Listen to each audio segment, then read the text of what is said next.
Okay now. The person between my bed. I see. I see what I want to do when you forget me. Okay. How are you looking for? One day you get ya. Mama say I want me to go. I got no one who tell him back. Oh, where would he get?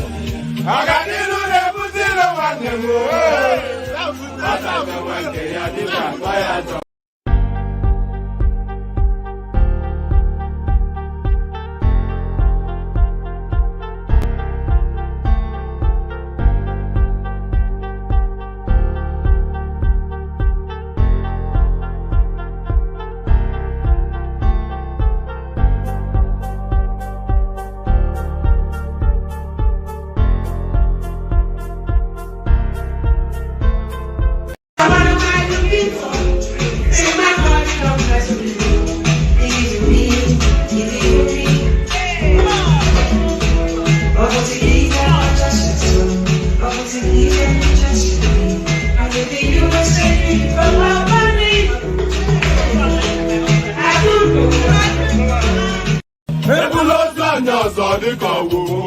Okay now. The person between my bed. I see. I see what I want to do when you forget me.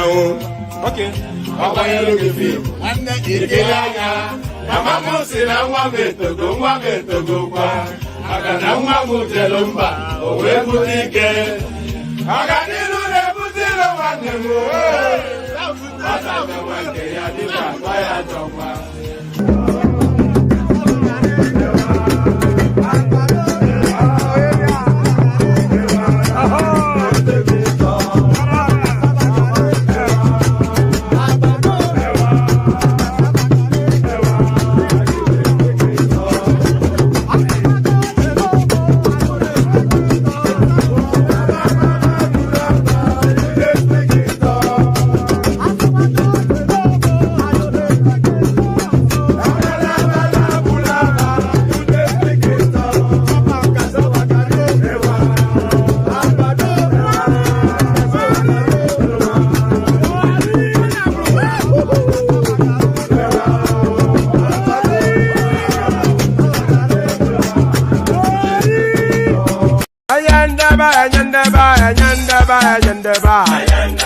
Ladies and gentlemen, sometimes you just have to act like you are drunk, like you are crazy. Confuse your enemies, confuse them.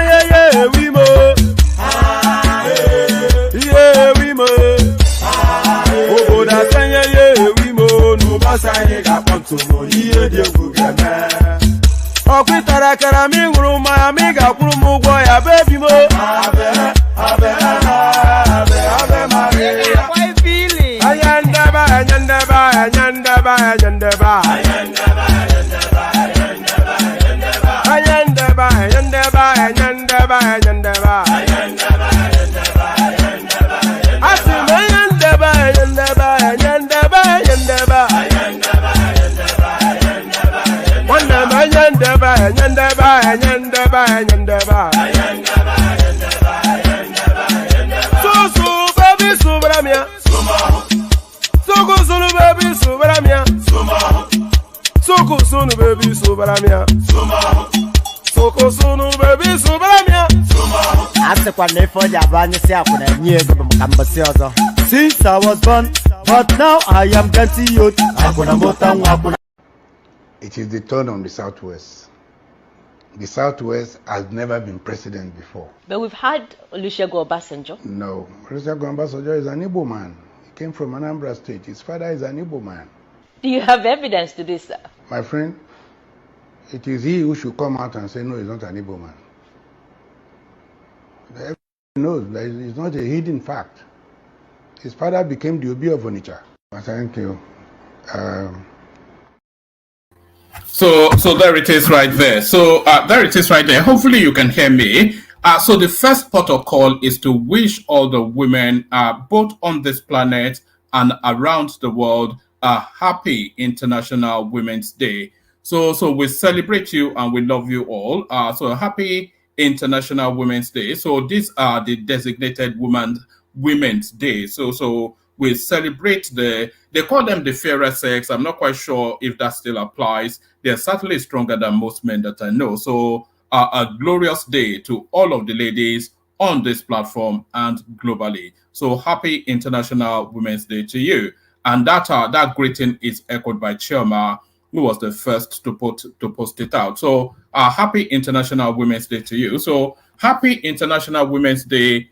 And a good day to the rest of you. So a good day to everyone still. So a good day to the women as well. So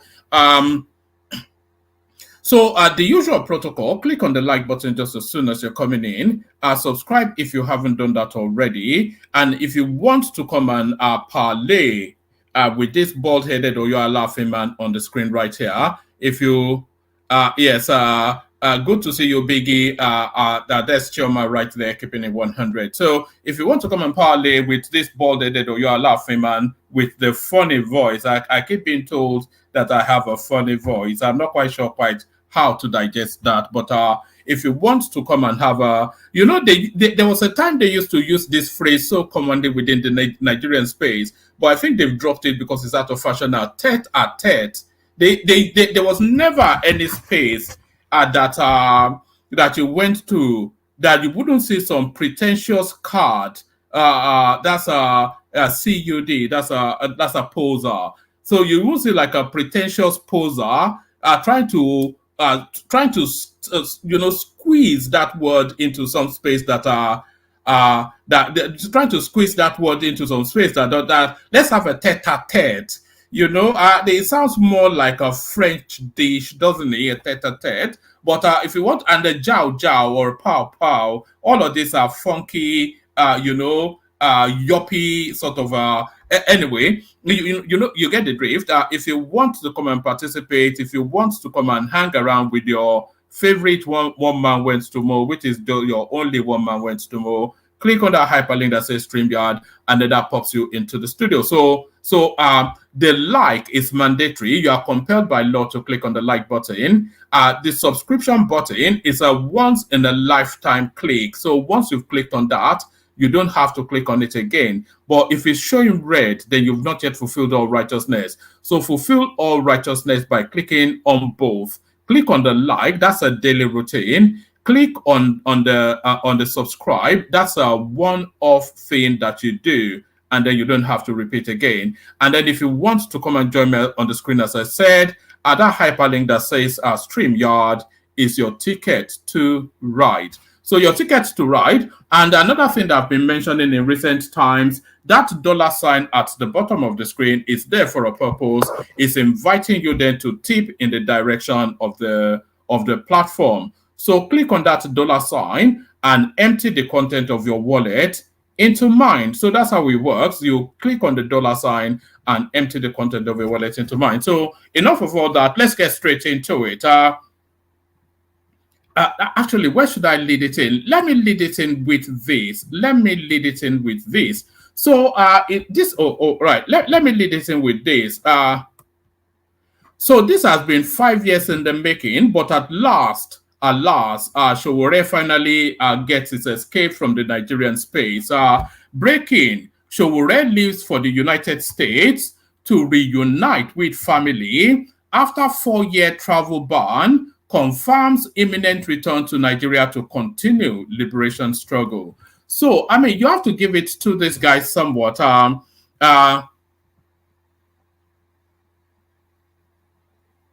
Oh God, yes. Don't say that, Alexander Gomez. He says, I think AJ will be knocked out inside 2 rounds. Greetings. I'm not quite sure if people are chuffed by that. I'm chuffed by the super chat, but the comment, I'm not sure if people will be especially be chuffed by that.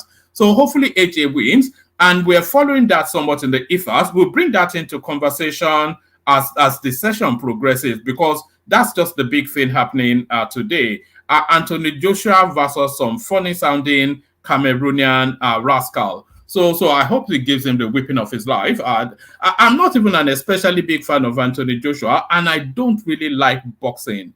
It's such a violent sport, and then they hit people to the head as well. So just the propensity for brain injury, all of that stuff. So it's not really my thing. Outside of football and tennis, I'm not sure that there's any sport that and Formula One, of course. That's my number 1 sport, actually. Formula One, and then football, being a Newcastle fan, and tennis. I don't follow tennis as much as I used to. I used to follow it back in the days of Arantxa Sanchez Vicario, Steffi Graf, all of those and I followed it up to Roger Federer. But then as Roger Federer started to win, I started to lose interest. I don't even know who the top players are anymore. And there was a time I used to follow it religiously. But those are my 3 favorite sports.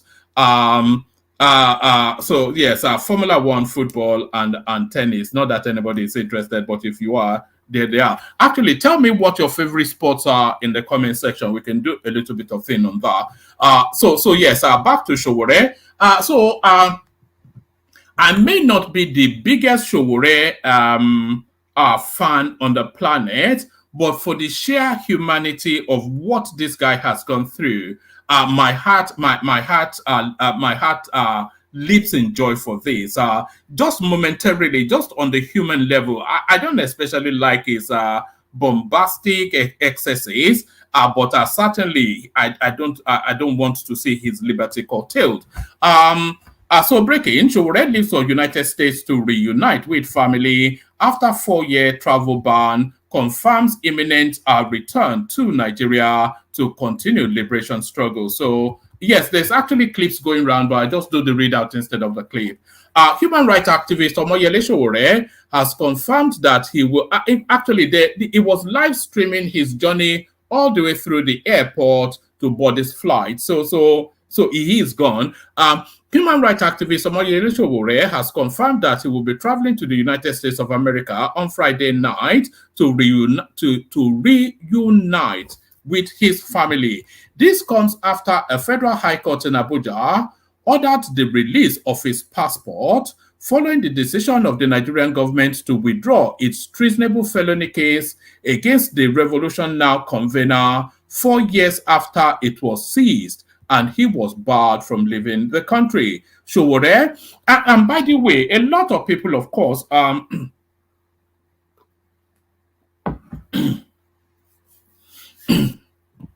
a lot of people, of course, will leap on this to then do the free Nnamdi Kanu thing, because, of course, when any high-profile agitator, activist, revolutionary gets released or gets a favorable decision, the Nnamdi Kanu narrative quickly leaps to the front burner yet again. So this has nothing to do with Nnamdi Kanu, because Nnamdi Kanu is especially his culpability more provable, his crimes a lot deeper and more brutish. So nothing at all to do with Nnamdi Kanu.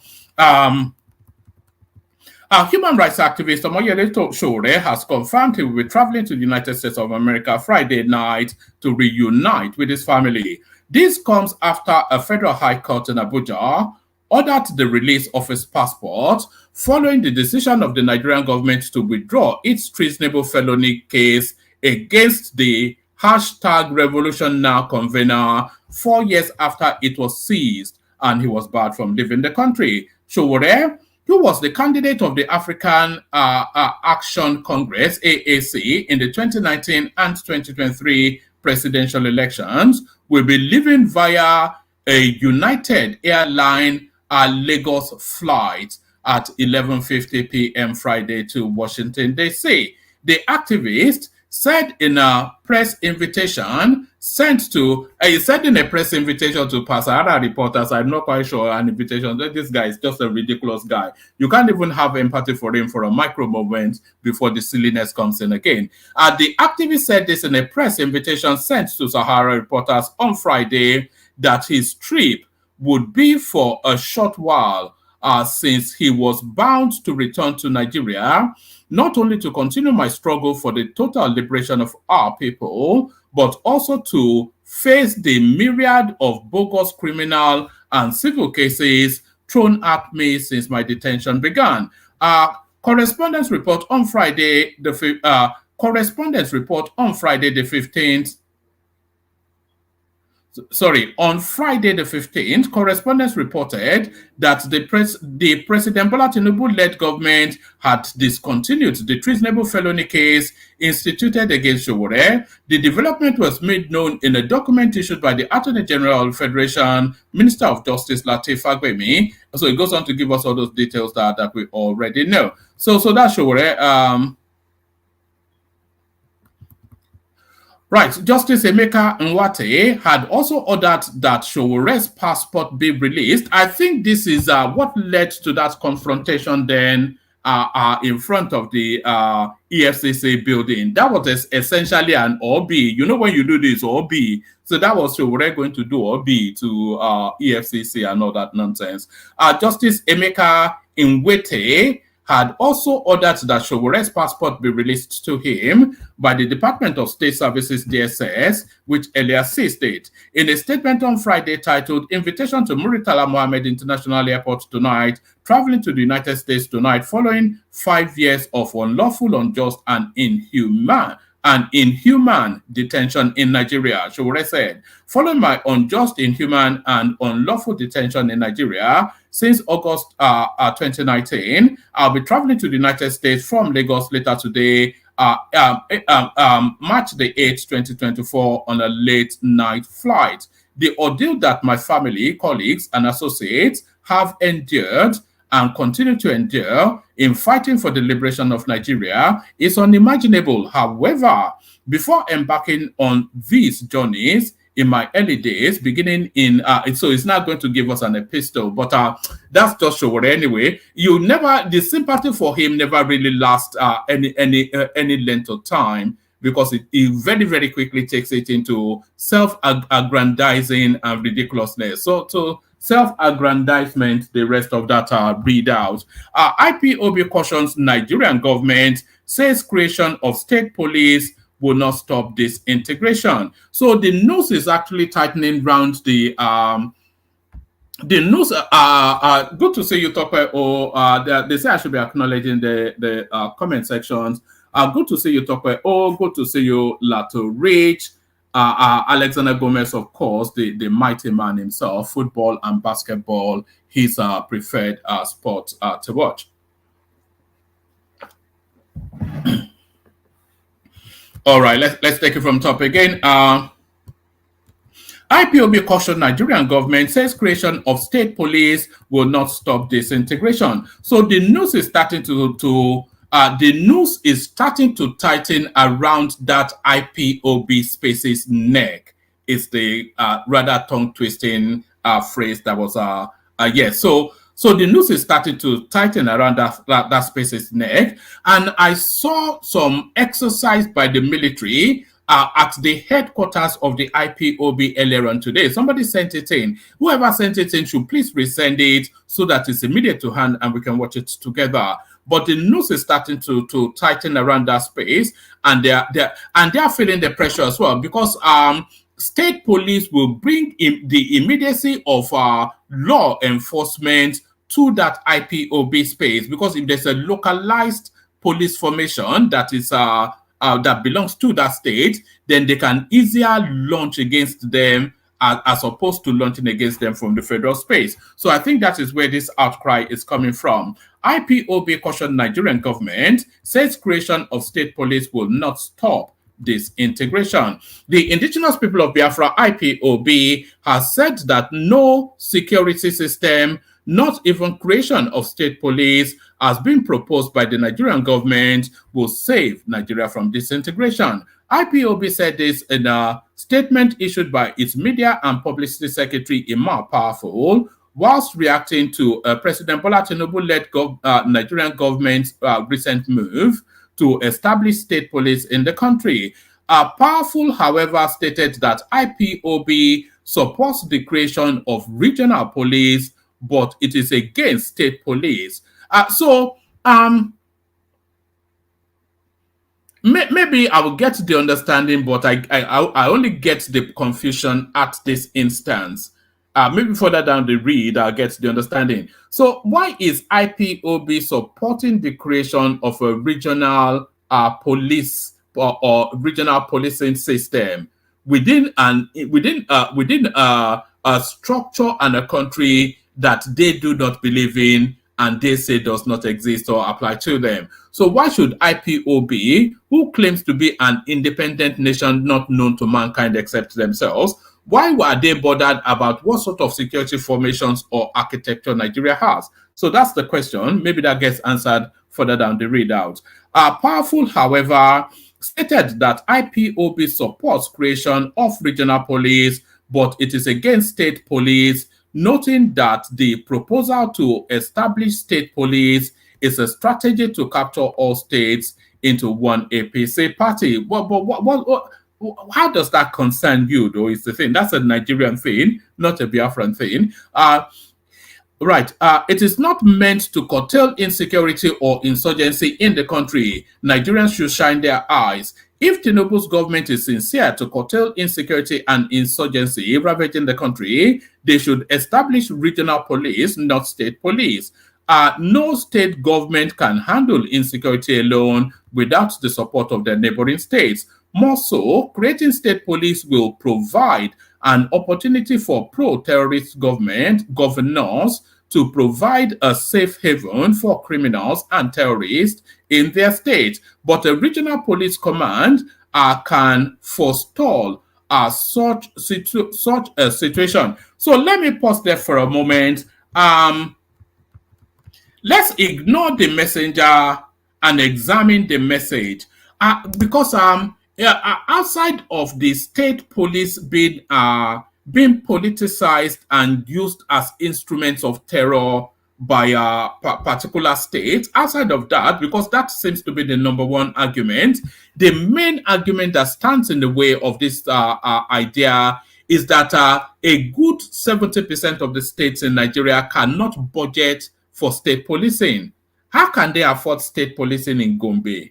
How can they afford state policing in, Nasarawa or Imo even? Does Imo have the budget for the state police?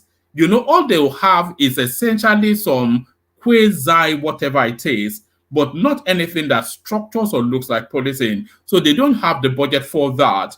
But the idea of a regional police, it infinitely makes more sense.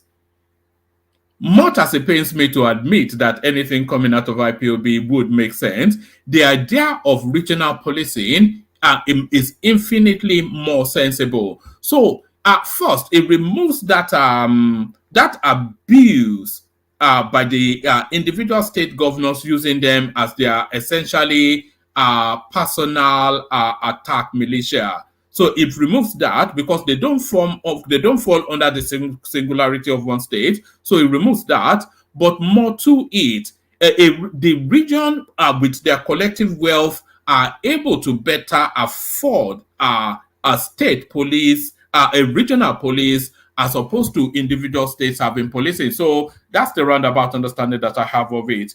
If Tinubu's government is sincere to curtail insecurity and insurgency ravaging the country, they should establish regional police, not state police. No state government can handle insecurity alone without the support of their neighboring states. More so, creating a state police would provide an opportunity. So we read on that. Finally, many governors in Nigeria today are tyrants, even without full authority over the security forces. You can imagine what they would do if they have the authority over murderers and corrupt security forces like the Nigerian Police Force, Powerful stated. According to him, the federal government and the National Assembly have the constitutional right to establish regional police commands if they wish. So this is a guy now speaking to the internal politics of Nigeria rather than anything indigenous people of Biafra, but there it is. That just shows you the color of that space.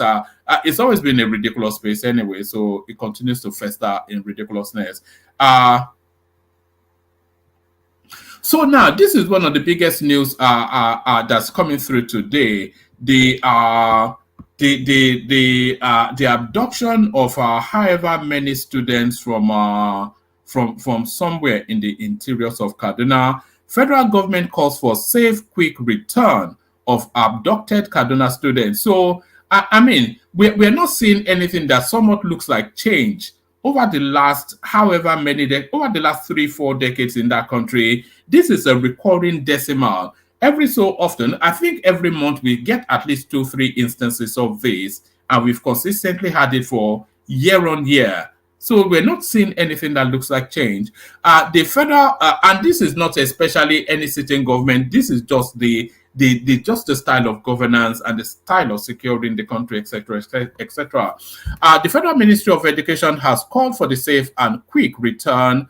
There was a clip actually going around. If somebody can send me it of Remi Tinubu asking for death penalties for these people that are actually cutting these children away, So if anybody has that to hand, send it to me via Instagram so we can watch it. Remi Tinubu at some occasion are speaking to this matter that these people doing these things should face the death penalty. The Federal Ministry of Education has called for the safe and quick return of the abducted Kaduna school children. About 300 students were abducted by gunmen in a school in Kaduna State earlier on this week. Whilst reacting to the incident during a press briefing on Friday, the Minister of Education, Tahir Maman, described the abduction as disturbing. And another thing, the Kaduna State Governor was very, very quick to the scene of that incident, which is kudos to him. In light of this unfortunate circumstance, the ministry appeals earnestly to the security agencies as well as the government of our Kaduna State to mobilize all available resources to rescue and reunite the kidnapped students and teachers to their family. The ministry's Director of Press and Public Relations, Folashade Boriowo, said in a statement. So, it often puzzles me how a whole school can be kidnapped and marched through the forest without anybody. How is that? Just the logistics of it. How do you abduct and keep 300 plus children? The logistics of the abduction, because it would take quite a movement to get them to wherever you're looking to keep them at. It is not quick march and then they run like a Kenyan marathoner. So there's a lot of these things, they don't actually hang with logic when you think about it sometimes. How do you logistically kidnap 400-500 students? How does the logistics of it work is the bigger question. But hopefully we get a quick return of those children. We need them back. Let's go on from that to this.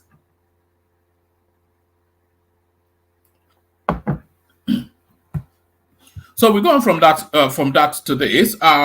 Foreign investors dominate bids for OMO Treasury bills with 75%, says CBN. So the Nigerian economy is still somewhat of an attraction. Central Bank of Nigeria, CBN, has disclosed that over 75% of bids received during the auctions of government securities held on March the 1st and March the 6th, 2024, were from foreign investors, showcasing their growing interest in Nigeria's financial instruments. Our correspondent earlier reported that on March the 1st, 2024, the CBN carried out an open market operations OMO auction, successfully selling 1.06 trillion naira in bills. Following this, the Apex Bank conducted another round of Treasury bills auction on March the 6th, 2024, where it offloaded about 1.32 trillion naira. These auctions not only signify a robust demand for Nigerian debt, but also highlights the increasing confidence of foreign investors in Nigeria's economy. According to a statement by the Apex Bank on Thursday, there is an increased investor interest in short-term sovereign debt. So I'll just give you the statement and then we'll go on to the next piece. The next piece still wraps around money as well. The statement noted higher FX inflow continued in March 2024, driven by increased investor interest in short-term sovereign debt following the recent adjustment to benchmark interest rates. She noted that government security issuances had been significantly oversubscribed, with foreign investors accounting for over 75% of bids received at the auctions conducted on March the 1st, March the 6th. So actually, that foreign investor thing might well be again, when you hop on, if you're around, if you're available, that foreign investor narrative might well be a misnomer. You know why I say that? There was a time that we were having conversations around this particular sort of topic, and Baba, our own Baba, our man in America, he was saying how he was attempting to quickly buy some of these sovereign debts, and it was sold up quickly. So if Baba had been able to successfully buy Nigerian treasury bills, buying it from America, it will categorize as a foreign investor. So those foreign investors might well just be wealthy Nigerians playing the financial market. The CBN, I'll only give you one more paragraph on this. The CBN also reported a significant rise in foreign inflows in February 2024, driven by higher remittance. Yes, this is a standalone topic that we'll deal with in a moment. The CBN also reported a significant rise in foreign inflow in February 2024, driven by higher remittance payments from Nigerians living abroad and a spike in the purchase of Naira assets by foreign portfolio investors. So we leave that there only because we're going to go to that story in a moment.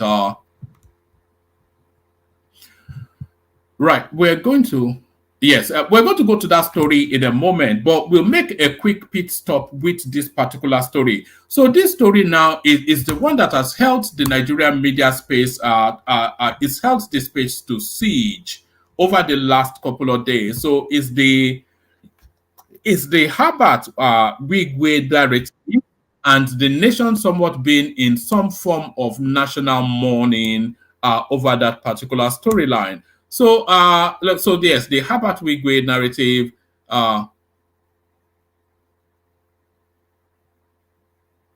right, hold on. As I just got something from someone. Yes, so plenty of space still on the comments. Plenty of space still. Plenty. You see, when I'm starting to stumble my words, that tells you. That tells you I'm perched. I need some water. Plenty of space still in the studio. Anybody that wants to jump on. Yes, but this Herbert Wigwe storyline, it has held the nation. It's held it's siege, like a siege on the nation. Maybe that's even the wrong adjective. It's held the nation's attention over the last week plus. And I think the body of the man, in fact, I know that the body of the man has now been returned to Nigeria, and there's been another round of national mourning and all of that. So Wigwe wife, son's remains arrived in Nigeria for burial. So that's Herbert Wigwe, and that is unfortunate, you know. Whether you know the guy or not, whether you like him or not, is just one of the most unfortunate things. So I hope, hopefully, he has other children, but that's a whole family wiped out right there.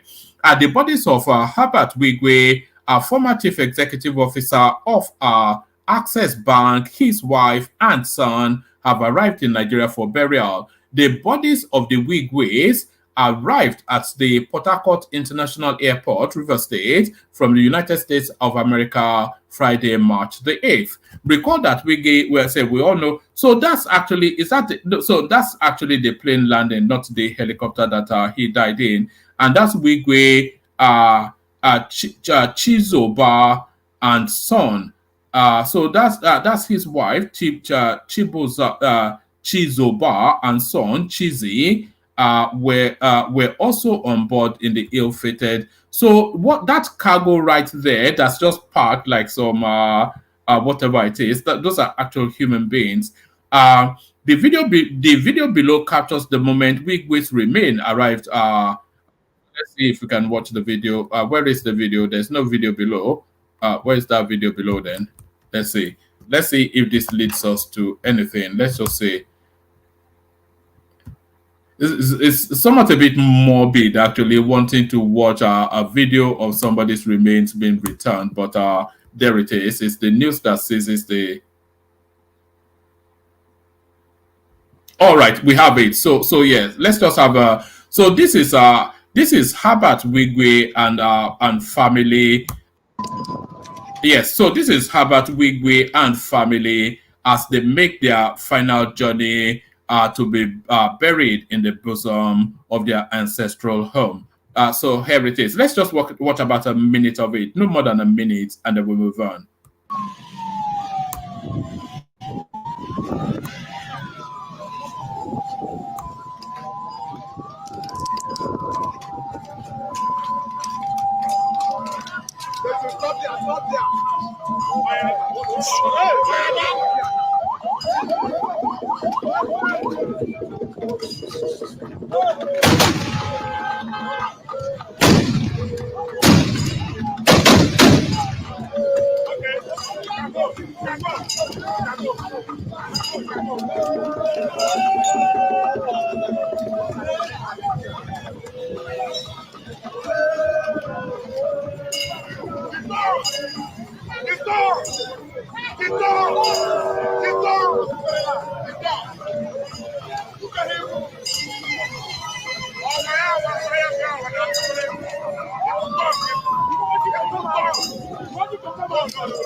Right, so that's Herbert Wigwe, may so rest in peace. You know, it actually puts me in mind of a verse from a rap song from a band called, a lot of you would not know this band because of course you're not of that generation. The rap music actually started with a band called Grandmaster Flash and the Furious Five.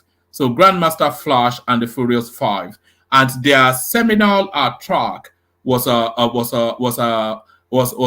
single called The Message, and there was a verse in there that says and now do I sing the sad song of how we lived so fast and died so young. So that just that verse just came to my mind as we watched that. Now do I sing the sad, sad song of how we lived so fast and died so young. So the sad, sad song of how we lived so fast and died so young. Let's move on from there to this. Nigerian diaspora remittances increased by over 400% in 1 month to $1.3 billion. So a lot of what actually holds that country upright, a lot of the suit that holds that country upright in terms of the finances is diaspora remittances. If you remove diaspora remittances from that country's economy for 1 year, that country will collapse. We'll get that Biafra and Odua nation within 12 months. And Nigerian diaspora remittances increased by over 400% in 1 month to $1.3 billion. So let's have a look at this.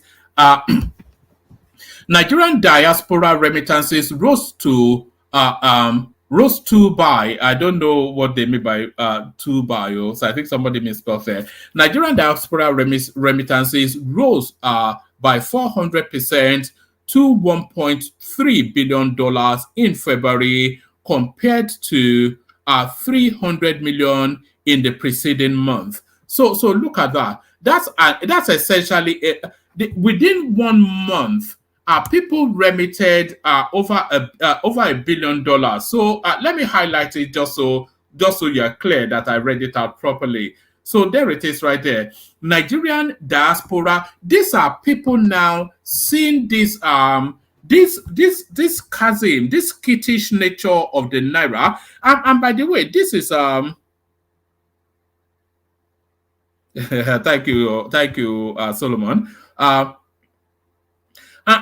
by the way, these are people seeing a once in a lifetime opportunity, which this skittish nature of the currency presents. Because a lot of what this tells you is that a lot of smart money see that the Nigerian currency is going to settle in the mid-late hundreds ultimately.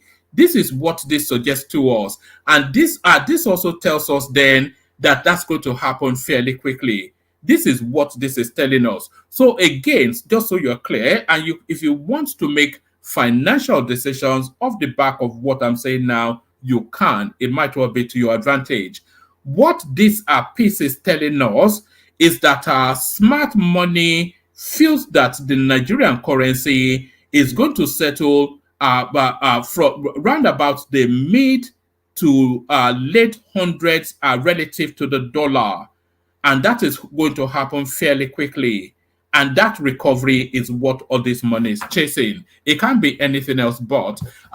Nigerian diaspora remittances rose by Nigerian diaspora remittances rose by 400% to $1.3 billion in February compared to $300 million the preceding month. So in January, the total remittances that Nigeria, because Nigeria sent what, about 10 thereabout $billion over the course of a year, 7 billion whatever. But in January, the totality that there was able to be condensed of remittances sent by Nigerians to Nigeria was $300 million. That's a significant amount in itself, but that was in January. But then in February, that $300 million skyrocketed to $1.3 billion. The question is why? Why the leap?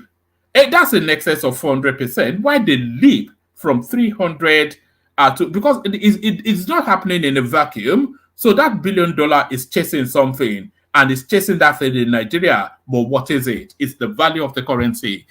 Nigerian diaspora remittances rose by 400% to $1.3 billion in February compared to $300 million in the preceding month.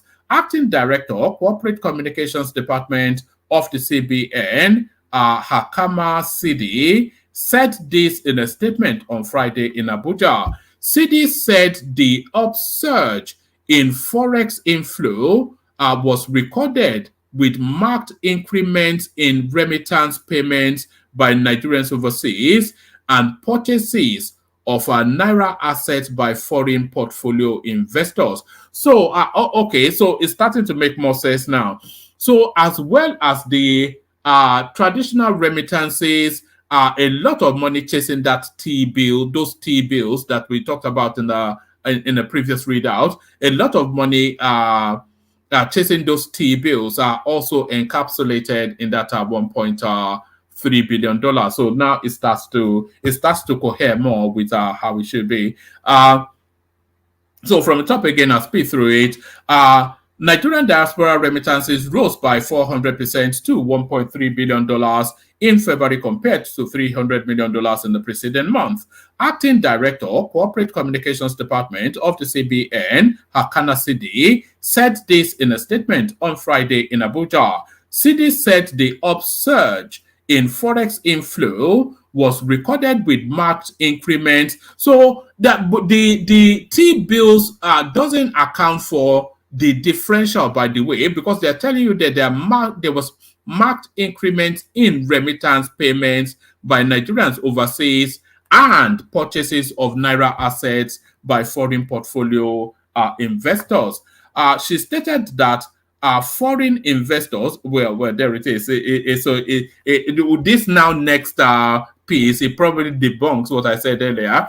She stated that foreign investors purchased over $1 billion of Nigerian assets last month, with total portfolio flow totaling about $2.3 billion so far this year, compared to $3.9 billion recorded in 2023. Okay. And by the way, let's just pause for a moment, reflect on this. She stated that the foreign investors purchased over $1 billion of Nigerian assets last month, with total portfolio flows totaling about So hold on to this first set of figures. Totaling about $2.3 billion so far. So we're in January, February, March. So we're in March, totaling about $2.3 billion so far this year, compared to $3.9 billion recorded in 2023. So it's not $3.9 billion recorded in the first quarter of 2023, $3.9 billion recorded in the entirety of 2023. So within the first quarter of this year, they've already 80%ed what was achieved the totality of last year. She said the Apex Bank reported a significant increase in foreign exchange inflow into the economy in February, with marked increments in remittance payments by Nigerians overseas and purchase of Naira assets by foreign portfolio investors. She said higher FX inflow continued in March, driven by increased investor interest in short-term sovereign debt following recent adjustments to benchmark interest rates. According to the acting CBN director, government security issuances had been significantly oversubscribed, with foreign investors accounting for over 75%, etc., etc. CBN Governor Olayemi Cardoso had set out a detailed strategy to curb inflation, stabilize the exchange rate, and spur confidence in the banking system and economy in general, using last month's Monetary Policy Committee meeting and a conference call with foreign portfolio investors to set expectations for sustained increases in Nigeria's foreign currency reserves and improved liquidity in the FX market. So there it is. Wrapped in all of that is good news, I'm sure. Wrapped in all of that in now a lot of people accuse this administration of far too often policy reversals. So it looks as though we might well. And by the way, we're not saying the supercharts come through. Let the supercharts be coming through. That dollar side at the bottom of the screen there for a purpose. So is this narrative now of this? I think Ajani Koko was even against this when we were discussing it the last time. But it's been put on suspension. Government suspends implementation of expatriate employment levy. A lot of people thought it was counterintuitive. When you are saying you want to liberalize the space, invite our foreign players, but then you want to penalize them at the door. The federal government has suspended the implementation of the recently enacted expatriate employment levy by the Federal Ministry of Interior as administered by the Nigerian Immigration Service. This was disclosed in a statement signed by the national president, the Nigerian Association of Chambers of Commerce, etc., Dele Kelvin Oye, on Friday. Oye said the resolution was taken following a successful trade and investment outreach led by President Bola Tinubu in Qatar and a productive meeting with the Minister of Industry, Trade and Investment, Doris Anete, and the Minister of Interior, Olubunmi Tunji-Ojo. The meeting was attended by the President of... But anyway, they are suspending that policy, which a lot of people thought was daft in the first instance. So a lot of people thought it was daft in the first instance. Is there anything else I want to give you? Or have I... Oh, okay, let me hold it. There's plenty of space still in the room. Anybody wants to come on? All right. So let's play the Kegite music, get things going. Good to see you, Fairchild. You're on time today. Good to see you, Fairchild. You're on time today. So let's get to the Kegite music and get things flowing. But first, actually, let me give you this before I give you the Kegite, because I enjoyed this so much. I came across it. I enjoyed it so much. So I decided to bring it in. Okay now.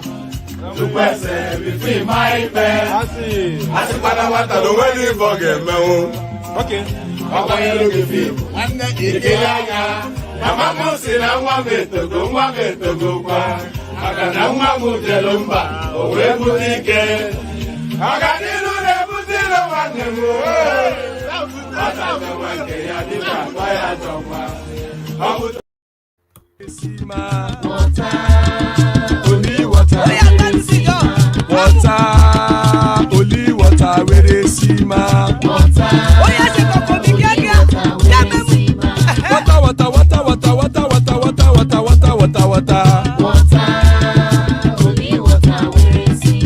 Hapa o naido.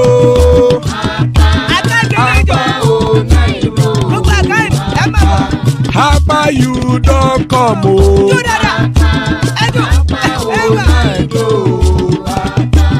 Hapa o naido.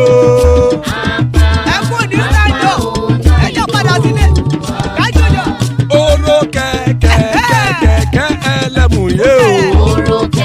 Ide sodiya kẹ̀kẹ́ ẹlẹ́mùrè o. Bobby master kẹ̀kẹ́ ẹlẹ́mùrè o. Chief Latif kẹ̀kẹ́ ẹlẹ́mùrè o. Eruku lẹ̀lẹ̀ ẹlẹ́mùdé. Eruku lẹ̀lẹ̀ ẹgbẹ́ ẹlẹ́mùdódò jàre o. Eruku lẹ̀lẹ̀ Ghana ti dé ẹgbẹ́ bọ́dì o. Ọmọ ẹlẹ́yẹ ẹyẹ o ó dilé o. Odúyẹ̀lá ẹyẹ o ó dilé o. Petrosodame ẹyẹ o ó dilé o. Petrosodunke ẹyẹ rẹ̀ ó dilé o. Ẹlẹ́kọ̀ ọ̀run mú ìní o.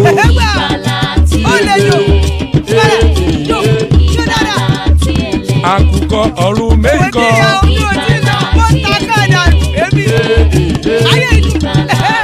Ikú kò ní ríwà gbéṣe o.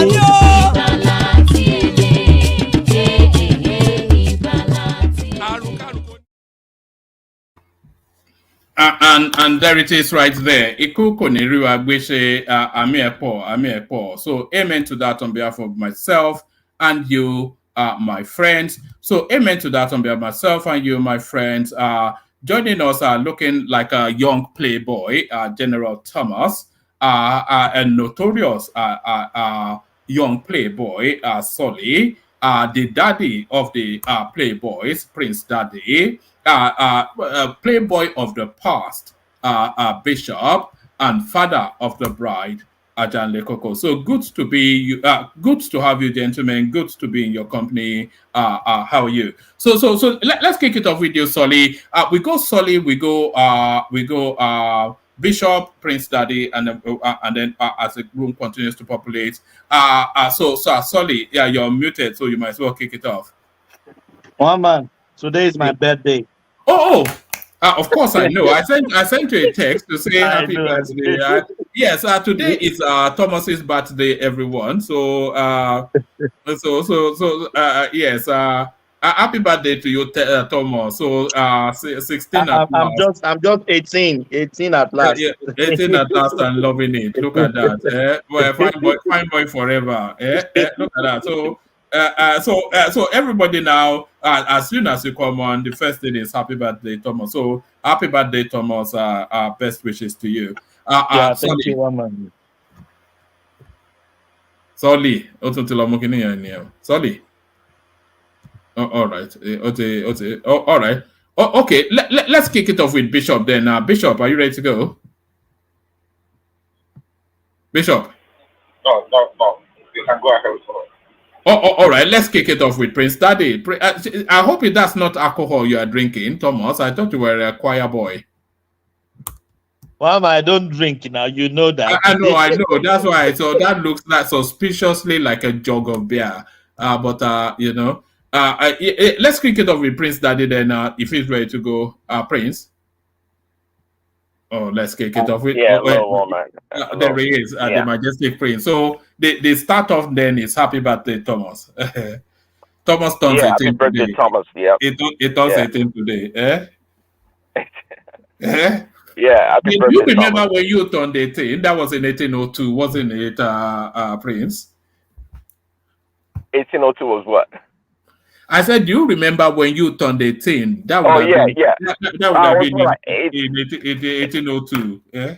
1801, actually. Really close. All right. So brilliant. So the weekend happens upon us, but we carry on as we've always done. Certainly, the weekend to be spent by Sowore in the bosom of his family. Sowore leaves for the United States to reunite with his family after 4 years travel ban. So take on that, Prince.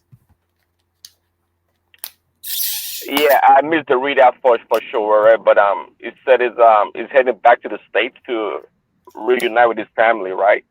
Yeah, he's on that flight as we speak because he his live streams his life. He live streamed the journey to the airport, almost to the point of boarding the plane. But Sowore now, however long the flight to America is from Lagos, soon to the warm embrace of his family.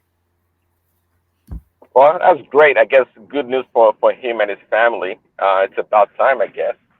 And hopefully, truly, he gets compensated for his troubles, for being unlawfully detained for this many months. I think it's been years, actually. So, well deserved. I wish him well, and hopefully, Prince Daddy. He brought everything that happened to him to himself. Now, why are you saying? No. Why did the AG let him? I think no. A lot of is the things that happened to was political. I don't think so. I don't think they had like legal grounds to detain him for that long. I think they harassed him more than any other candidate that contested. And of course, we can't fault him. Sure, is brash, is kind of loud, but that isn't sufficient justification to treat him bad or wrongly compared to other candidates. I think. But anyways, I hope he gets a big settlement from Nigeria state, and he goes on to see his family and have a good time. All right, brilliant. Let me play you this clip, Prince. I didn't play it earlier. This is the son of El Rufai, who by himself now, I think is a parliamentarian in the House of Reps. But he's making by my reckoning, his debut into the media space with an interview that he did with Sowore Kimbaloye coming out on Saturday. But watch this. It's quite explosive, the snippets that's been put out. Watch this. Tell us what they're making of it. Bello El-Rufai. And it's not an APC thing. It's not a PDP thing. You know, it's a Nigerian thing. So you think that Tinubu is better than the Peter Obi?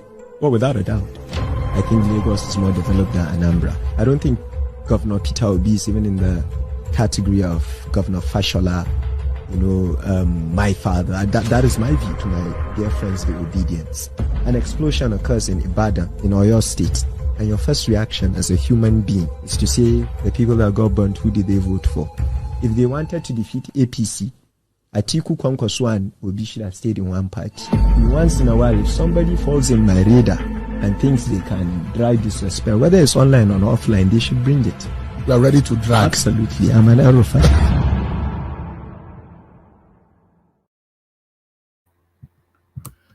So there it is. Outside, as well as what you just said, what we're seeing now is the changing of guards as the children of what we will call the elite within the Nigerian space are now coming into that space of governance that they are. So is it a case of pass the baton? There was even a story making the rounds of Kashim Shettima's son being appointed into a senior position by the Tinubu administration. But that little snippet by Bello El-Rufai, Prince. Yeah. Okay. That's nice. Is the obviously saying nice things about Tinubu? Did his father El-Rufai nudge him somewhat to go out there and talk? I don't know, but it seems to be fairly conversant about the current affairs, and seems to know what he's talking about. There's nothing really, I would say, refreshing or enlightening from what he said. But nonetheless, it's nice to have his care. All right, you don't really care about mini me, El-Rufai. Yeah, but I was gonna say, I don't think this crop of these politicians' children, I don't think they are invisible as others in the past were. They don't have that shroud of invisibility. I think politics in general is changing, and people will question these people. I don't think they're going to be like in shock and awe by their intellect or their political sagacity, which I don't think they have any right now. We'll be remiss to have that position. A lot of these people, they are expensively educated in some of the best institutions globally. Oxford, Harvard, I mean, the money is not an object, and anybody that can spend will go to school. And they're sharp, and we're going to have to battle through these people in order to get our seat at the high table. That's what he's essentially telling you. Well, what do you mean? Like this crop of these new leaders, are they invisible to you? Is that what you're saying, or that? No, they're not invincible, but okay. I'm telling you that they're equipped, and you cannot just dismiss them out of hand. That it's just dad or my daddy sort of because he's sharp, he's ready, he's educated, and he wants to continue to have that dominion over you. So you have to wrestle him in order to rescue yourself. Yeah, I mean, I don't fall into the I can't remember if it was yesterday we had this conversation somewhere, but I don't fall into that category of people that think politicians' children should not be in politics or occupy a position of leadership in our country. I don't believe in that. If they're qualified, just like you say, they went to Harvard or Yale or whatever they do, if they have the qualification and they're up to the task, then they should be able to occupy any position. I don't care about that. If it's going to make Nigeria better, why not? So, but my point is that, look, in today's politics, I don't think, people will be more ready to challenge their position or their authority if they misstep, unlike before. And the reason being, of course, the internet, the social media is out there, and people have opinion. So whatever they do can be challenged, and they can be brought to task for it. So that's my point. But if they are qualified, they know what they're talking about, and they have the background. Yeah, absolutely. They should be the next, crop of leaders. I have no problem against that. We talk a lot lately about Tinubu's son. What's his name? Is it what's Tinubu's son's name? Sheyi and Yinka, yes, both of Yeah, them went to Qatar. she especially, right? Yeah. I'm not really sure about his background details, but it's just sometimes you just have to be an apprentice, right? And be around your father, like Tinubu, of course, to see how he does things, and how to go about things. You become a great negotiator. You understand politics in this fundamental stage, and its grassroots. So people like that would be great. I have no problem with them, But all I care about, just like their fathers, is accountability. We should be able to hold these people accountable for what they do wrong. In today's world of even though they're still trying to conceal a lot of things, but there's a lot of room for accountability that we can by the mere fact of the network society that we live in, we can demand accountability from these people on certain things. If they put things out there, we can reverse engineer, or we can deduce from their actions that what they're doing is right or wrong, and we can call them out or ask questions. Just like Atiku did for maybe a nefarious reason in regards to the deal, the $3.2 billion deal that was made with the Cayman Island, I think, for oil for loan deal. Atiku called it out, for example, but maybe not for the right reasons, because when it came back and counter, we didn't really get to the bottom of it to see who's telling the truth, or if actually that deal was a good deal. But anyways, it's all good. We welcome our El Rufai son to the scene, and the rest of them. All right, brilliant. Take us to the Wigwe space. The death of whom has plunged the whole nation into a state of mourning. Not that anyway. Just give us a little snippet. I don't want to say anything untowards. But it's quite a thing though. Mom, dad, son, just wiped out in one incident. Yeah, maybe to my own lack of education in that space. I mean, I didn't know who Wigwe was really. I didn't know him. But of course, in light of everything that happened, it happens to be a really important person of great personality. I was watching a snippet of the Emir Sanusi, Lamido Sanusi's eulogy, if you can call it that, of him a day or two ago, and he talked about how good of a friend he was and how reliable Wigwe was. So I have to take their own words, really. And I listened to his assistant also, his personal assistant, PA, talk about him. He dodged a bullet. I just put it that way. So, but anyways, it's absolutely. All of that applies to that guy. He was on that helicopter until the moment that he just took his foot off the steps and said, "No, I'm not dying this time around." Yeah, exactly what happened. Yeah, it was. Yeah, it really dodged the bullet. So, but again, the guy seems to be, from all accounts, to be a nice person. But of course, at the same time, which I didn't anyways, there's been some videos out there right after his death about him being a problem with the banking system in Nigeria, how they fleece in the country, and this and that. Now, people have their other, some people have, alternate and position or argument about his debt or his contribution to Nigeria's banking. It is what it is. But again, what happened? It's was terrible, absolutely terrible for the whole family, pretty much, to be gone in an instant.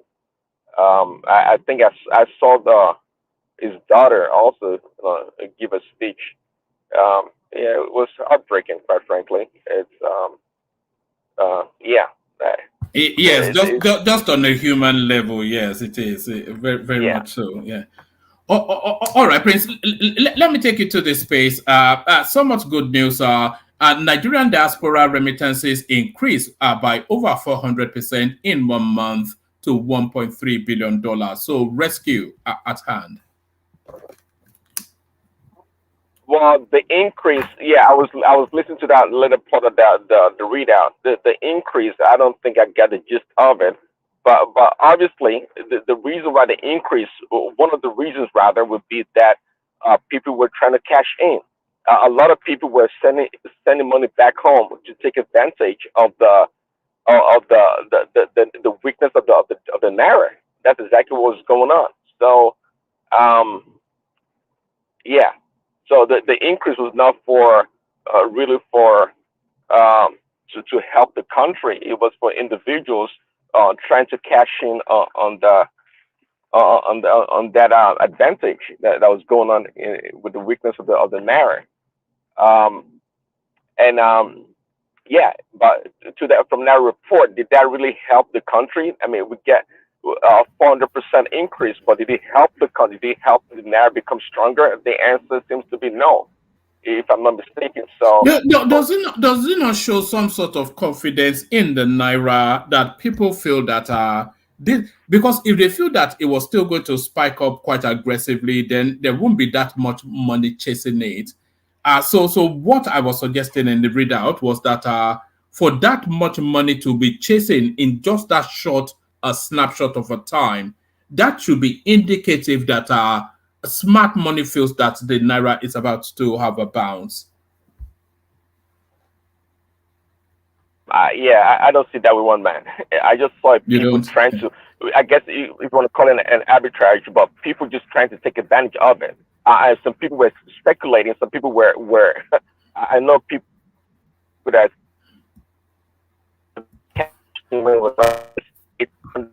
for drug so people were just trying to take advantage of it. It wasn't because. Are you driving, Prince? Are you driving? Yeah, I'm driving. Oh, all right, carry on. Yeah. Oh, I think we've lost Prince to network issues. We are here. Ding, ding, ding. No. No. Can you hear me now? Yeah, we can hear you now. You're back. Carry on.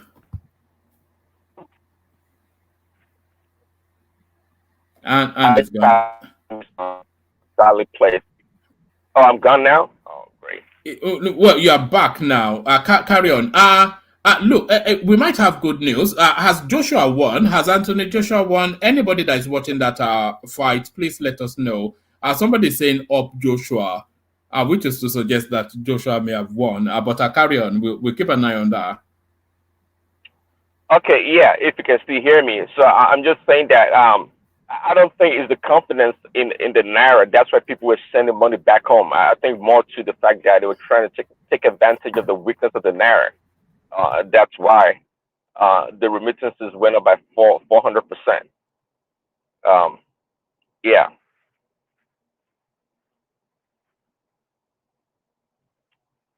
Hello? Oh, no, sorry, I was muted. So, all right. So let me just give you quickly. So the guy says, this is Abiola Seriki, one of our Facebook followers. He says, up Joshua. Then, of course, he heard me. And then he says, yes, round 2.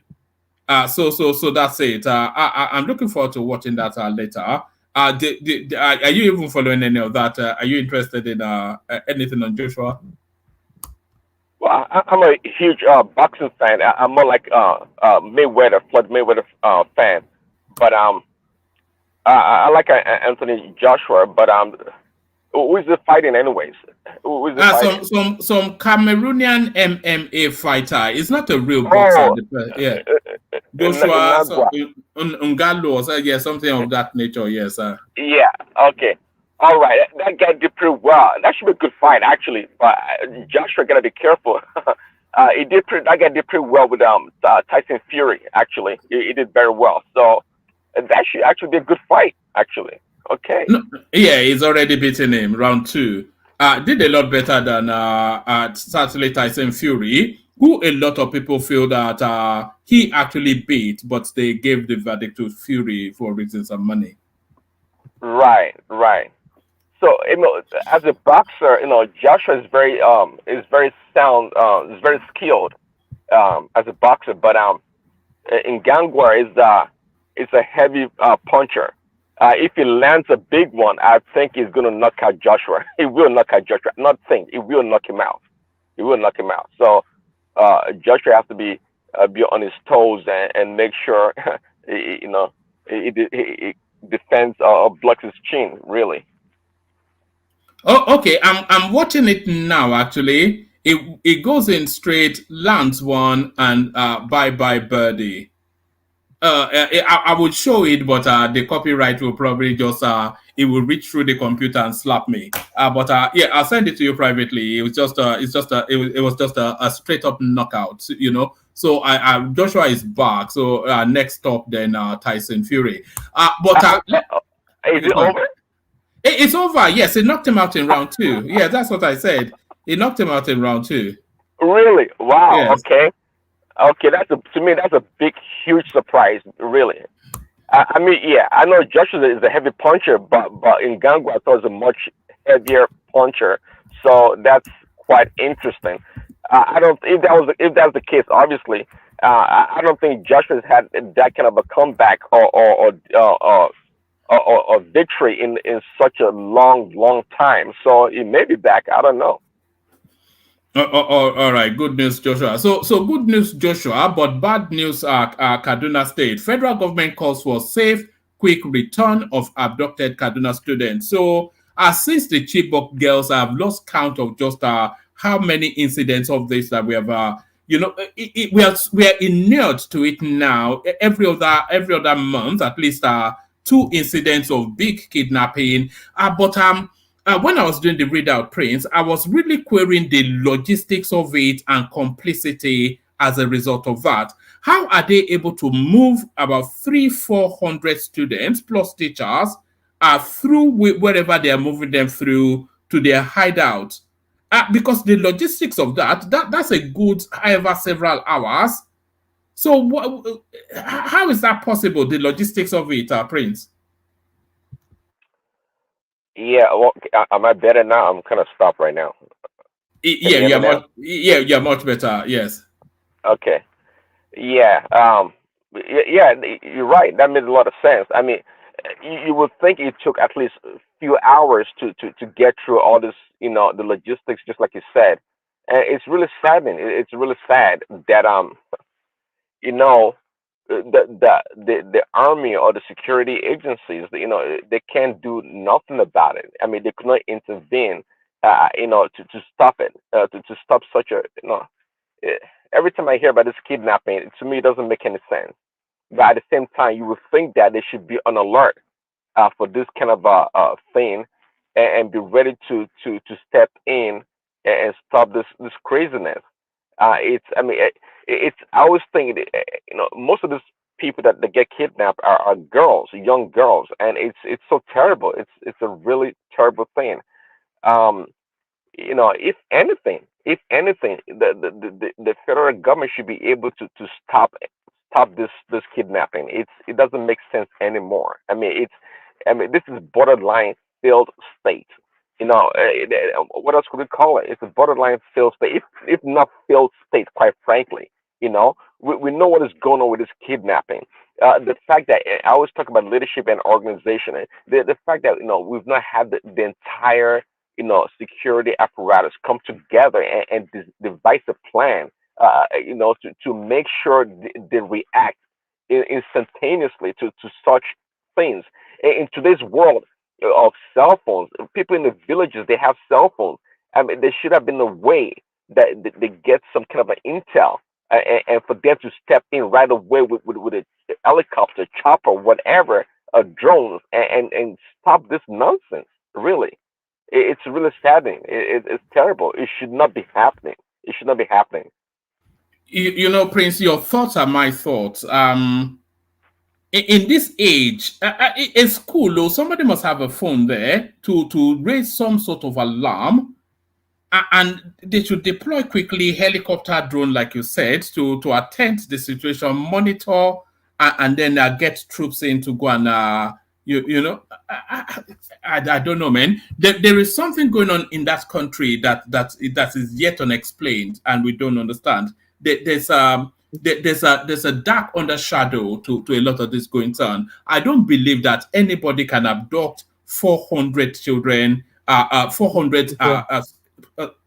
Yeah, Charles, did you want to cover? Yeah, if I was going to chip in, I'll be honest with one thing.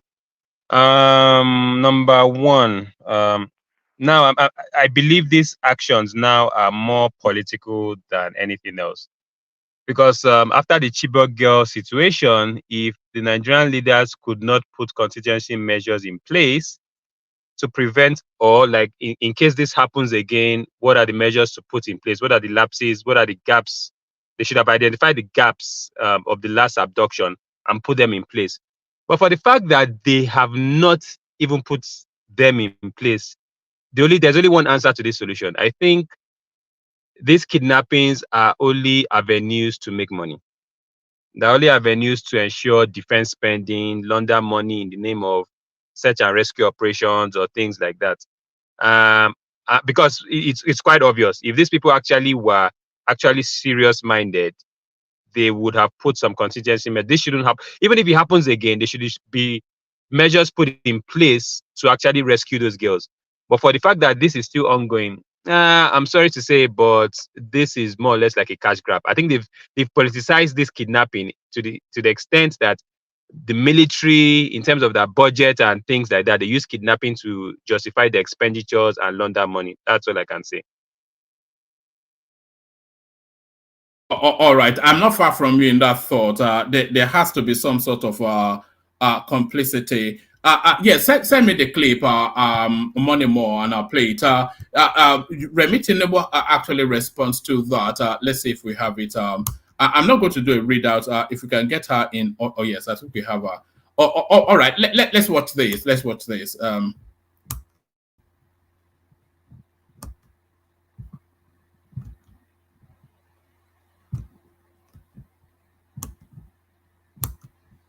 Following the kidnapping of over 200 students and teachers in Kaduna State, the wife of the president, Senator Remi Tinubu, has called for capital punishment for kidnappers. While speaking after a meeting with national women leader and women leaders of the All Progressives Congress from the 36 states and the FCT in her office in the State House, Abuja, Senator Tinubu called on state governors and legislators to take concrete steps and put an end to the menace. The First Lady also celebrated the International Women's Day with the women and all other Nigerian women for their courage and resilience. Whoever is kidnapping young people is sick, cruel, and a coward. Yes. Enough is enough. And I call on the state governors that once we take hold of them, they deserve capital punishment.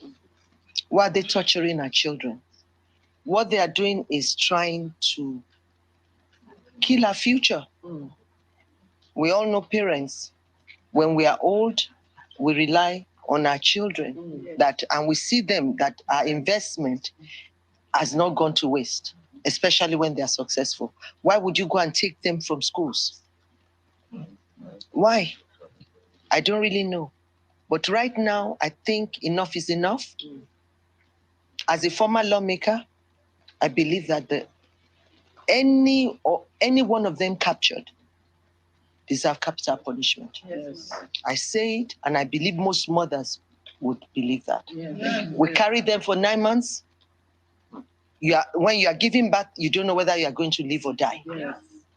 And you don't watch what you love being snuffed away. So they are animals, they are evil, and then we should take them out among our midst, wherever they come from. And the state governors should do something, and the lawmakers, especially the lawmakers of each state.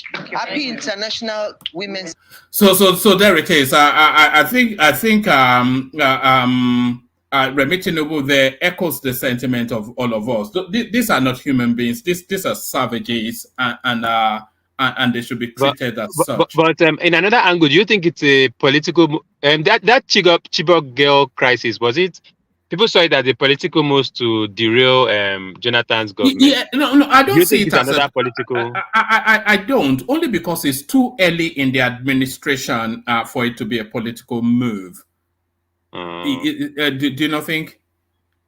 I don't know. Nowadays, I really don't. I don't know what's going on in that country. It could be, like I've said, the entire thing is all political, and it's highly suspicious. I don't know how it's quite impossible to move 300 people without people not noticing, or even one of them escaping, because I see this thing is not. I don't believe the whole thing anymore. In fact, everybody should know where they are, because they will leave such a trail to wherever they are taking. I mean, their footsteps in all that sand region and everything. They will see so many footsteps and everything.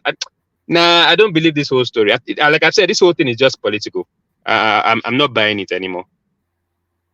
All right. Well, the unfortunate thing is they always take a life or two to make the point. So and there's so many girls there. So we all know how that usually ends up.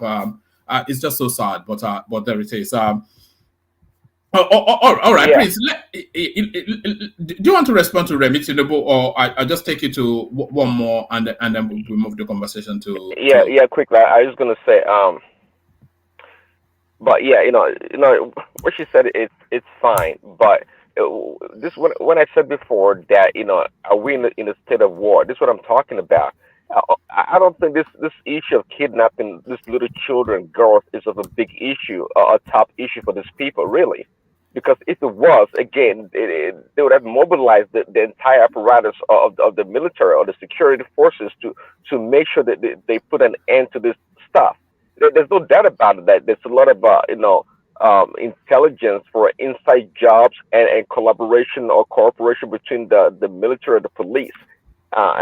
Being part of this the whole plan. It's not just simple terrorist kidnappers. No, they have more sophisticated ways of gathering intelligence and being aided by the official security people. It's crazy.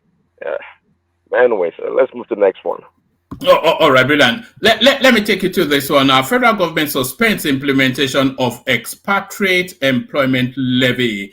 So this is something that Ajan Lekoko was writing against last time when the story first surfaced. So it's counterintuitive, isn't it, Prince? They are saying they are trying to romance foreign investors to come into the country. They are saying they are liberalizing the economic space. But then as soon as those foreign investors come, they just invoice them with a heavy levy.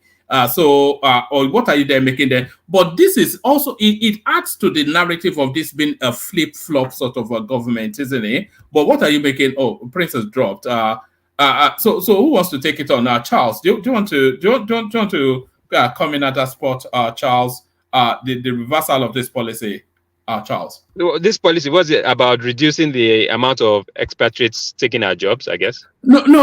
I'm not sure if you've been following the story. I think Prince may be back. So sorry, hold on, Charles. Prince, are you back? How much of that did you hear, and what's your response? Prince. Obalola. Prince. All right. It's going. Want to make a quick comment on that. When you read the story like a couple of days ago or so, I thought you were in support of it, and so was Angelico too. But I thought and I was just trying to see the numbers behind it.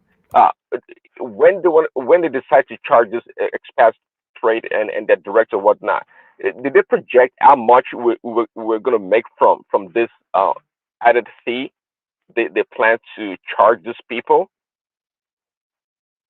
Did they give us any numbers? No. They said they were going to They said it was both an attempt to raise funds and also to do indigene sort of indigenization of recruitment.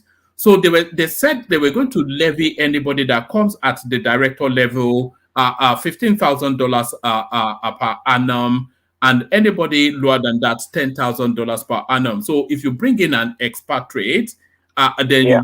you pay that levy. So that came Yeah. out, yeah. Yeah, just like you read it when the first time you read it a couple of days ago or so. But that's my point. How much? What is the projection? What is the revenue they were anticipating That they would raise. receiving?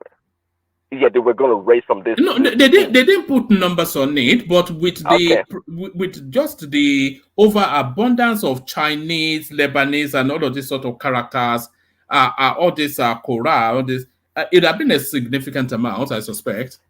I doubt it, because most of these people, most of these Chinese and these Arabs and the Lebanese, they don't come under this official corporation kind of employment. No, they don't.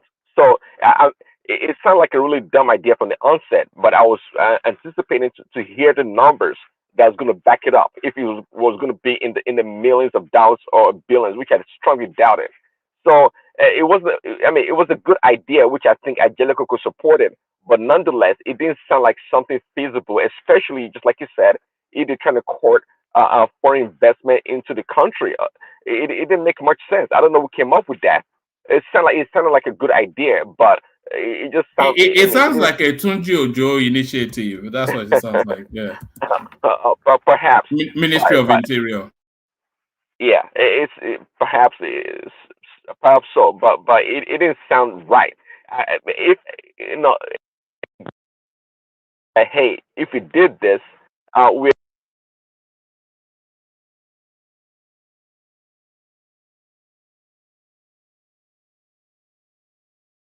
All right, Prince. Yeah, Prince, you dipped again. Are you back? Yeah, Prince. Yeah, let me give maybe 10 more seconds. A bunch of calls keep coming in. But all anyway, right, you're a popular man. Plans for the weekend, Abby? No, not really. But anyways, yeah, it was a well thought out plan. You know, but it's okay for them to come up with different kind of ideas. But yeah, from the onset when I heard it, some people thought it was a good idea to raise money, but to me it was not. It was not a good idea at all, especially when you're not going to get much. There's no way they would have gotten much money from that. And of course, the other countries, the expats they're trying to charge also, they can reciprocate. Charge your own people also. And but yeah, but anyways, let me end there, one man. Thanks, I appreciate it. All right, brilliant. So, all right, thanks, brilliant. So that was the Elegant Prince Daddy. Of course, it's the Elegant Prince Daddy. Who else could it have been? So that's the Elegant Prince Daddy. Let's see if Solly is ready now. Solly. All right, I don't know quite who did. Let's go to Ajanle Koko. Ajanle Koko, are you ready? All right, let's go to Charles. Charles, surely you are ready. Yeah, I'm ready. All right, brilliant. So we go with you, Charles. Are you following this storyline that? Yeah, I'm here, one man. Is it like Ajale Kuku have entered? Go and wait your turn. The line don't pass you. One man. The line will pass Ajale Koko, so he will shut the platform down.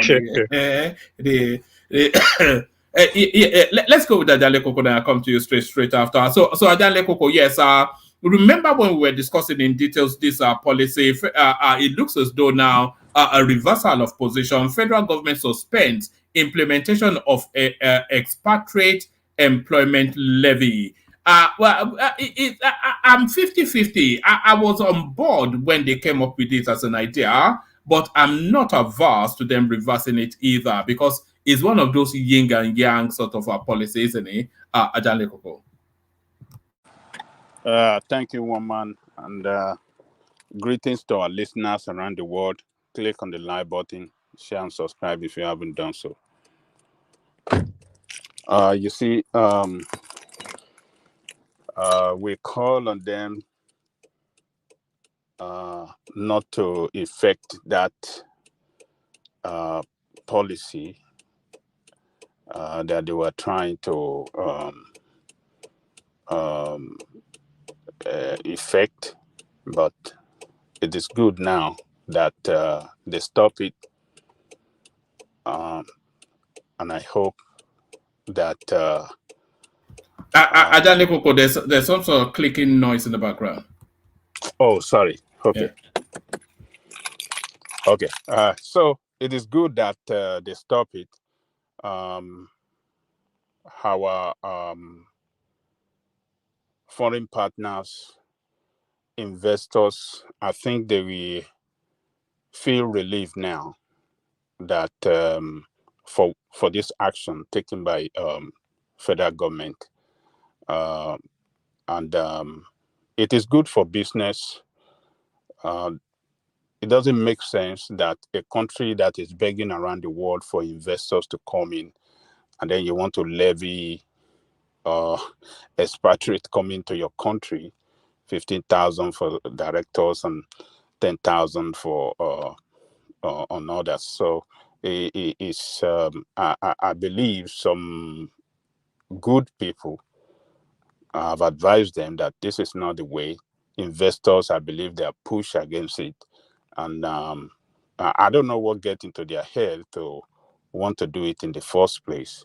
So, but they have taken the right decision now to stop it, and I think investors will feel relief now, and it is good. It is good. It's a good step in the right direction. Are you there, one man? Yes. All right. Brilliant. Let's go to your friend actually, Ajane Koko. Sowore leaves for United States to reunite with family after 4 years travel ban. So yeah, your take on that? Yeah, I think we, the Sowores, we are very happy. As a matter of fact, Brother Alexander Gomez broke the news to me this morning, and he called me. He said, "Hey, good news for you." I said, "What's it?" And he told me. I said, "Yeah, this is good." And it's sad that a country can treat one of their best this way. 4 years, 3 years of restriction, or maybe 3.5 years of restriction within Abuja, and before this total lifting of that restriction. So it's an opportunity for him to travel out to meet with his family, his wife, and the children in the United States. Those children, I mean, they'll be so happy to see their children, I mean, their father. I haven't seen him the last time, maybe like 4.5 years ago. It's not good for children at all to have their father alive, but being restricted to move, being restricted to within a confined area in his own country, and not a criminal, and did not commit treason. It's just not good. We shouldn't be treating our best, some of our best, this way.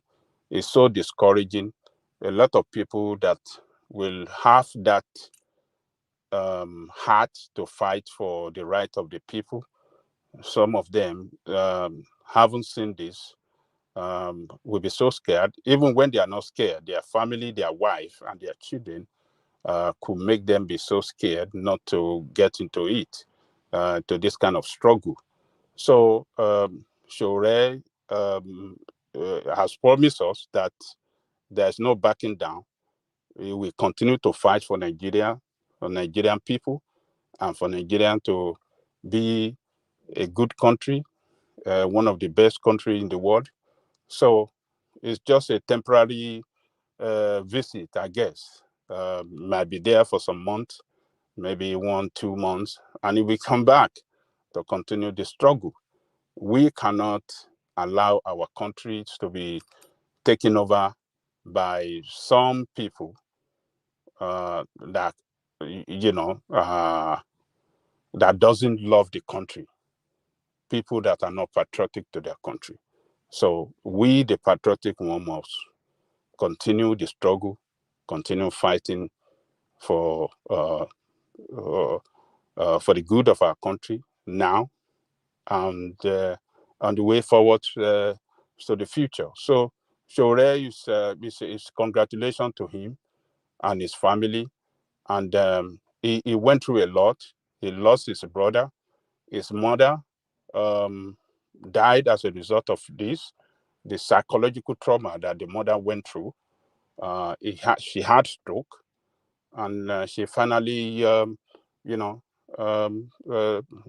died. And he lost a lot of things. He lost a lot of things.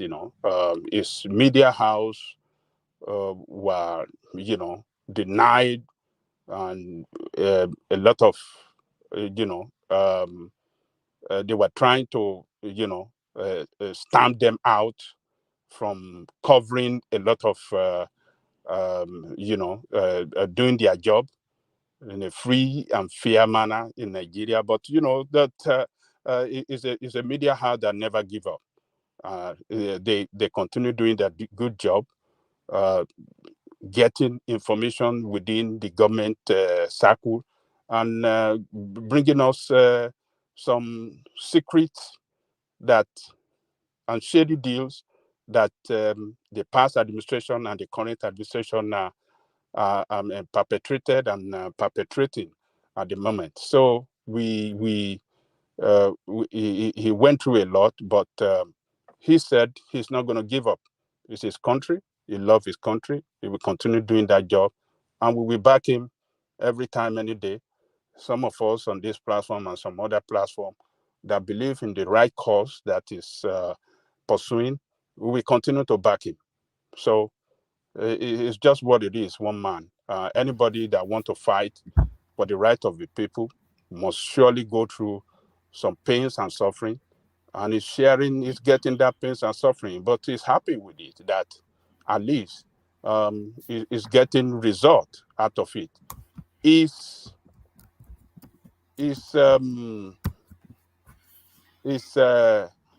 Sowore's coming into the political stage in Nigeria, into the presidential contest, have changed the political landscape in Nigeria.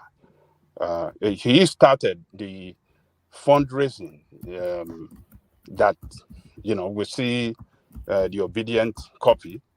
The internet campaign, traveling and to every part of the world, calling on Nigeria to wake up and come out and let us push against this. He's the one that started this strong campaign. He alerted Nigeria. He woke every Nigerian up around the world to stand up for their country. So he has contributed a lot to the political development in Nigeria, particularly in the presidential contest. So he will continue to do the job. This time around, we seems not to be, to some people, they say we are not playing politics right. But we want to tell you that those of you that are playing the politics right, you see what you are getting in return for it. But we will change the psyche of Nigerian people. Sowore will lead us in changing the psyche of Nigerian people. It will lead us in fighting against vote buying. It will lead us in, voting for the right candidate. It will lead us in, taking our country back from criminals that are holding the glory of that country down, we take it back from them. So kudos to him and his family, and we hope that while staying in New York City, or New Jersey rather, he will enjoy himself. He will have good time with his family and friends in the United States, and I wish him good time this time around, and happy holiday to Sowore, happy vacation, in the United States. So let me leave it at one man. All right, brother. Congratulations to Sowore. Just on a human level, I'm not probably his biggest fan, but just on a human level, congratulations to him. So let me take you to this space, Ajanle Koko. When I was actually reading this out, I was all set and ready to mock these people, but there might well be some sense in what they have to say. IPOB cautions Nigerian government, says creation of state police will not stop disintegration. So I thought it was going to be the usual saber rattling and whatever, but let me give you a few paragraphs. The indigenous people of Biafra, IPOB, has said that no security system, not even creation of state police, has been proposed by the Nigerian government will save Nigeria from disintegration. So that was when I thought, oh, it was standard fare. IPOB said this in a statement issued by its media and publicity secretary, Ima Powerful, whilst reacting to President Bola Tinubu's government's recent move to establish state police in the country. Powerful, however, stated that IPOB supports the creation of regional police, and that is where it started to make sense, somewhat to my chagrin, agreeing with IPOB. Powerful, however, stated that IPOB supports the creation of regional police, but is against a state police, noting that the proposal to establish state police is a strategy to capture all states into one APC party. So that bit I don't really it makes no sense. It says it was meant to it is not meant to curtail insecurity or insurgency in the country, and Nigerians should shine their eyes. If Tinubu's government is sincere to curtail insecurity and insurgency ravaging the country, they should establish regional police, not state police. No state police can handle insecurity alone without the support of their neighboring states. More so, creating state police will provide an opportunity for pro-terrorist governors to provide a safe haven for criminals and terrorists in their state. So it goes on and on, but I thought they were disregarding the concept of state police out of hand and going to do the Biafra saber rattling, but they are suggesting then that a regional police force is infinitely more sensible than a state police. And if you look at it, Ajanle Koko, in terms of the budgetary requirements, which a lot of states cannot really budget for state policing, and more to it, the abuse of that structure, is it not better to regionalize it rather than to micro it into states as being proposed? What are you making of a somewhat semi-sensible suggestion coming from IPOB? I think it's a laudable, suggestion, man. That is what we are practicing now in Yoruba land. The what do you call it? The Amotekun is a regional security outfit, isn't it, one man? Very much so. It's southwest wide. Southwest, yes. So I think these guys, sometimes we have to listen to them. This suggestion that they are proposing, I think is good. It can unify the region better than dividing them against each other, dividing the structure. Unification of the structure is better. You will see, the region having the same objective, the same security architect, and the same purpose in fighting insecurity in their region. So I think this guy, I think they got it right this time. We have to commend them, for this suggestion. It's better, the regional force is better than the state unit by unit police. You understand? If we have regional force, and then we have then the local police, different from that, I think. I mean, sorry. In addition to that, we have the native or the local police. I think that'd be better.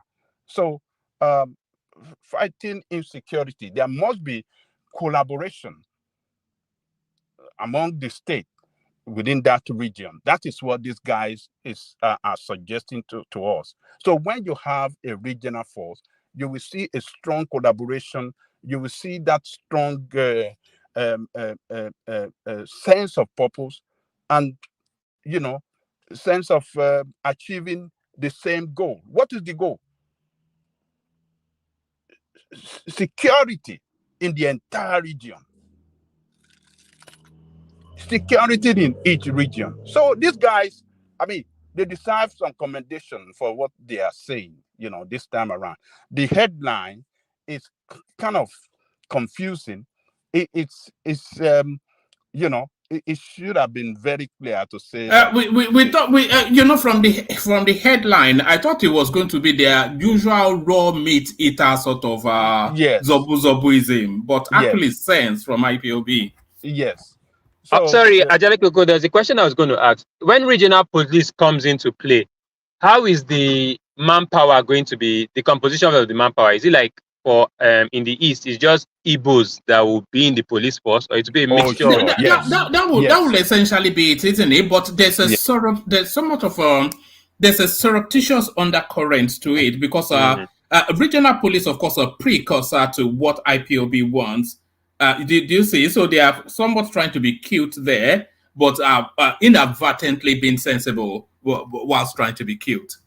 But do you think the question really is that, don't you think it's very, the way we are regionalized, we are so deeply regionalized, like an Igbo man arresting a Yoruba man in an Igbo, like, those kind of problems, all those systemic racial, like the same way blacks and whites kind of thing. Don't you think that's what is going to happen with regional police? Yes, there's an element of that, actually. I didn't actually think of that, but yes, that comes with its own problems, doesn't it? But in terms of the security, I think it will make for better. Do you not think it will make for okay, the incident in Kaduna, for instance, if they had a regional thing that they could mobilize at the localized level, maybe there would have been a quicker response to people just casually marching 500 students into the woods, telling them they're kidnapped. Charles. Yeah, I think so, but you don't buy the idea. I don't buy the idea. Like that, see, like that kidnapping thing. Honestly speaking, if they want to catch them, it's easy. Just the way Wike did. Remember what Wike did when he put a ransom for that, is it kidnapper or whatever it was? That on that days they caught him. If they want to catch these people, all they need to just do is like put a 20 million. In fact, they don't need that money for the military. Just put it to what do you call it? What do you call that thing that you pay for? What's the word? I can't remember the word, but people like where you put a ransom for people. A bounty. Yeah, like a bounty. There's no need of channeling all those billions to the military because they're incompetent. One man will just steal everything. So rather let the thing go around. Just put a bounty on any kidnapping, and they will find those girls. That's the truth. They will find them. I don't know why they're not just doing that. There's no need of putting so much money on the military that are incapable of finding anything. Just put a bounty on them, 20 million bounty, and I can be rest assured one northerner will just seize the opportunity and fish them out. All right, back to Ajale Koko. Yes, so I see some people against that regional, but what the regional going to do in terms of bringing, a strong collaboration among state in,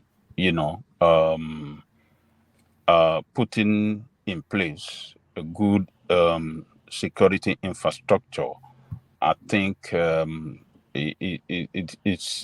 will give us a stronger, it will put us on a stronger position in fighting that insecurity rather, than dividing ourselves. I'm not saying that the local security forces should not exist, but for the sake of our region, if we have that regional police force, at the same time, I think that can guide the local police in getting the job done better as well. It's a good suggestion. As far as I'm concerned, I like it. That is what we are practicing right now. The Amotekun, in the West. Sorry, I, You I, know, I, I was going to ask, Amoteku, do they have police station? Like, what are they exactly? Do they have a physical office, or is just like? Yeah, they have physical office. Yeah. Before Yes, they but had them, do they have the power to detain? they not to detain. They can effect arrest And and then hand over to the police. hand Yes. over. So Yes. yeah. So and they have really helped us. One man, that's Amotekun. Oh my God! If we have not had Amotekun, Do you think they should collapse Amotekun under the structures of Sunday Igboho? Do you think Sunday Igboho should have an involvement and oversight of that Amotekun because he's ready and they are available? Do you not see a natural synergy there? yes, I think they should get them involved in the activity of Amotekun. The OPC as well should be invited to give them some role to play. All together we give us a better, security of our region. So all those guys and the hunters as well, they know the interior part of the bush, of the forest rather, than the police and the army. The hunters, they know. Every hand should be on that. They should get every security outfit out there involved in this fight against insecurity. So I don't know what is holding them back. I don't know why they don't want to get them effectively involved. I don't know the reason. Maybe for reason of federal government or maybe Nigerian army are going against it. I think it is time to, stand up, and effect this thing, in such a manner that we can get our country back. Farmers cannot farm.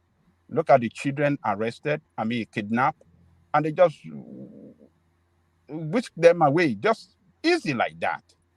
How did it happen?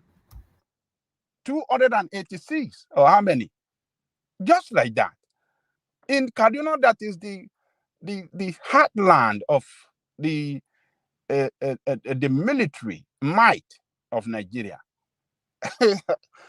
Sometimes you can just see some funny thing happening in Nigeria and you just be shaking your head. You can't even wrap your head around it. How did it happen? So this security matter, we have to take it very, very serious. So the suggestion of this IPOB guy, I think is good for the better coexistence and a better management of the security of the region, because we are the same people. So what's the big deal? The entire eastern space are the same tribe. They are just one tribe there. Igbo people in the east, Yoruba people in the west. Why can't we work together? Why can't we are not immigrants? The way that United States did its own. The United States is an immigrant state. It's an immigrant country. So, but in our own way, we should be able to do it better. I think I like their suggestion, and how do I describe it? A security expert in each region, particularly in that region, should be able to sit down, take a look at it, analyze it, and then come out with something very good. You know, it's a good suggestion anyway. People's position are going to be different. Some will not like it. I like it, and I see Amotekun has been in that model. So, and Amotekun is working. So, if not for Amotekun, one man, the whole West will have been a mess. The kind of amount, the volume of arms that these people from the North are bringing in that have been arrested.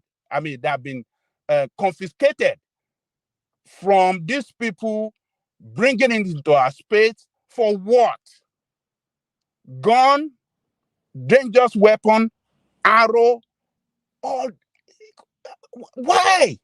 They will load, they will hide it under their malu, under food stuff, and all this for what? For God's sake.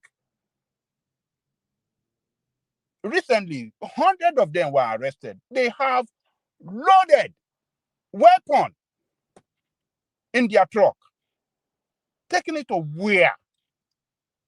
For what? So regional force is very important, and that is what the regional force, Amotekun, have done good for Yoruba land. So I think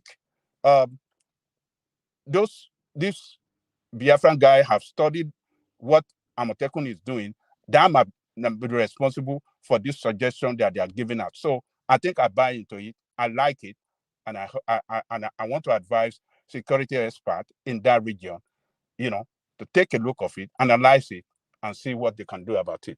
They should not just throw it away. All right, brilliant. Let me take you to one more space, Ajan Lekoko, and then I was going to go on to Charles, but he's dropped, so I'll go on to Pansat after you. So you know, Ajan Lekoko, this story has been in the news cycle for at least a week or so now, but I've deliberately stayed away from it because one, they say not to speak ill of the dead. But I'm not especially a fan of people like this. But we have to mention it at some point. So let's mention it now. Wigwe wife's son's remains arrived Nigeria for burial. So I'm sure you have been following that story at the sidelines. Thoughts on that space, Ajan Lekoko? So the remains of all of them are now in Nigeria, or what? Yes, actually, let me play you a clip that sort of speaks to it. Let me play you. There's quite an elaborate sort of homecoming type thing. Is it from River State? Yes, I think it's from River State. There's quite an elaborate homecoming sort of thing that played out in River State for this chap. Yes, here it is. There he is. There he is being returned home. How about Wigwe?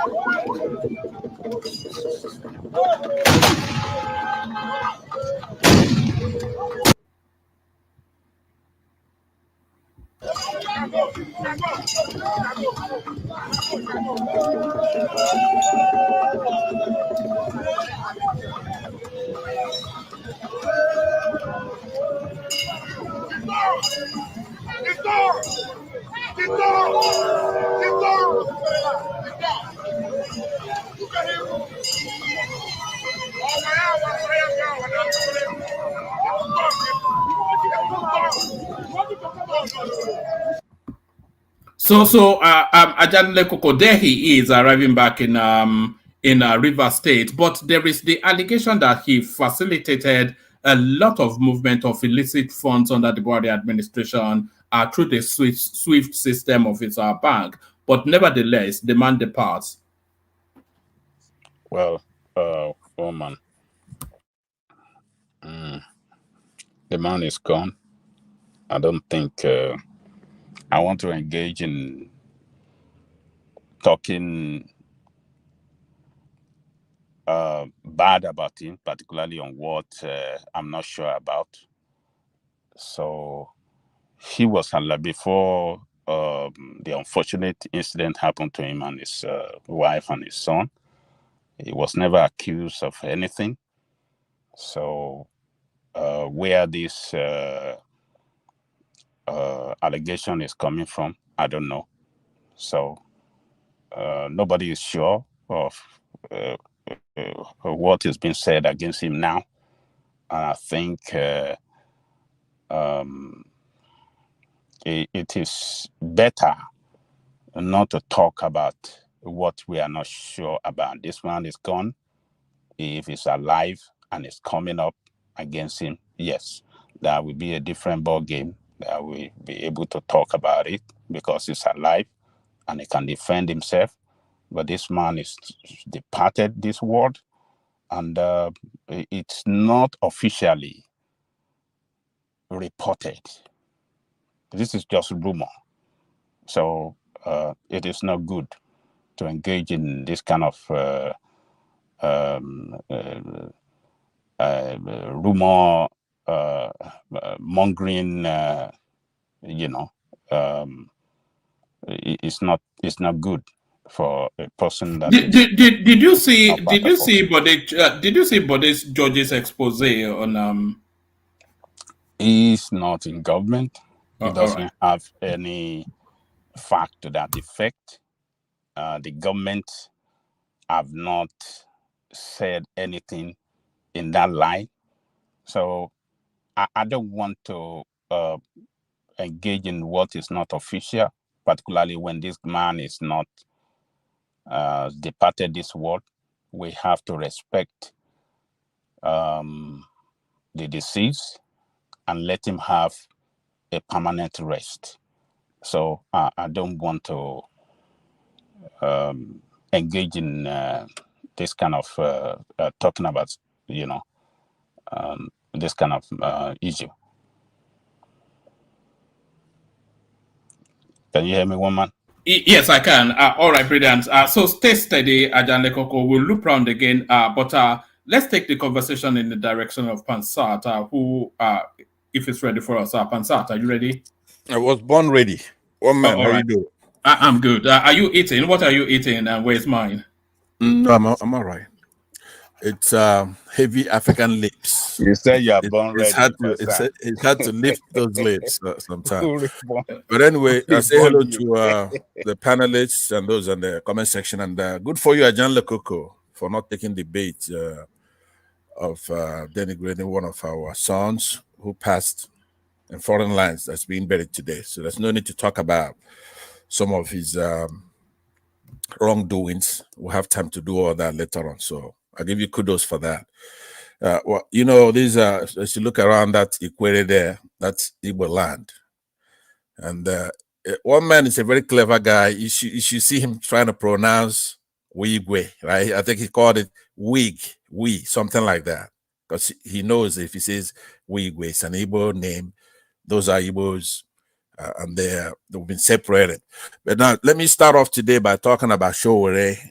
I'm so happy that he's safely escaping that country. Sowore is an enigma. Even though it wouldn't look like a word you will associate with him. It's like, oh, we know Sowore. He's fighting for us and blah, blah, blah, right? But I could say he has many virtues,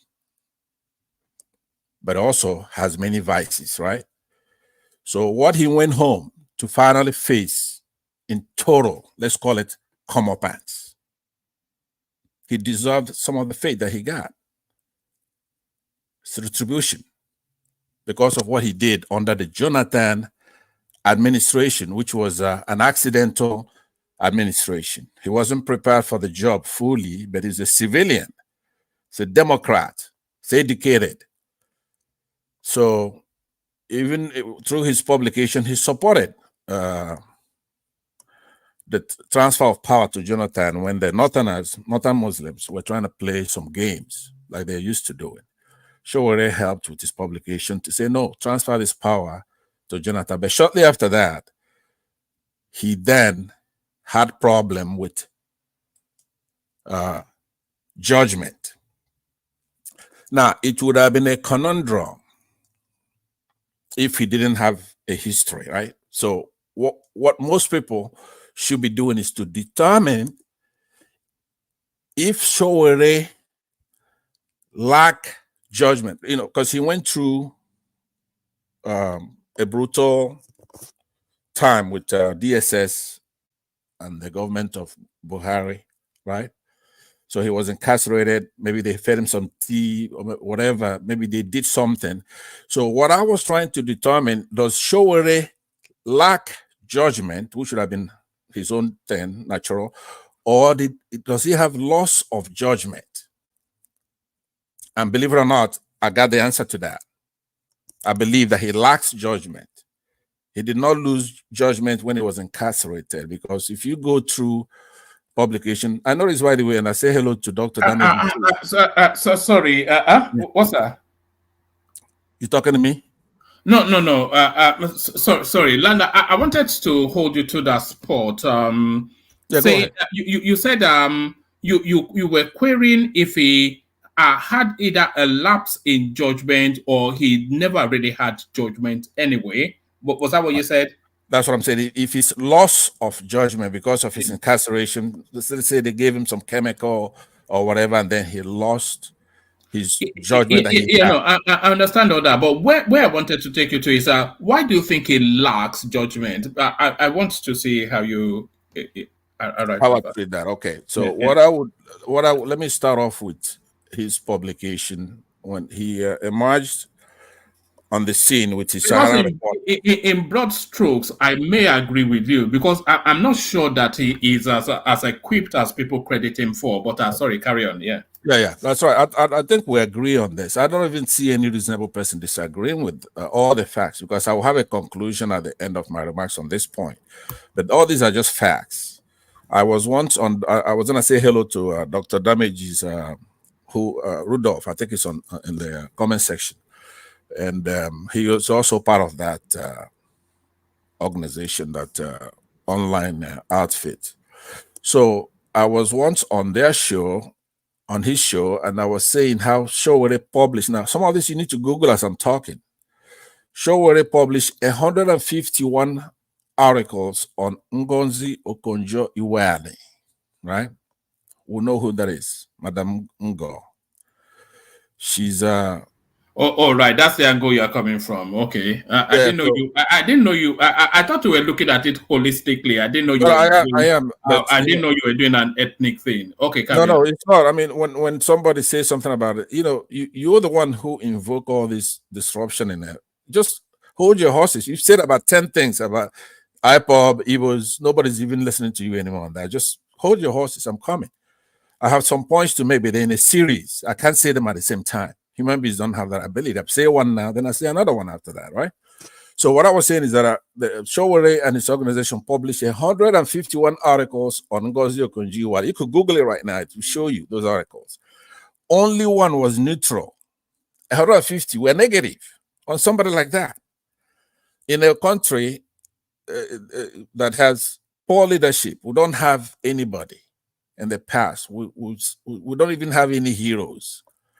Now, so if Sowore, who's a self-trained journalist, you come on the scene into a country like Nigeria, and you have a contest between Buhari, a military thug, committed a coup d'etat, killed a lot of our people, right? And then an educated civilian, Democrat, minority from the South. And you find it very difficult to make a choice between those two. That's lack of judgment. That demonstrates it right there. We have a lot of women, for example, the NASDAQ boss at the time, a lady who it's an Igbo woman who's helpful in cleaning out the fake drug stuff, even if it's being perpetuated by Igbos. But at least you have a woman who's an Igbo woman who's also fighting that, and that's Dora Akunyili. You Google that as well. And this Sowore was hard on her, up to publishing pictures of her when she was in a hospital going through chemotherapy.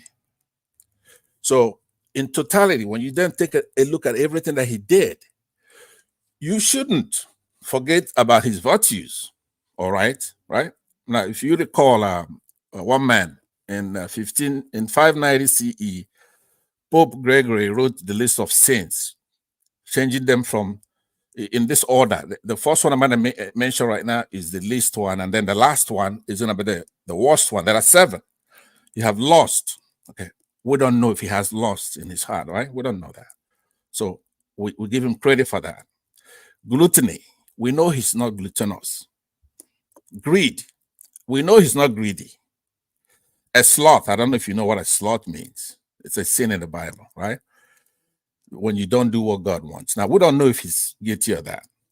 Now, wrath is the 6th one. Envy, 7th. Pride, 7th, right? Those are the 7 ones. Now, Sowore has the problem with the last 3, which are the worst. Wrath, envy, and pride. I don't think even a Jen Lukuku would dispute that. So that's why I'm saying today is the day to be happy. I'm disputing everything you mentioned in totality. In totality. You do? Okay, so maybe one man will give you a chance to respond when I'm done. Or you can interject at any time. Because that is not a... Just carry on to your ethnic propaganda. Carry on. It's not. You know, ever since I've been on this platform, I could tell you that I have no ethnic agenda. None. Now, if somebody says P2B is good, and you say it's ethnic, you're making a fool out of yourself. Because it's a matter of fact, right? If somebody says, look, the Igbos must have some break in that country, right? I said the same thing about a Contra in Nicaragua. Now, what I'm not going to do is to shy away from telling you the truth. A lot of these things that we say, people from the Southeast, we're not saying it because we're from the Southeast. It's just the truth.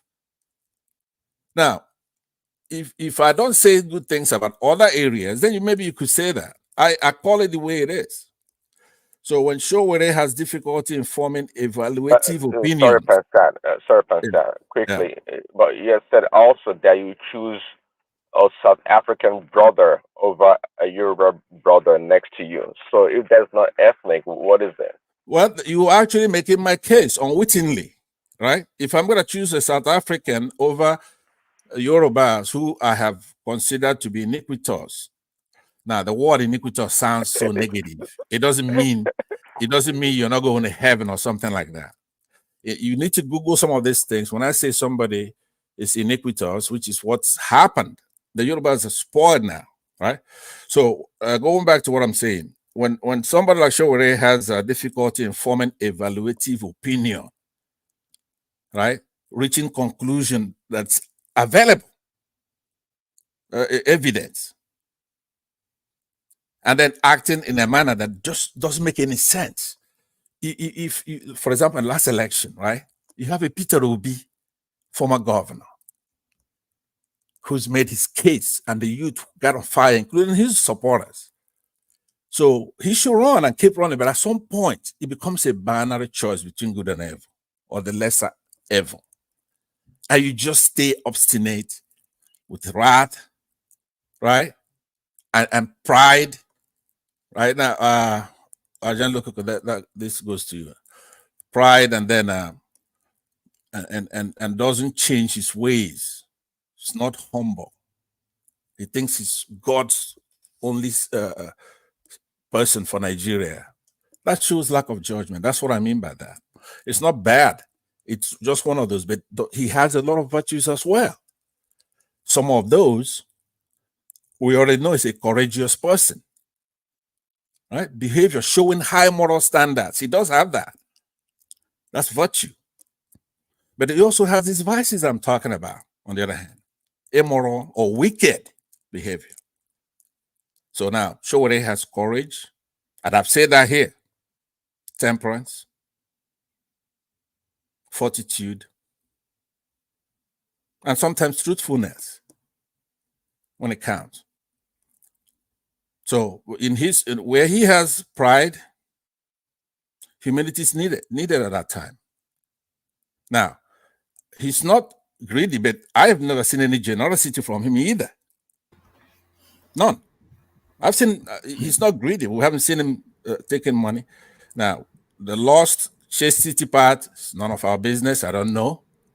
Sowore has anger. He seldom smiles unless he's singing some university song or something like that. He's impatient,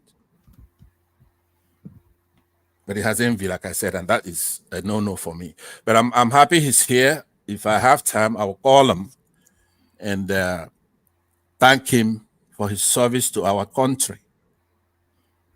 He's done a lot. He lost a lot. And I've defended him a lot here and in other platforms. I have. More than John Cook would ever do in his lifetime. I've done that. Now, one man, giving all that tribute to Sowore, I want you now to take me through those bulletins that you have. Let's do that today. All right, but a more condensed, with not a longer expanded essay, but federal government calls for safe, quick return of abducted Kaduna students. So we're somewhat inured to this sort of storyline now. It happens with such increasing frequency, but we should not get accustomed to this sort of thing now, Ansat. It's just unacceptable. That is right. And most people are concerned with, I'm more concerned with the noun of insecurity in Nigeria. Lack of confidence, self-doubt of our people, diffidence, unassertiveness, timidity, timorousness in Nigeria, as opposed to the unstable fear. Insecurity in Nigeria is basically looked as the fear, lack of, but I'm looking at this lack of self-assurance, because if we had that, we'll solve this problem. The root of all insecurity is fear. Now, in the case of Nigeria, it's losing what we have, like our lives and our property.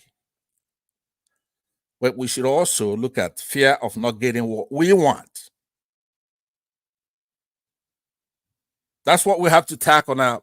We know what the problem is now. I made it a case to go on a crusade on all these platforms, taking a lot of insults, talking about Northern Muslims. Of course, they don't want to be talked about. They're cancer on our society.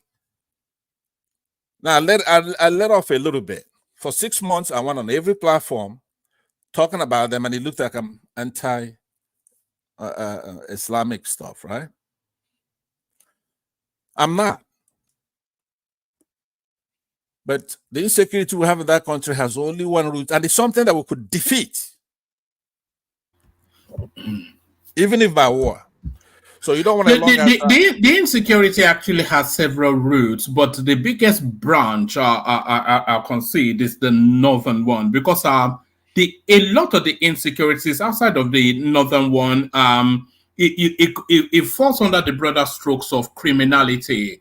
But the particular sort of insecurity we're seeing in the north, that has the dark clouds of insurgency, extremism, and all of those sort of things. You are avoiding the main word. It's terrorism. They're terrorists. That's what they are, terrorists. They don't want us to clamp down on it. Now, they glorify. You see, these people, all they do is to study the idiosyncrasies of all the regions, right? So you hear somebody like John Cook talking about Amotekun, right? What is Amotekun but a glorified hunters, right? He says, oh, they should mix up with the hunters. Or in his case, he doesn't really knock IPOB when nobody else is, like you, right? You're knocking IPOB, who should be teaching you in the West how to solve this problem. Amotekun, you were asking, could they detain somebody?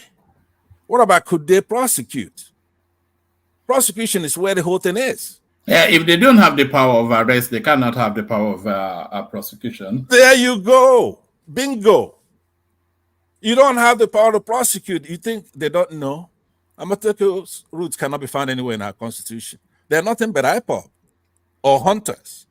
So to come out and say, "Oh, we are Yorubas, we are Amateko." No. Hold on. They are embedded in the state house assemblies. All the totality of the Southwest. I know, but Do you not remember how they were formed? I do. That's what I'm trying to tell you. As a matter of fact, I'm happy you, like the other day when I came here and I was teaching you guys a lot of things, the Chinese renminbi, their currency. I was gonna rename you Patad because you don't know the difference between Petard and Patad. We're gonna be calling you Patad from now. Now, don't worry. I consider that. Look, listen. I know you did. You did in my absence, but hold on. One minute, hold on. I'm because there. Let me make a point. Hold on. Because I went to check because you were so forceful about it. You know, I'm not so interested in being right, but getting it right. So that's more what I'm interested in, getting it right rather than being right. But carry on. That's right. I told once the moment you go away from me a little bit, then your mistakes start piling up. I'm always right. That is Yeah. Always right, except when you're wrong.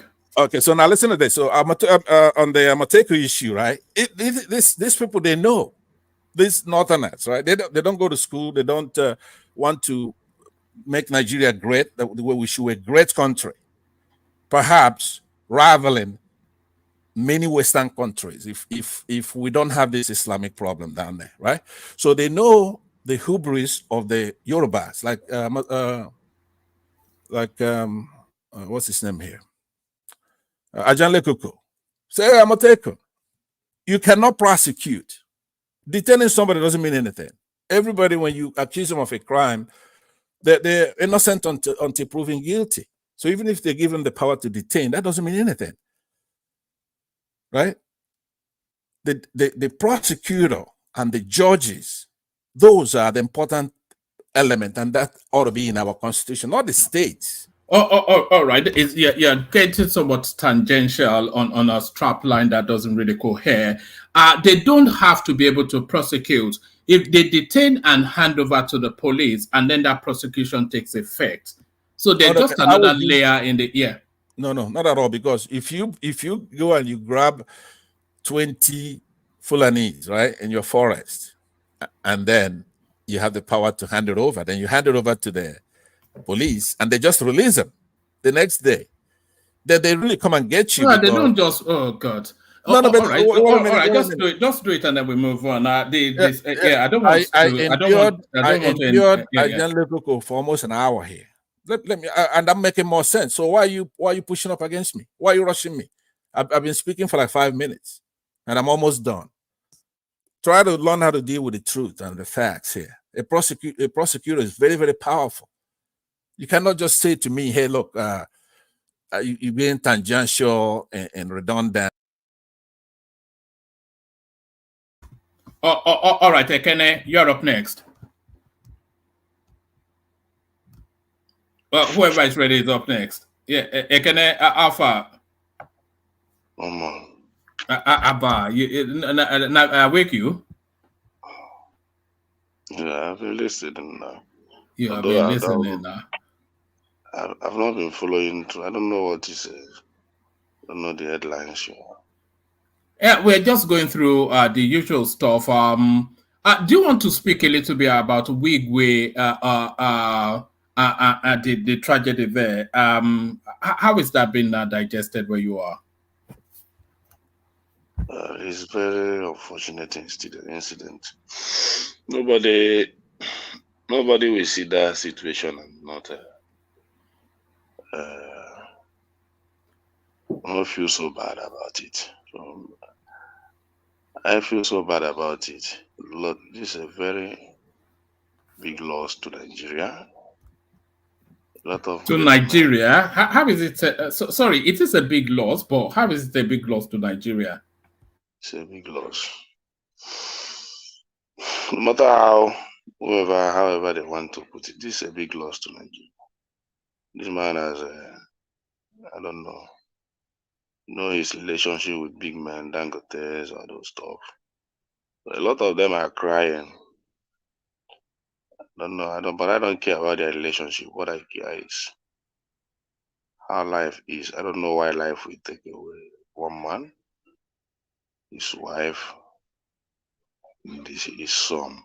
That's a very big one. So sorry, Kenneth, can you speak up a bit? You sound so much faded out. Okay. I say I don't know why life will just take away a man, his wife, and his son. It's a very big loss. Although I've seen it happen one certain time in Alaba. One very big man. The man died with his wife. Along that Orebini road.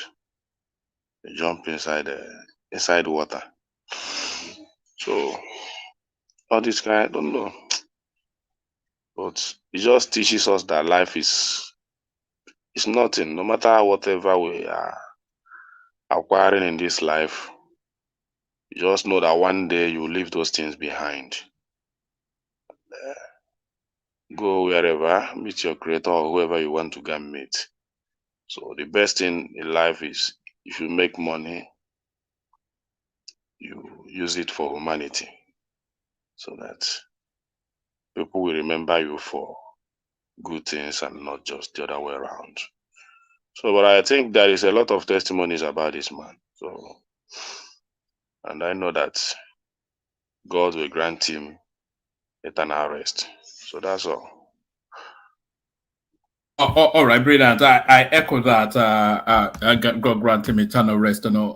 But Sowore also gets the chance to be with in the warm embrace of his family, as he gets the chance then to travel to America for the first time in nearly 5 years. So, what are you then making of the Sowore release? That's how it's supposed to be. The man is enjoying his freedom now, so there is nothing sweet as freedom. Freedom is a very good asset to humankind. So the man is enjoying that's why whenever that is the benefit of democracy. If not for democracy, maybe he won't enjoy this freedom. He will still be locked up around Abuja and all those stuff. But you see him, he's happy, announcing his how to go and reunite with his family after 4 years of travel ban. That's a great one for him. So congratulations to Sowore. So, and the importance of this freedom, they should bring it down to other people that still need it, like in Nnamdi Kanu and all those stuff. So, and also grant them their own freedom. Yeah, but what has no? It's a different space. So because I've just been waiting for somebody to draw that parallel. Nnamdi Kanu is accused of very heavy crimes, which are eminently provable. But Sowore was a political capture for being a nuisance to the government. So they're two different spaces, are they not? I wouldn't say that they are not different, but at least as a new government, you have to at least Sowore is not the only person being released in the past few months. Tinubu'S is enjoying his freedom, going about, being happy, reunite with his family, enjoying himself again. So it's not only Sowore. Just make it good for everybody so that it doesn't look that you are partial. That's my point. You understand? So you have done to Sowore, you have done to Tinubu'S. Do also to Nnamdi Kanu, so that it do not look partially to not be partial to. So all the people that died under Nnamdi Kanu's reign of terror, you just write that off as one of those things. And people will continue to die if you don't do the right thing for this. If you really love the region. No, what's the right thing? What do you mean the right thing? This guy is a pretty nasty piece of work. Well, whatever happens, one man, it's just about nation building. So as a new government, just do it for the optic, do it for the peace. As far as the region wants him to be released, a lot of people in that region wants him to be released, then you don't have any reason. Just do it. But if you say you want to still keep him, well, that's to you. You understand? But for the optic, for the good of the nation, just giving that benefit of doubt, because a lot of headlights, both governors has speak up, ask for his release, even to stand a shorty for him. So I don't think they have asked much for Sowore and Sondigbo on behalf of just compare it to Nandekano. The way the southeastern governors and the other statement has asked for his own release, asked for his shorty. So that is it, one man. That's how I see it. At least for the sake of those governors and those other men, elderly men that is asking for his release, just do it. But if you say it's not good, then what about the people that object to his release? Maybe people like you and some other people that is objecting. But the most critical thing is to look into the region.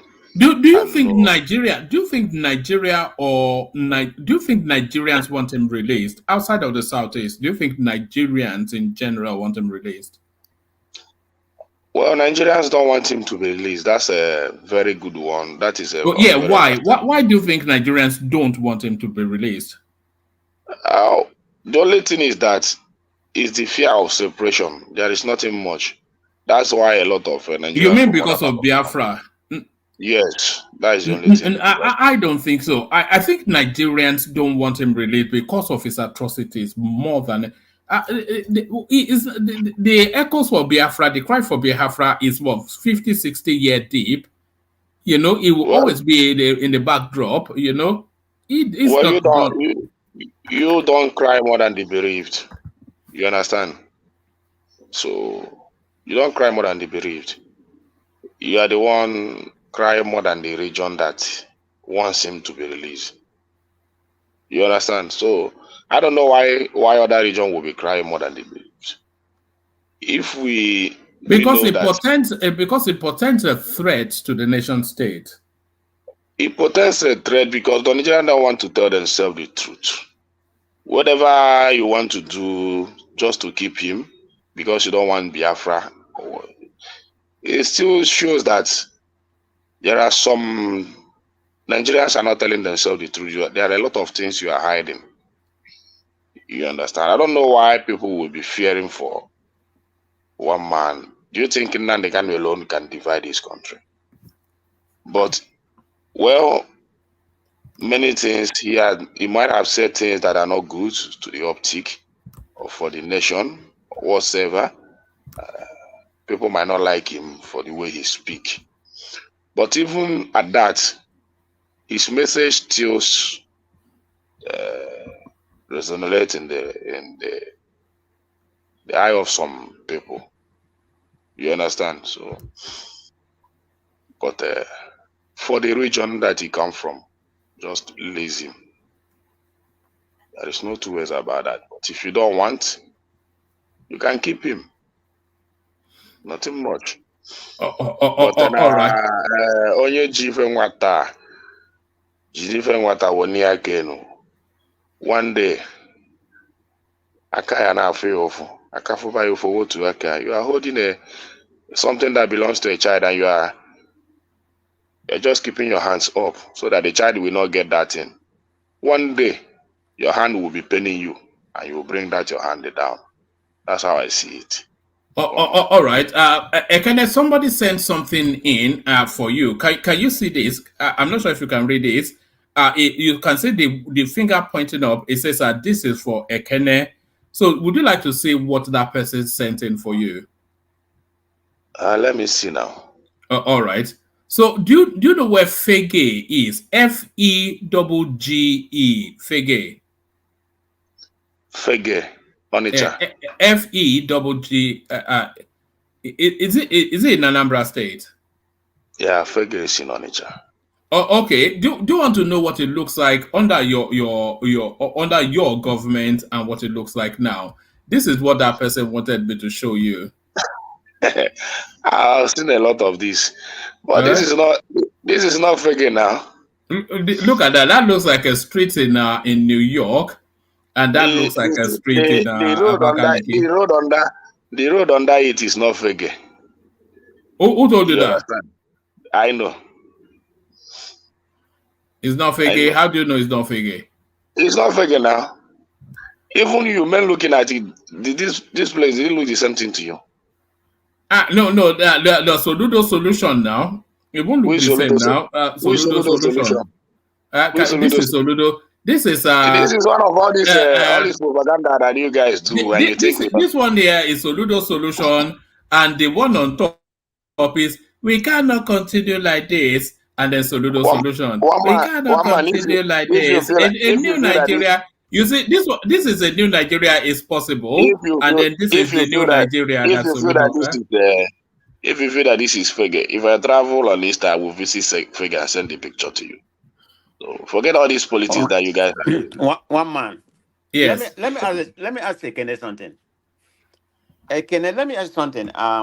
Like I never really followed him during his time and whatever followed him, even the predecessors, Let me tell you, I know you have a lot of billionaires individual, What is the government doing in terms of development? Like, let me say your capital city. Why does it look rubbish like anything comparable to other part of capital in Eastern Nigeria? Let me say, I'm not going to put Umuahia there. Umuahia is, well, to me, Umuahia is a little bit better than Oka or whatever. Why does it look so rubbish? I'm not even going to compare it to Owerri. So that's not even comparable. Tell me why.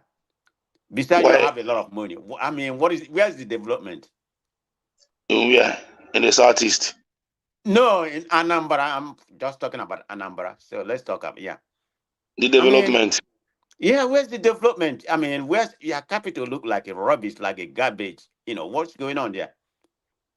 I mean, you don't have any. Go ahead. Well, what I see in you're like the most populated state in the southeast. And billionaire wise too. Yeah, despite that, I know, but there is still a lot of development. It's just individual. What is happening in Anambra State? Forget about individual. I'm talking about your government, right from Obi time up to the present. Your capital look like a garbage. No, it might look like that.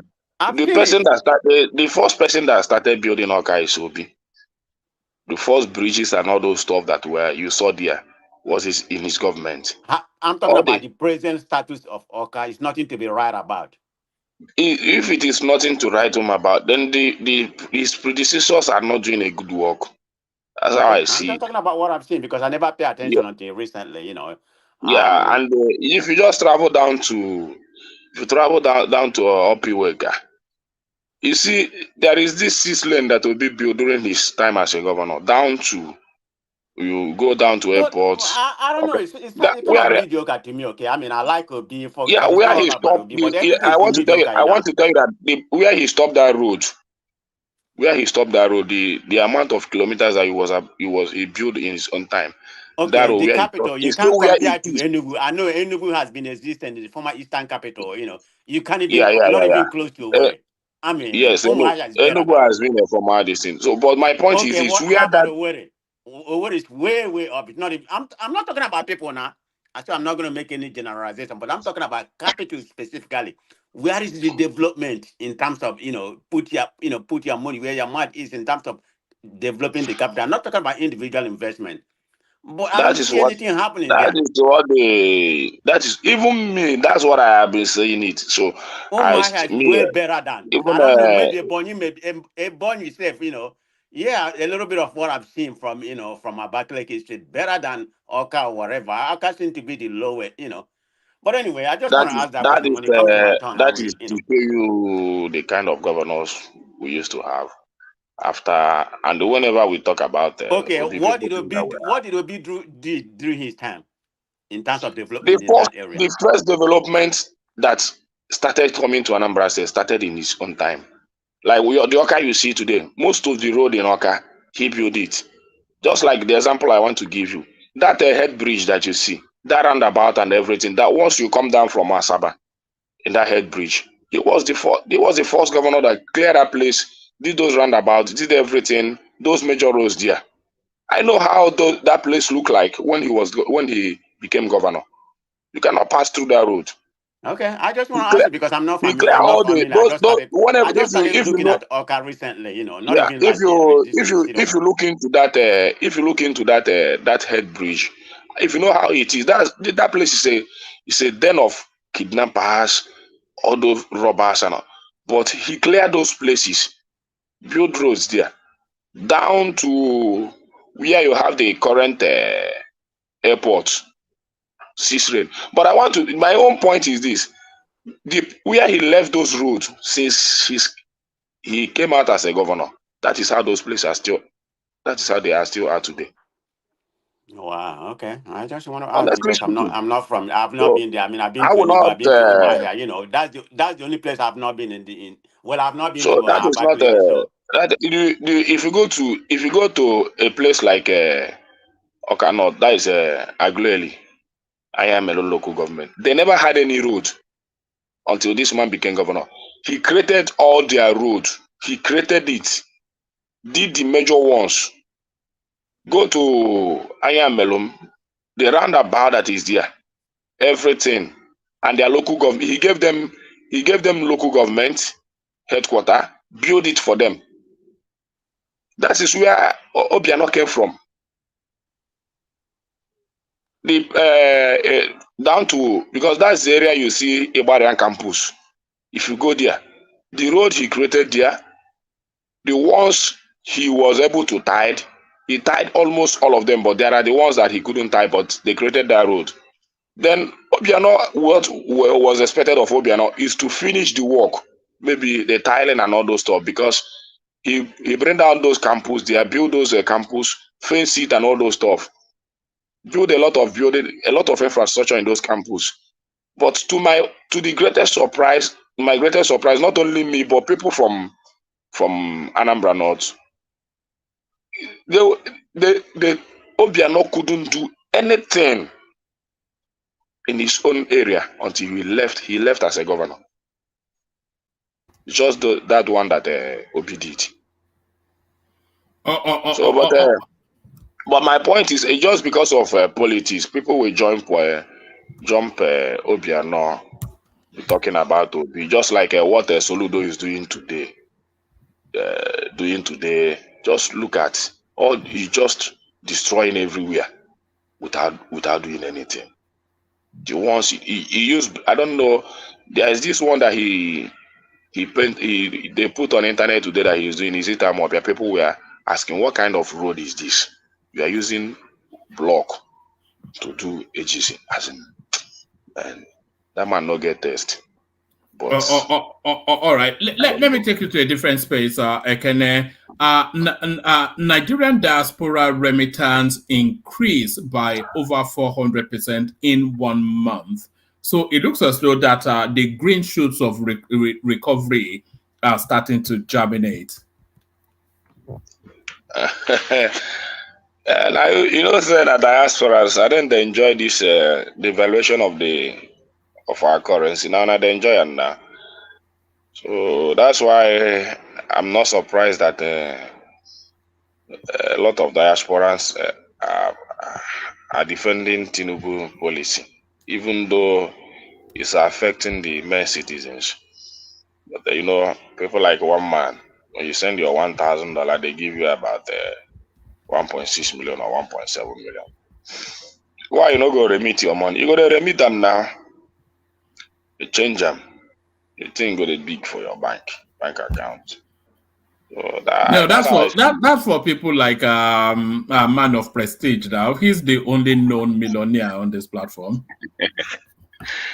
It's everybody. It's all of you. Both Amos. One man, please stop that propaganda. Look, you see, he lives in a palatial mansion. If that's yeah. I was just drinking my coffee this morning. Okay, so don't go there. In your pink shirt, I'll never get over that pink shirt. I was at the coffee shop when I was talking this morning. I was at the coffee shop early morning. That was like about 6 o'clock because I have somewhere to go. So, but then I came back. Then I came back to I came back to your platform. By that time, I was at gym. I No, think yeah, you I saw already you gone. battling it out with Kaizo and the rest of the Oh, rascals okay, from okay. yes. Yeah, So but one man, that is how I don't expect. That's all I expected. I expected it now. What do you want? What do you want them to say? Any dollar you have today, the best thing for you to do is just to change it to naira because your money will be so big. Because whenever, and that is why I doubt if this currency will ever come down again. But I don't know if it comes down, is to your people's benefit. So you people are enjoying the downfall of our economy and the valuation of our naira. So that is why whenever you come here, one man, you try to use of a lot of explanation for us that is here that we don't that is why we don't understand you because we don't know the angle you are coming from. But this is your only angle. This is the only thing you understand. The devaluation is favoring you. So, but we that is in Nigeria, the high cost of living and everything that this thing is costing us. You call it a devaluation, but if you really want to look at it in its truest, most accurate form, it is actually a correction, not a devaluation, but a correction. What is happening? What is actually happening is the naira being corrected. I let them correct it now. They are correcting it. Let's see. But for me, they have already devalued it. The first devaluation was about 9 something. Now after December, No, that wasn't a devaluation. Now that's a correction. Forget that one. The naira was overvalued. Okay. It was puffed up on steroids. And now it's going through cold turkey. When you're coming off drugs, so you go through cold turkey. So that's the naira is going through cold turkey. The devaluation. Devaluation. Yeah, whatever you want to, however you want to put it. Now devaluation. Now IMF they tell them what waiting to do. IMF. IMF. Now them they are the people telling Tinubu to devalue the naira, and he's obeying their policy. Do this and do this.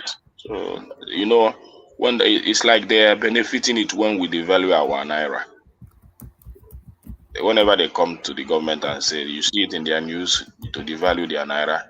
So our Nigerians will not come out and say, or the government will not come out and say, we want to devalue it. The next thing you will see is that they will just jack up the naira. The thing will start to be climbing up.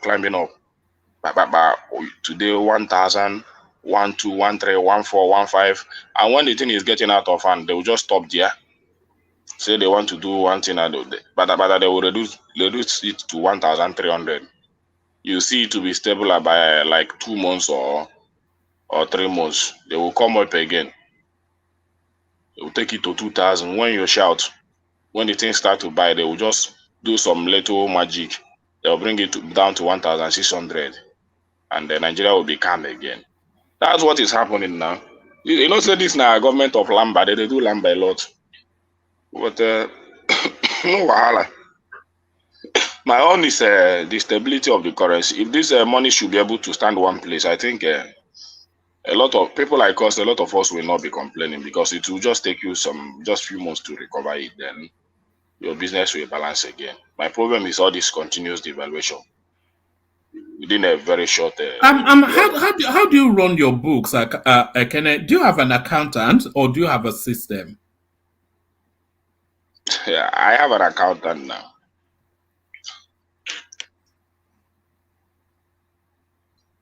I have an accountant. All right. Because you don't run a ledger or anything because the traditional way is just to run a ledger. People don't. But you are a modern man, of course, so I expect you to have an accountant. Oh man, forget that one. We know with the runner anyhow. A bigger number Mugu now. Because you know, you don't know Kenena. I don't know him, but I can tell he's a bigger number You know, Prestige, Ekene fools no one here. He is Yeah. is a supremely wealthy man. We all know that. Supremely wealthy. He and his party man Dangote, you see them at the golf club all the time. But I think One I think Ekene is doing well. I mean, that's just my own out. You know, the way you know, if I have to, you know, speculate in that area, you know, he's not doing bad in Nigerian space. You know. But you know, I always like Ekene to come here. You know, give us from you know, perspective from Nigerian angle. I mean, he has his own sentiment, but everybody do, you know. But I always like to hear from him. Aye, one man. You they have me, you know what like man of prestige. We just thank God there. We just thank God. No shit. Nothing that happen. We No just thank problem, God. brother. Nice to No, hear we from don't you get all the time. we don't go kill ourselves no matter what is happening.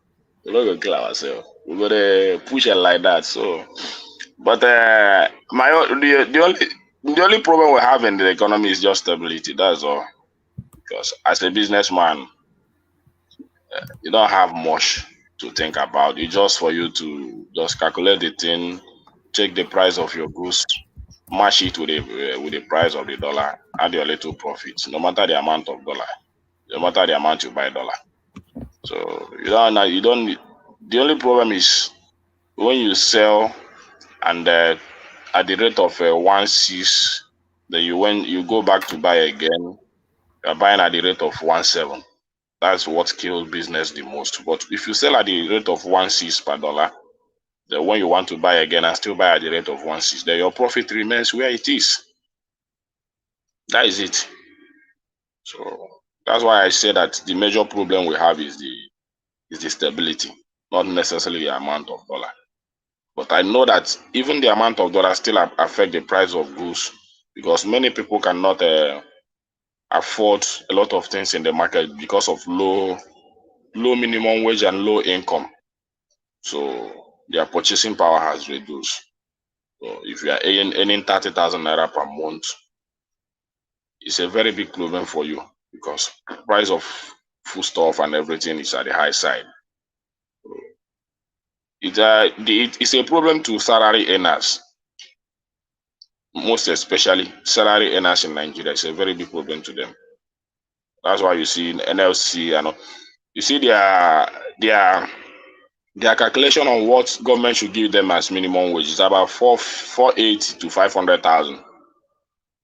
And I think they deserve it Yes, because I was seeing those figures being bandied around as I was checking through the news. What is the government offering as a counterweight? I thought the government was offering about 50K thereabouts. Yeah, government is offering about 50K, but 50K. But they are wanting about 500,000 naira. About you call it 500,000. How much is it in just calculate it now? It's about, or it's not up to $300. But in the way I know that government might not give them that amount, but if it is a working country, the way the economy is, that money is a very small one. You understand? Because if you're able to give them good minimum wage, nobody will tell you that the naira is $1,600. They will still be able to go to the market, buy a bag of rice for 100,000 naira or 80,000 naira, buy their Indomie, a carton of Indomie for about 18,000, buy meat, buy fish, buy those stuff, then have a little for savings, pay their tax. Then you see the economy flourishing. So when your minimum wages or your salary is below your monthly expenditure, it's a way of committing suicide now. But when you give them this normal minimum wage that they require, they can go to the bank, take a loan, do their whatever they want to do with it, either to build a house and still be able to pay back. But as it is today, none of them can go to the bank and take a loan and say, I want to build maybe 4 rooms and parlor, because they don't have the hope of paying that money back. So the economy, I don't know how. It's not favoring at least a lot of workers, monthly earners. It's a very big one. So the government has to do something. Until they increase that minimum wage, people will not see them doing anything. Because it's for you to match their daily expenditure. Things are on the high side. That is it. Yes, I broadly agree with you. They call it means testing. I'm not quite sure if that's an economic term or something just peculiar to this country. They call it means testing. So they test how much you can survive on a base level sort of life, and that should be the determinant for minimum wage. It has to be means tested.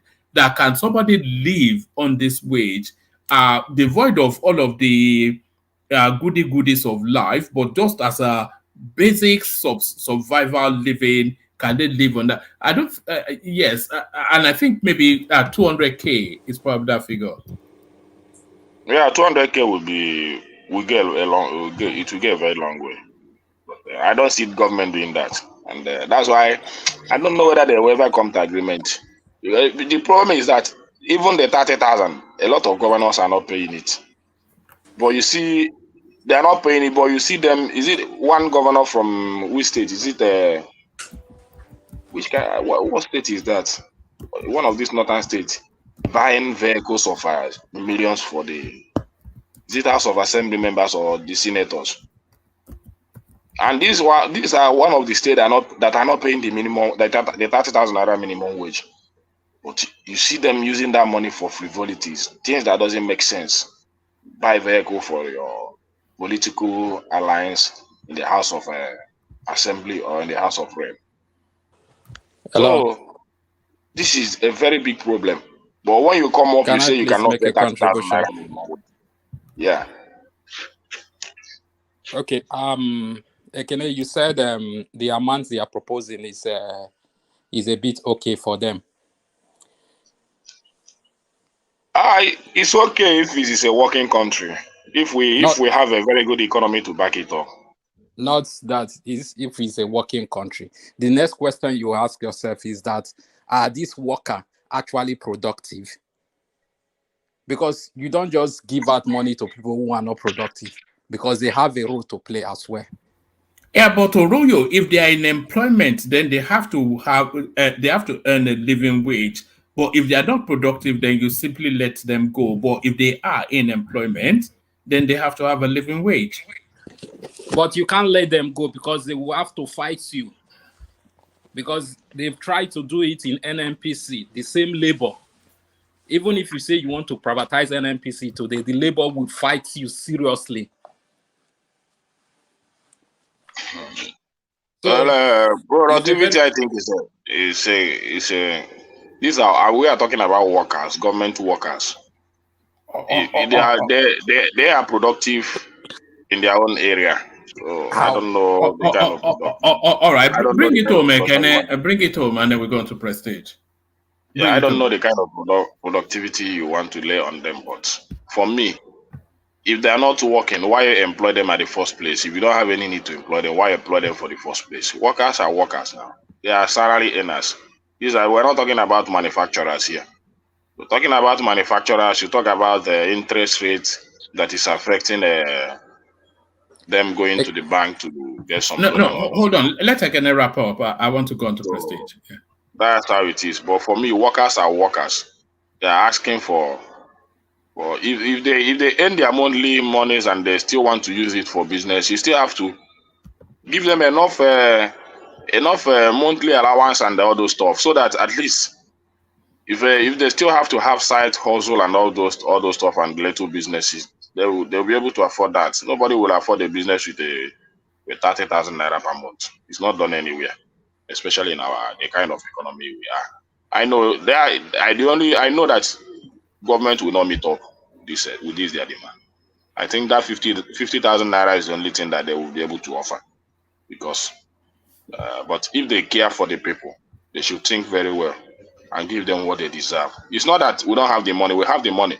You see all the vehicles being purchased by a lot of state governors. Those things are a lot of money if you calculate it. But they keep on saying that they don't have money. They don't have money. But when it comes to their own benefit, they have money. You think about the former governors. Do you know what former governors take home today? You are talking about the productivity. Do you know what former governors, the benefits? Go and Google it. What they take home yearly in 2 years. Vehicle allowance, health allowance, this allowance, this allowance. You calculate the the number of former governors we have today in Nigeria. You know that these people are eating up your resources without doing anything, just to serve for 8 years. After 8 years, you become a vampire to the economy of the system. You suck the whole money in your state because you rule them for 8 years. Check Akwa Ibom State. Know how much their former governors are earning in a vehicle allowance, health allowance, and all those stuff. So Nigeria is not designed to favor the common man. It's designed to favor the elite. So with that in those their with that their allowance. Just one thing you said, Kenneth, there. It reminded it's put me in mind of a clip that somebody sent in a while ago. If I still have it, I'll play it now. But it's some yes. Let me play you this. I think it chimes with what you're saying, Ekene. Nigeria, the problem is partly complete, and this is a lesson maybe for British politics. No realism at all about the targets they set. They will set, every government comes in promising to almost sort of triple the country's growth in the next 4 years. And that's one of the reasons why the corruption goes along with no performance at all. The objectives are so unrealistic that there's no incentive for any of the senior civil servants or ministers to actually get anyone who's going to deliver anything, because nothing that could be delivered could ever meet the nonsense that they're spouting. So there it is. I think that's in the broad strokes of where you are. But a couple more sentences, Ekene, and then we'll go on to Prestige. Yeah, that's it. That's why I don't have any sympathy for our governors and our presidents. They must deliver for the people. So if they are not doing anything, if their objective or their actions are not pointing towards the common man on the street, I don't take them serious. So you can defend them for all I care, but that's how I see it. The system is already designed for them, for their own benefit. They are living very large, very large. Compare it to other states and other countries. To know, Nigeria is one of the richest countries in terms of resources, but it's not affecting the life of the common man. But when you check our elites, the government officials, you see the high class people you have in government in terms of spending and all those stuff. You compare it to go to the streets, you see your people languishing in penuries and poverty. All right. We still have mind to defend them. All right. All right, thank you, Ekene. So that's thank you, Ekene. So that's Ekene ending it on a sour note.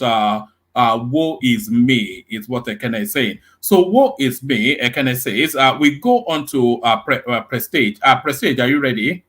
Yeah, I'm ready. Thank you very much. Good evening. You have a theme music to bring you in. Would you like to know what this is? Anytime you come here now, this is going to be your theme music. Do you want to hear it? God. Okay, go ahead. Okay, now.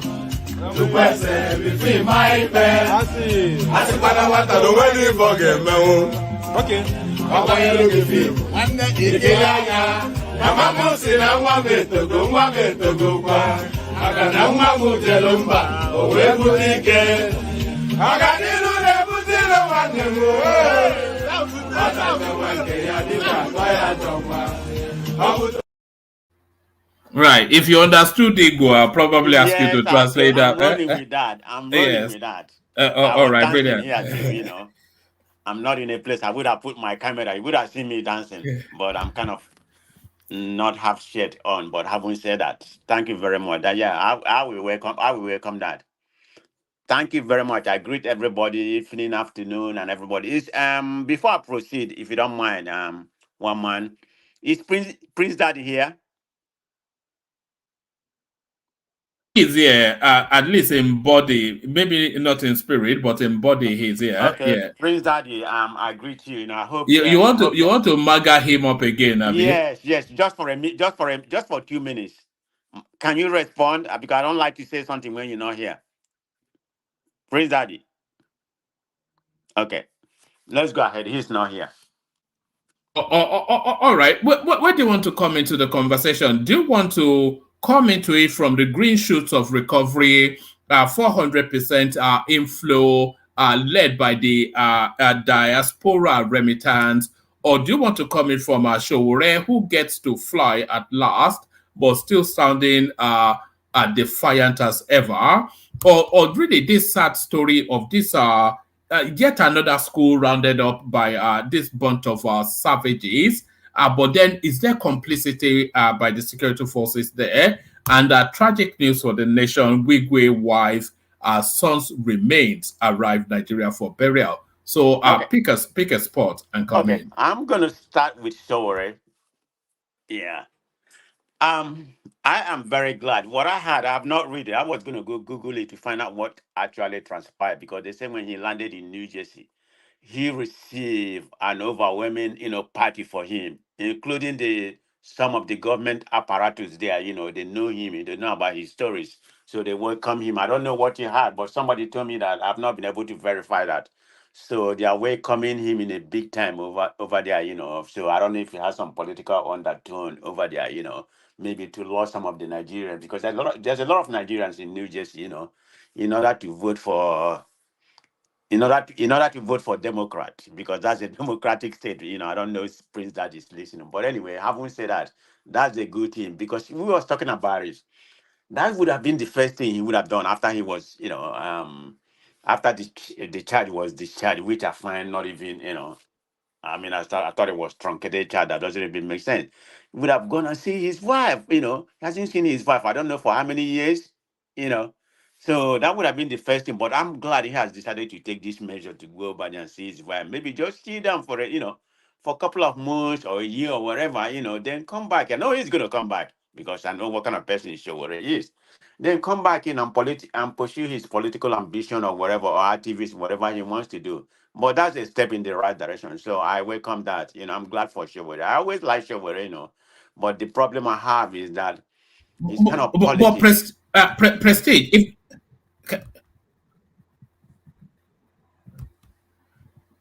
Okay. sorry, Prestige, can you hear me? Yeah, I can hear you.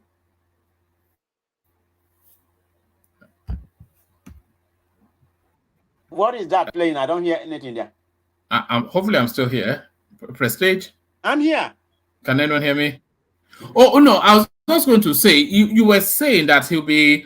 How are you anticipating his meeting with his wife? Yeah. Because I'm expecting some sort of awkwardness. Even him being able to settle back into his house, I'm expecting some sort of awkwardness. Do you anticipate that? To a certain degree. I mean, you're talking about with the family, try to reunite with his family? Yes, trying to reunite with his family after 4 years. The children will Yeah, look at there him could funny. He be will just he will like try to pull this them military towards him. being deployed in overseas for many, many years. When they come back, they're gonna receive, so it kind of depends. He probably communicate with his wife, who knows, every day or whatever. But I don't know. It may be, it may not. I can't really tell. But I am so glad for him because I like Sowore a lot. It's just his political, the kind of politics that he play doesn't jive in Nigerian space. That's what I'm talking about. You have to have a godfather or in order to do whatever you want to do. I mean, I know B has a godfather. Obasanjo is, there's no doubt he's godfather. So let's be straight about that. So yeah, I am very glad for him. But just one man, just something I just found out today. I actually wrote. I don't know where we bring the article. And one of the platform that I was, I think it was a platform. He brought out something about how Obasanjo, the present constitution. I don't know if you're aware of it, was actually written by Obasanjo and his 25 handpicked people. So everybody blaming the constitution for other military was actually written during Obasanjo regime.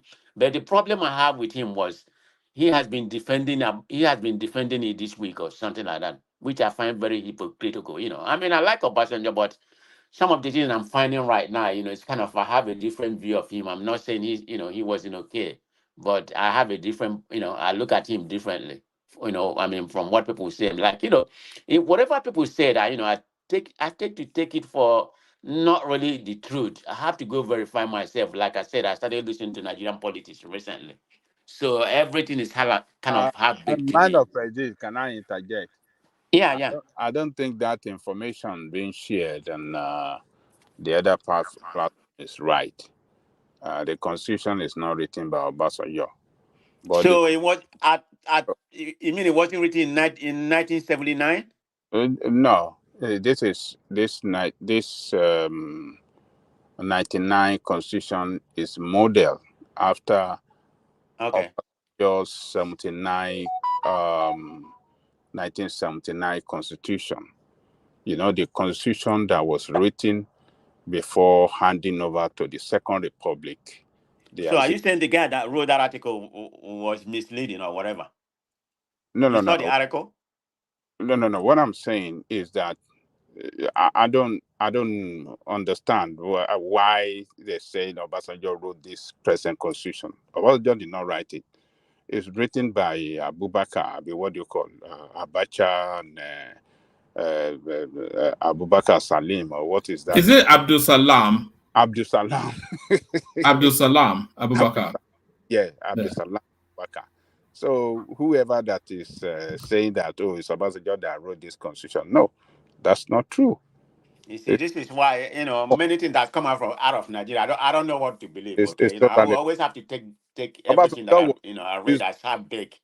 Obasanjo was in prison when this constitution was written. How can somebody say that Obasanjo wrote this constitution when he was in prison by Abacha? So it was during the Abacha time, toward the tail end. Abacha was writing one constitution then, and then Abacha died. Abdul Salam took over. He hurriedly wrote one that it was not even printed as at the time that he handed over government to Obasanjo.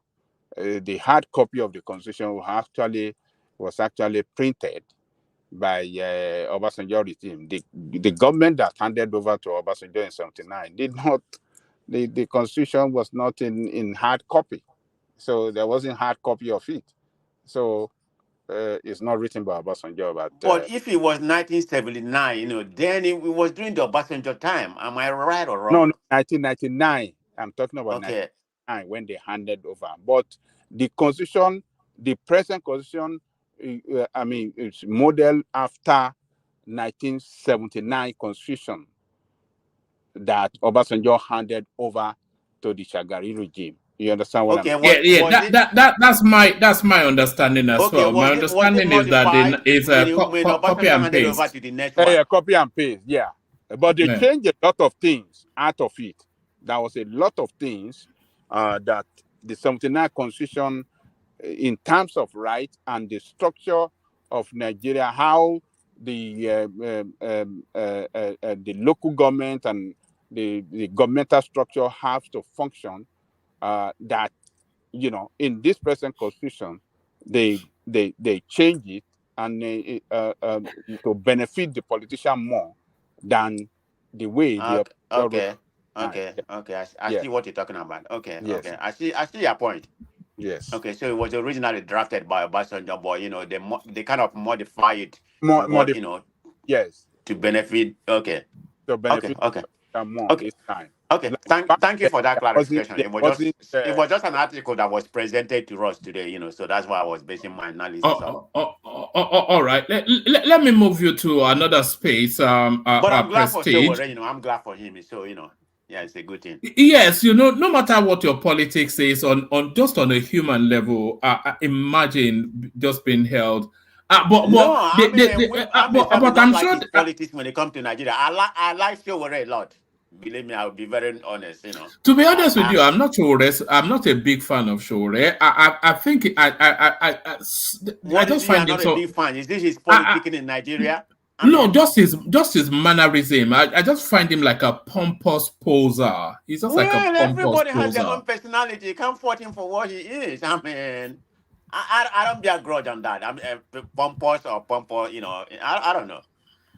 That's who he is. You can't change a man. You know, he's up to 50 right now, so you can't even change a teenager, let alone a man. So He doesn't look anything like 50, but that must be a healthy lifestyle.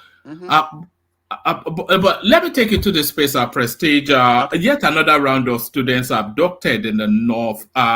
A recurring decimal, almost a monthly occurrence, twice a month sometimes. We almost don't even notice anymore, but we should always be alarmed and find this unacceptable. definitely unacceptable. Okay, about 287 that was adopted in Kaduna, right? Okay, is it not about how many, about 200 or whatever that was adopted in Bono, you know, last week or something like that?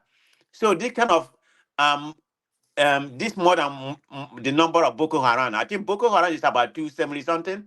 So this is a rare problem right now. I mean, something need to be done. I don't know what it is. So this is why I have a problem.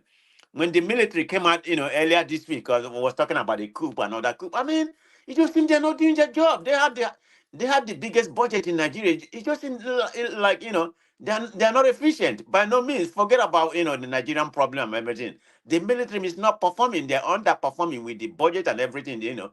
They are missing their priority. Not to coming out and tell us, you know, people are people are talking about coup and all this. If you know who is talking about it, not just an individual, you know, a layman who don't have a job, people complaining on the street about the hardship in Nigeria, said, you know, we need a different government, a coup. You know, that's not too much important to me. If there's somebody, an organized group or somebody high personality, let's be talking about it, right? He deserves to be questioned and all that kind of, you know. But I just feel like the government, the military, you know, our security people are missing their priority, you know.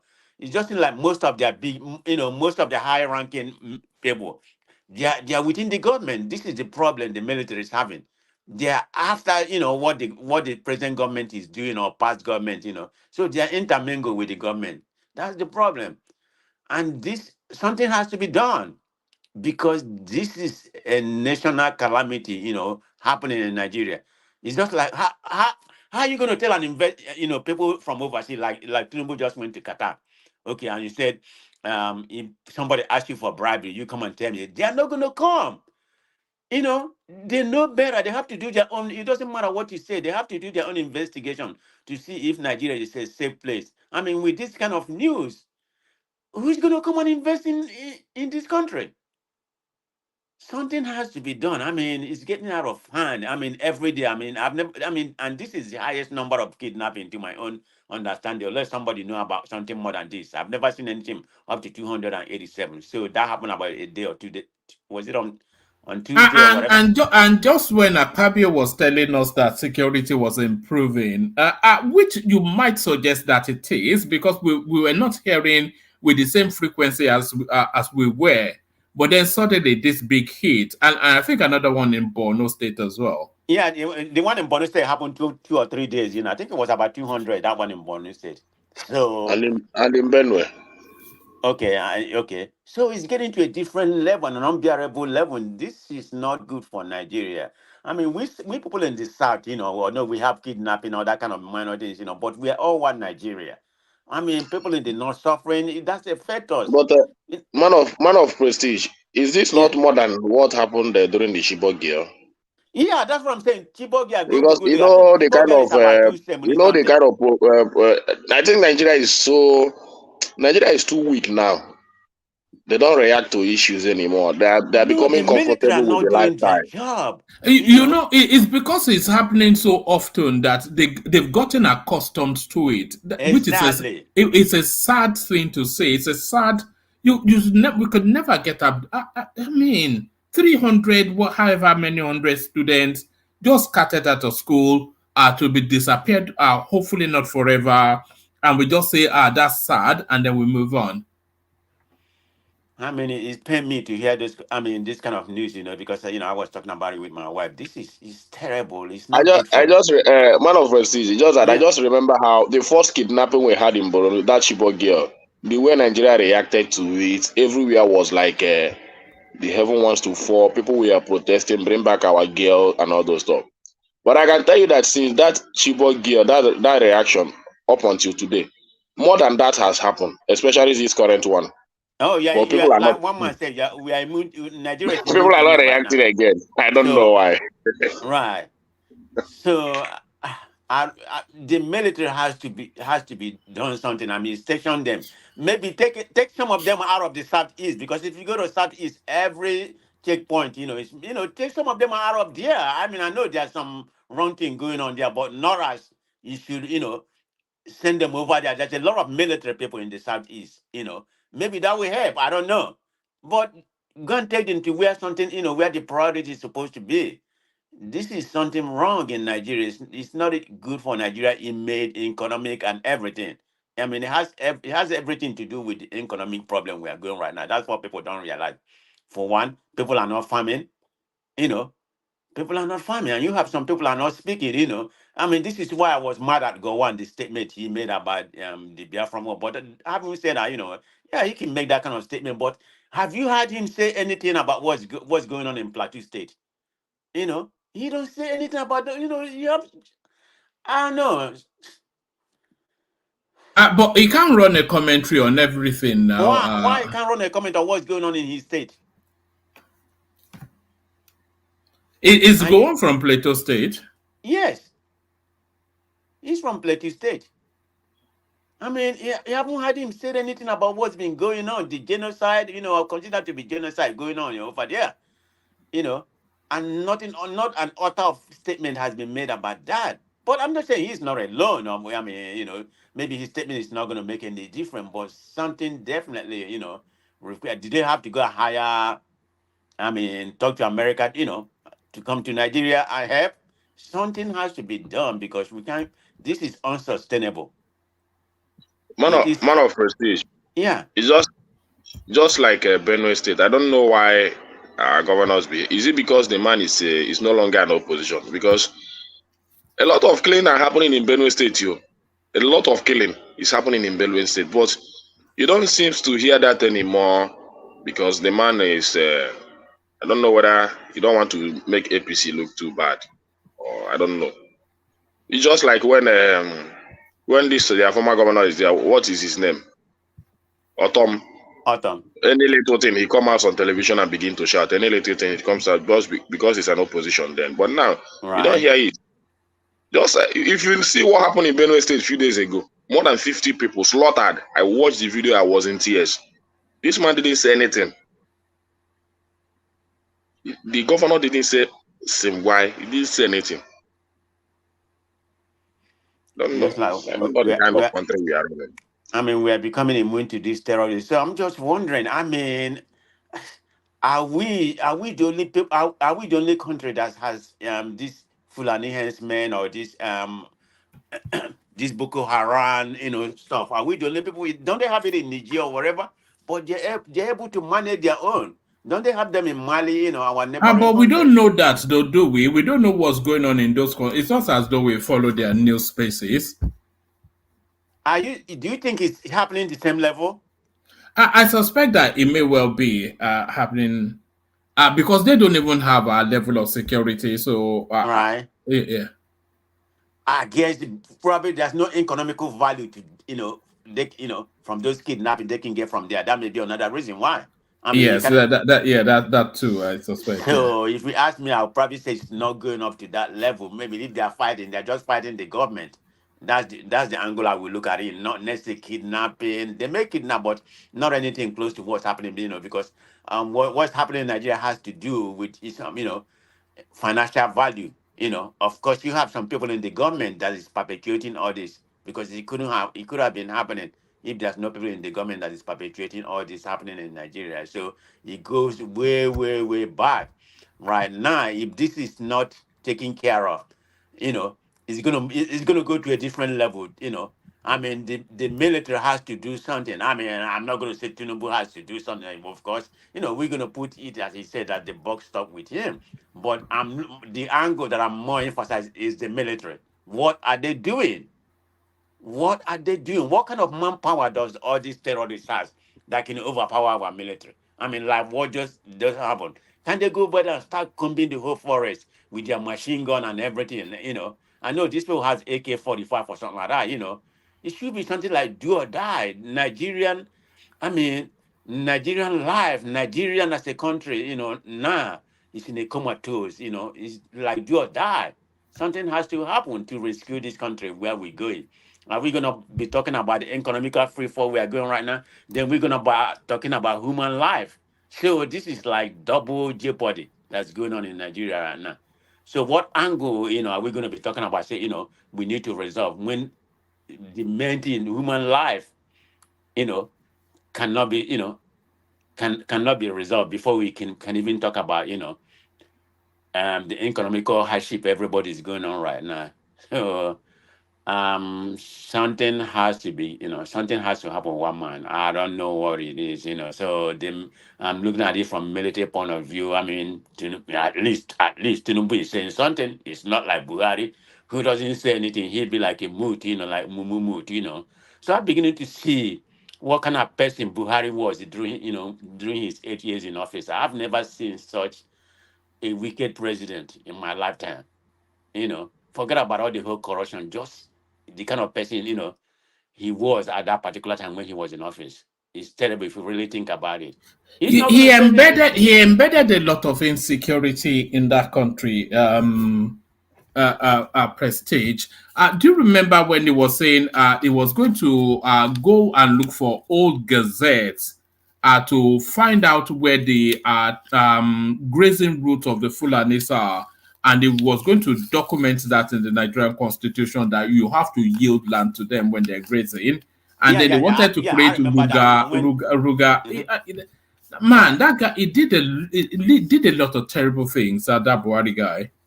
the damage that man has done, is I'm beginning to see the whole damage right now. It's going to take a long way for we to pull out of this. Even at all with the whole policy, that Tinubu and everybody is doing right now. Is that the right policy? I don't know. I'm not an economist, but at least they are, they are talking, they are doing something. I'm not going to say they are doing great or whatever, but everything just went haywire during this Buhari regime. I mean, the way Buhari has set up, Buhari has set us backwards. Maybe I can say maybe about 20 years backwards to recover, but it just I don't know what man. Sometimes I'm Do short of you word do when it comes you to do you Nigeria. think Yeah. this spate of insecurity, do you think is anything to do with the arrest of the Mieti Allah leader who was picked up by the DSS I think a couple of weeks ago? Is there anything to that? Is there any link by do you think there's a link there? Yeah, could be. There may not be, but even at all it is, it's an excuse. I mean, whatever is happening right now, it's already been planned to perpetuate. Whatever is happening, I don't know. It gotta be something really going on because I can't see how these people will be having all this free will to come in. The boldness, the audacity to come into a city and do whatever they do without no resistance. So, is this something that was planned? Whenever they want to do that, the military will disappear. One man, really think about it. Why is that there's no resistance? There's nobody when something happening.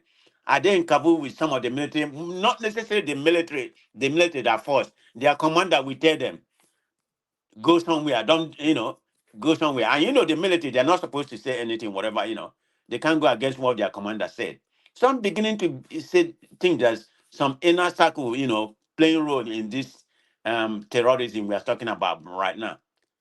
If there's nobody aiding them in the military or in Nigerian government, it's not going to happen. When I mean Nigerian government, I don't mean people in Astro Rock. I mean people within that area of the government. You know, I'm not saying the governors. So I don't know. So All right, Prestige. Let me take you to the space. The Herbert Wigwe, his body returns, wife and son, but not in the state that they left the country. They've been returned in coffins. So you're following that space, I'm sure. Any thoughts on that?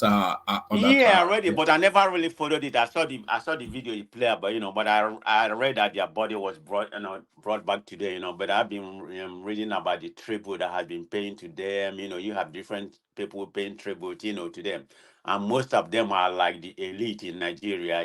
Dangote, them, the former is that CBN governors, all of them, paying tribute to them. So, I mean, they are all those, all those elite, I mean, they are all together. They know each other. So sometimes, when we come here and quarrel, I say, people, please, we shouldn't be dying on their war, so they know each other. But anyway, having said that, it's a pity, what Talking happened. about dying on their war, you know that Dele Farotimi is joining us next week Friday. Oh no, I'm gonna be here. I'm gonna be one of them to be here because I'm very curious about what is going on in Obi. That's his book, isn't it? Don't die Yeah, in I their already war. Yeah. already wrote down three questions I'm gonna ask him. I'm very curious about what's going on in Labour Party right now, and I'm gonna ask him outright question. I'm not gonna miss word. I'm gonna say how I feel. Anybody can be quarrel about that obedience or anybody else, and I'm just gonna ask question. I'm gonna ask question about Obi, capability of what's going on, right? So I don't want to preview what I'm gonna say, but I already wrote down my question. So yeah, I'll be here on Thursday next week. Definitely. I already. Friday, you can be here on Thursday, No, but be Friday. here That's on on the Friday 15th. as I'm well. sorry. Be here every day of the week. That's better. Yeah. No. I'm. Sometimes I'll be busy. I'll be online. But I'm saying I'm gonna be on. I'm gonna be available that day because I'm definitely gonna ask him because everything I know. What's his name? Came here. What's his name? What's the name of that guy? Bayomi came here. Made his own point of view. I listened to some of the things that he said. I think it was a playback. Then I listened to a guy. I think it was wasn't it their youth leader?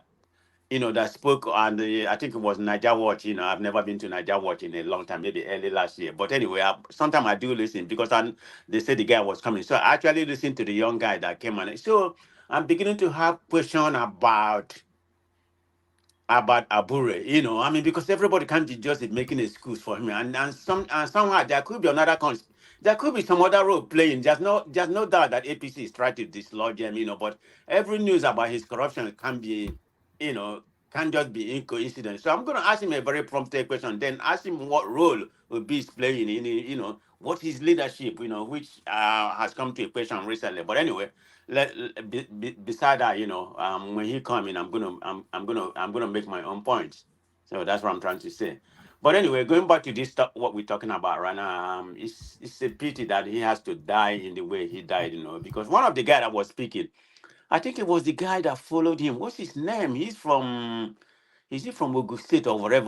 One of the guy that was saying that, he was supposed to be in that plane before they boarded from California to Las Vegas, during the Super Bowl, but he never went. Then he was calling the wife, calling the son and everybody to find out if they have landed, if he have listened to that story. Then after he has finished speaking, during the tribute, when he was walking away, he was crying, So it's a very sad situation. But somebody was saying earlier that it's a loss to Nigeria. Yeah, it's a loss to Nigeria because he has contributed, being the largest lending bank, to my understanding, in Africa. So he has done good in that area. But the problem, is that Bode George that was questioning about how did they make money, he made Lumelu or Tedol and all that kind of things. But that is the problem with Nigerian system. When it comes to banking, which in my own opinion, what I think there might be about 60 to 70%, part of the problem that's going on in Nigeria right now, particularly when it comes to Naira. The banking system has played a very big role. But if that's the case, this man, to my own understanding, didn't commit any crime. He took an advantage of the loophole, going on in Nigeria, and he's not alone in that regard. So, is he a good visionary when it comes to the banking system? Yeah, it seems so, because he seems to be very intelligent in that area. Did he take advantage of what's going on in Nigeria? Yeah, probably, if I have to speculate, I would say definitely he did. Like other people, Lumele, all of them, they are, Dangote or whatever, all of them is perpetuating to what's going on in Nigeria today. So in that regard, I don't have any fact to back what I'm saying, but if I just have to speculate, that yeah, he played a role in what's going on. So my condolences to him, but it's not just he died, but his wife. I mean, his first daughter, his first son died too. So I don't know how you can. mm, I don't know how you can make up such a thing. Yeah, it's a sad story. Okay, that's all I have to say. May he Oh, still rest in peace. Amen to that. Yeah. Before I take you on to the next topic, I was sending a text to see if you were watching the Joshua fight. Did you see it? No, I think somebody said Joshua and that Cameroon person fight. I've not seen it. Who won? No, I thought you were a boxing match. I thought I'm you not were a into. boxing I'm not man. into boxing. I'm more into Oh, soccer. okay. Of course, entertainment. All But I right. follow some. I never really watch any boxing match. No, I don't recollect the last. The last time I watched boxing match, even in USA here. But I just followed. I'm very a sports fanatic. But when it comes to boxing, I never attended any boxing match. Even when I was in Las Vegas. No, it's not my kind of team. But I try to see who won Merriweather, when he used to fight and everything, and Joshua. I mean, I'm very much familiar with Joshua and the Cameroon guy. He's a wrestler, right? So he turned to fight. Yeah, and I followed the other guy a lot. What's his name? The guy is he from Benin? I mean, from Benin or from Southwest? I don't know his name. The slender guy. I think. The MMA fighter. Right. Yeah. I mean, Yeah. it's not. I've never seen him fight, but I followed the results. Sorry, what's that name? I don't know his name. Israel Adesanya. Israel Adesanya. Right. I Prince, follow because Prestige has been calling you out since, but carry on. Yeah, I like him a lot. He's a proud Nigerian. Whenever he's fighting, he just displays, Nigerian flag. Even I thought maybe he's critical of the government because I've heard him say something about the government. The previous government, the present government. But he's very proud of being a Nigerian. So I like him a lot for that. Yeah, I don't really follow. I don't really. No, I never Joshua won, watched by that. the way, by knockout. Yeah, he's very good. I never really watch any boxing or MMA fight. Like subscribe. But I have, the kind of this thing I have, internet I have. I could watch it, but it's not my thing. I'm much into soccer. I watch all kind of soccer all over the world. So that's my thing. Of course, I follow entertainment. So that's the area. One man, Anthony Joshua, don't kill that guy, yo. Yeah, and I locked about in the second round. Oh, is that right? Yeah, I don't know why he went and fight. That It's very Cameroon good guy, for him, actually. Yeah. He's big for nothing. He just use blow, knock the guy down. Wow. The guy just big for nothing. That was in the second round? Yes. Yeah. Second round. The guy used blow. I thought he would have been tougher, being somebody that fight, MMA. He would have been I even thought that the guy would be very hard for Joshua. But the kind of punch he give him. Well, I thought he was going to be able to sustain any kind of punches or that kind of fighting like that. I know, he doesn't do much of punching. It's more of wrestling kind of MMA fight, but he would have been able to sustain. But hey, I guess you are messing with a boss of Joshua status. So I can see that because he's normal. So one for Nigeria, one for 0 for Cameroon. Yeah. All right, brilliant. And this headline, Prestige, I'm sure your contribution part of this. Nigerian diaspora remittances increase by over 400% in 1 month to 1 point. Yes. I thought it was going to be 200%. I didn't know it's 400%. What are you making of that? A lot of the conversation is that people are trying to take advantage of this skittish exchange rate. Definitely. Apart from sending money to their people, people are doing a lot of investment. What I mean investment, like building houses. People who has been building houses before, maybe was going to take them, because I had a story about some woman, I think it was Obodoyibo or something like that. She just built a house in Benin, she said this naira increase and everything, it really helped her, build a house, finish it right, more than what she expected, because her expectation was it's going to be in the next 5 years. But when this money, because she lives in London, increased, she was able to finish building her house late this year. Yeah, I can see. I think most of them have a lot of it has to be. I don't know how many percentage of that you can contribute about investment in Nigeria.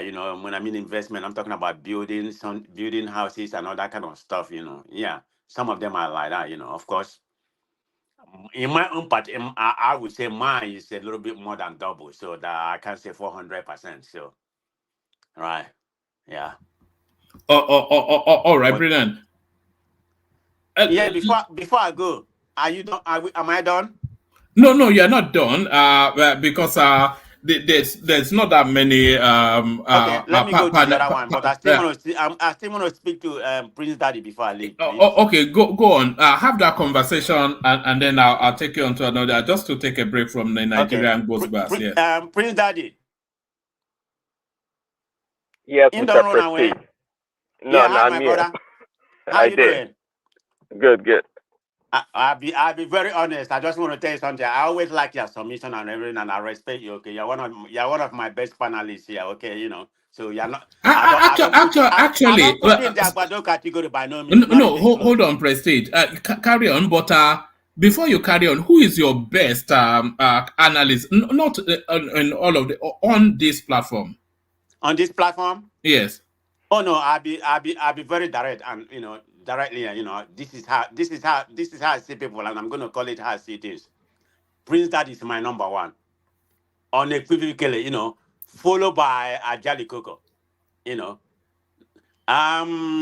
What's his name? Kulata is all right, but sometimes the Agbado gets in his head. Sometimes the Agbado gets in his head. Yeah. Yeah, he probably listening. So that's why I mentioned his name. So I'm not going to mention other people that I don't know that are here. But to be honest, who is your worst? Who is your worst? As if we don't know. Who is your worst? Hold on. Who is my worst? One man is he's your not worst. here, so I would have liked him to be here.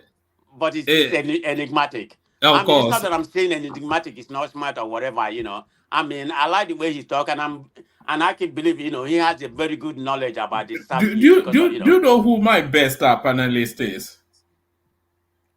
Who? Man of Prestige.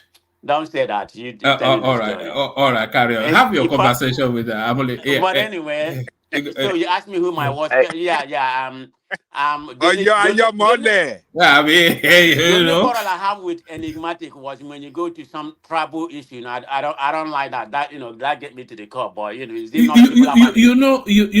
Prestige. I'll just say this, and then you have your conversation with Prince Daddy. Okay. Out of all of the people that come here, I think the person that is most uncomfortable with sort of ethnic conversations is probably you. Yeah, I don't think you don't like it at all. I know. I mean, sometimes I know I've gone off, about something happening in the Southeast or something like that, but that's just something different, being in that area. But anyway, let me go with my brother Prince Daddy. I like to dialogue with her, and I like her narrative when it comes to Nigerian issue. So Prince Daddy, how are you doing now? I did, my brother. Are you still thanks for the compliment. Feeling your Trumpism right now after what happened yesterday? You see my guy, 81 years old man. That is have you seen that kind of speech in your lifetime? Have you seen that kind of speech? That man was on fire. Stop it, man. He was on fire. Biden has vigorated. And the progressive. Progressive are riding high right now. We're gonna redefine who Trump is. What did I think he drank the Kool-Aid. He drank the Kool-Aid. What did he take? What did he take before coming to that to deliver that speech? He was talking so angrily, frown his face. He was so what's going on? Because you said that he's not going to be able to last 20 minutes. That's what they gave him that double shot. They gave him that double shot. He can get a booster. He can get a booster. Doesn't our president in Nigeria get a booster? So what are you talking about? The man was one man. You need to just go listen in a little bit of soundbite. That man was on fire. He was stronger than me.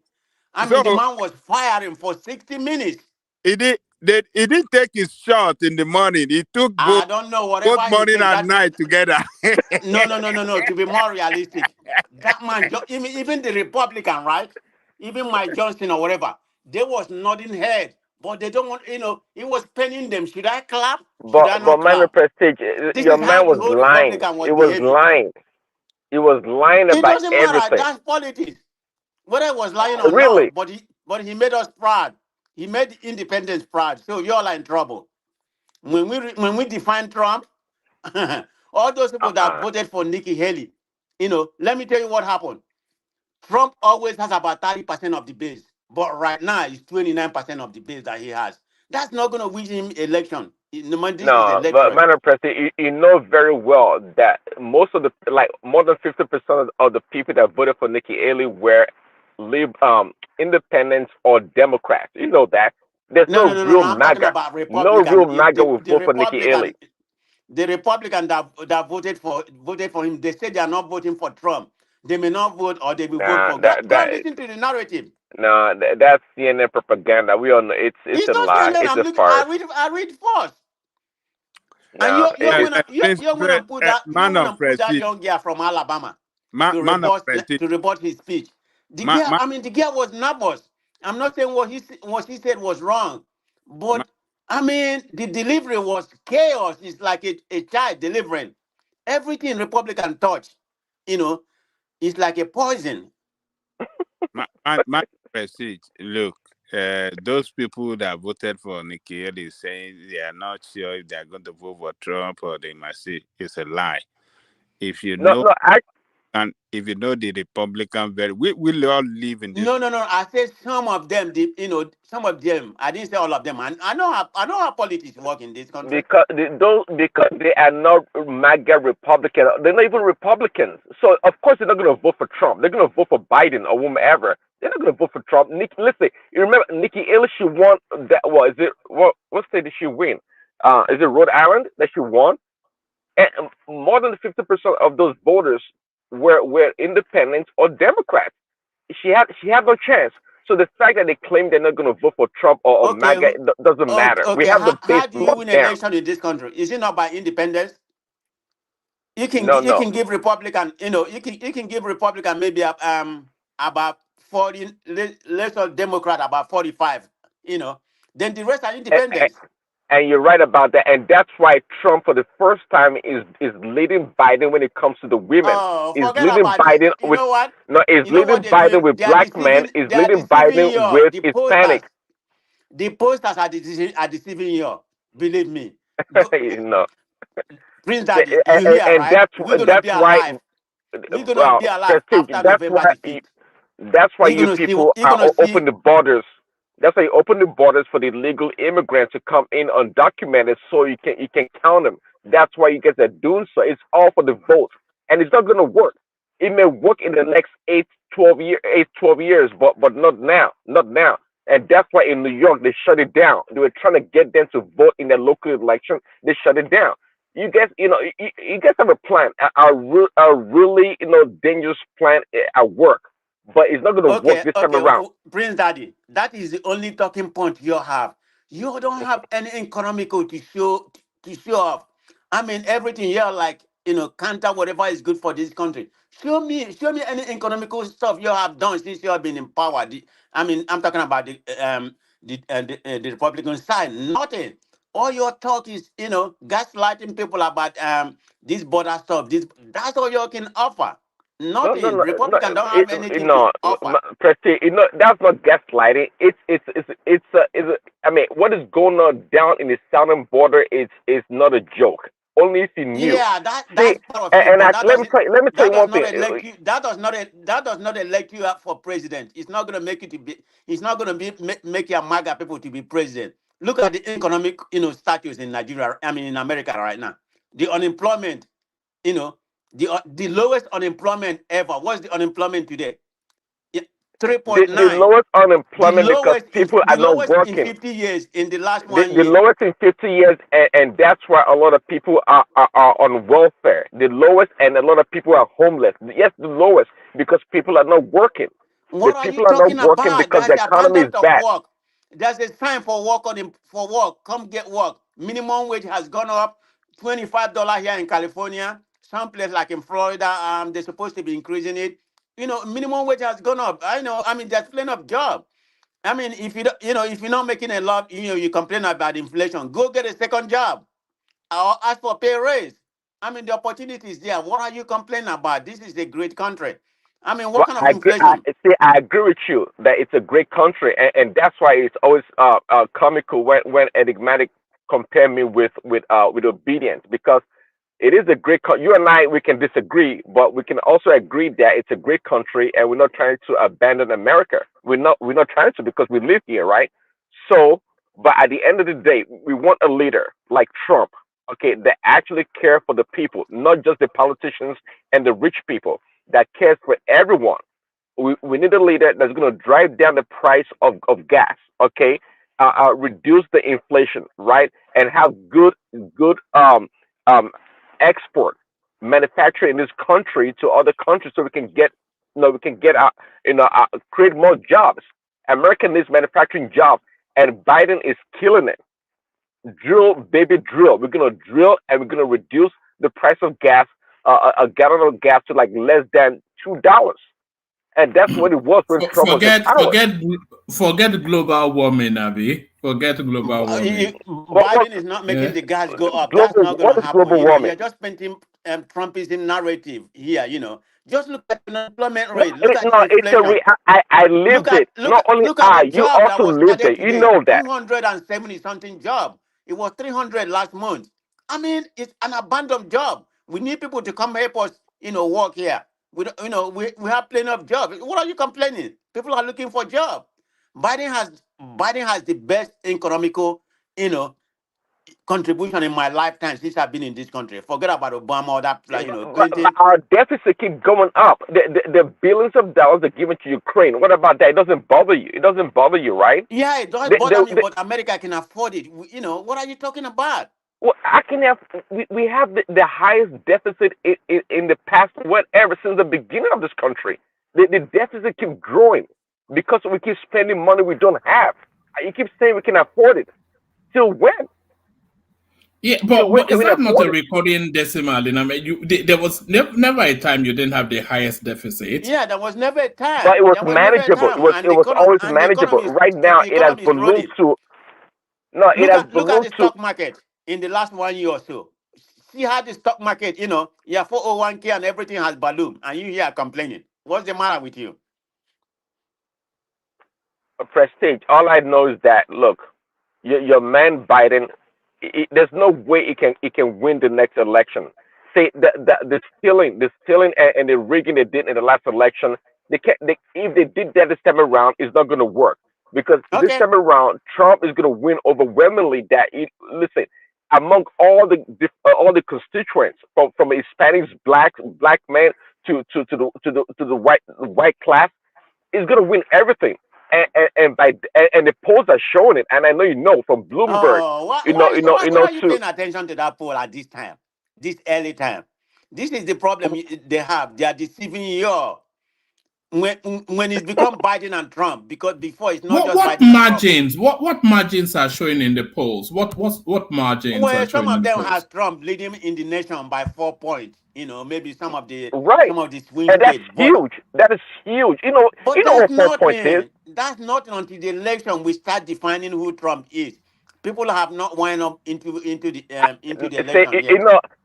unlike other candidates, Prestige, you know that Trump is undefinable. You know that there's nothing. It's like a duck. It's like water off a duck's back. It's like So nothing sticks hold to on, him. hold on. So what did Trump 91 did? charges, What 91 did Trump criminal did charges yesterday or against him, today? and nothing is sticking. President Biden is now talking about you know, talking about economical, how to benefit the country. And what is Trump doing? He's having a cup of tea at Mar-a-Lago with a Well, dictatorship from is Europe. not the president right now. Of course, he's not the president, but he has better Then ideas. why you can't win to a dictatorship? You know, what is it from Kosovo or whatever? I forgot where the name of that president from. He considered him to be a strong man. People like Putin. You want to isolate America, make them worse what they are right now. Come on now, start speaking from mega point of view. It just kind of surprised me. An intelligent man from Nigeria come here, and complain about the corruption and institutional corruption in Nigeria, and you come here, and you try to have the same idea, you try to believe what this Trump is perpetuating, and that's still Iran. I have a question what has for gotten into the some MAGA Nigerians man, sir. that is asking for good governance? I have a I was waiting question. for you, Babati, to come Oh in. no, not even Babati. Babati know nothing. Wow. Okay. Yeah, I said it. Okay. Okay. So I have a question for Prince Daddy. What do you think Trump should pick for VP? Obviously, he's not going to go with that idiot, Mr. Shock Therapy from the last time. What do you think? I have an idea, but I'm not American, so I'm not part of this conversation. But what about the Indian guy? Oh, hell no. Ramaswamy? Hell no, Yeah. no. We love him, but no. We are all in suspense, actually. We can't wait. We like all salivating. But if you have a magic ball, you can tell us. I'd like to know what you have in mind, one man. Because I don't know, actually. No, that was my thought. Rashwami or however. Oh, okay, Vivek. Yes. Ramaswamy.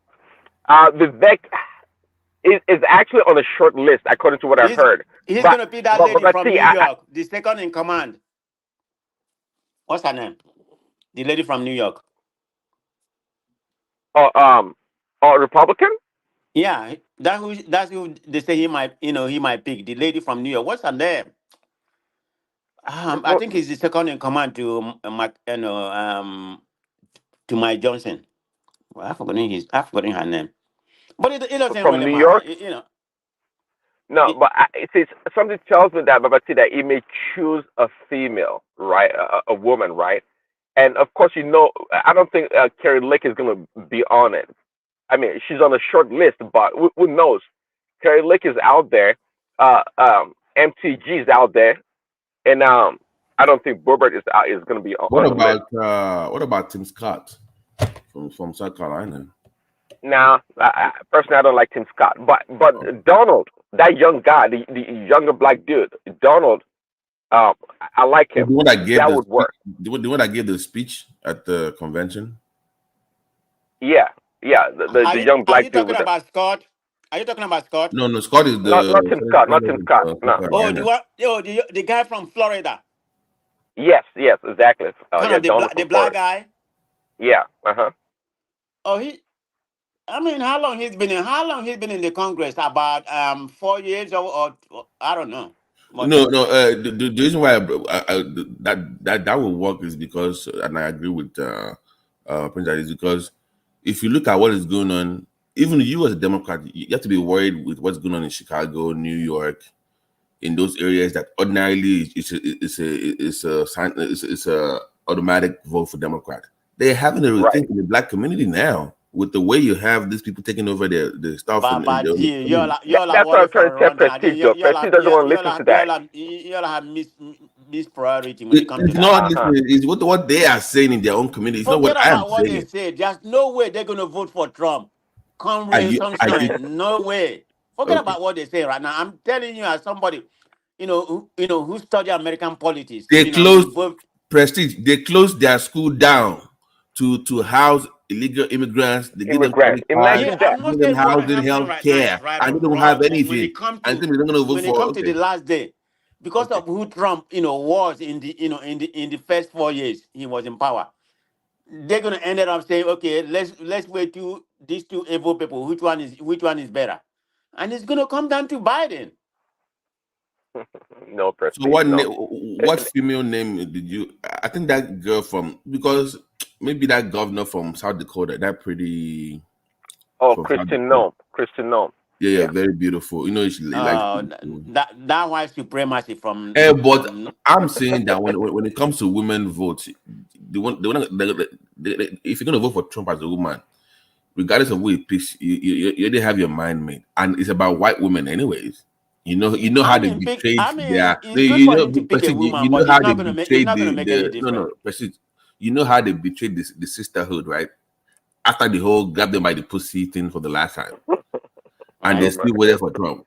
So those ones are going to vote for Trump regardless. All those what do you call it? Suburban women.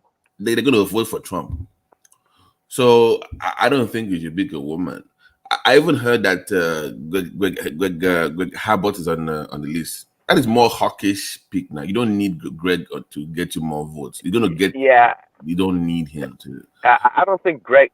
I think just on there for whatever reason. If he But gets, you know, if he gets a likable black guy, I'm telling you, he might get 30% but of the black vote. who's out there? Who's the likable black guy out there? For, really, is I don't think Tim Scott. You know, he wants a position in administration, but I don't think he's gonna get it. I don't see Tim Scott. But not the Florida guy, because the guy is a MAGA too. So he's already been defined.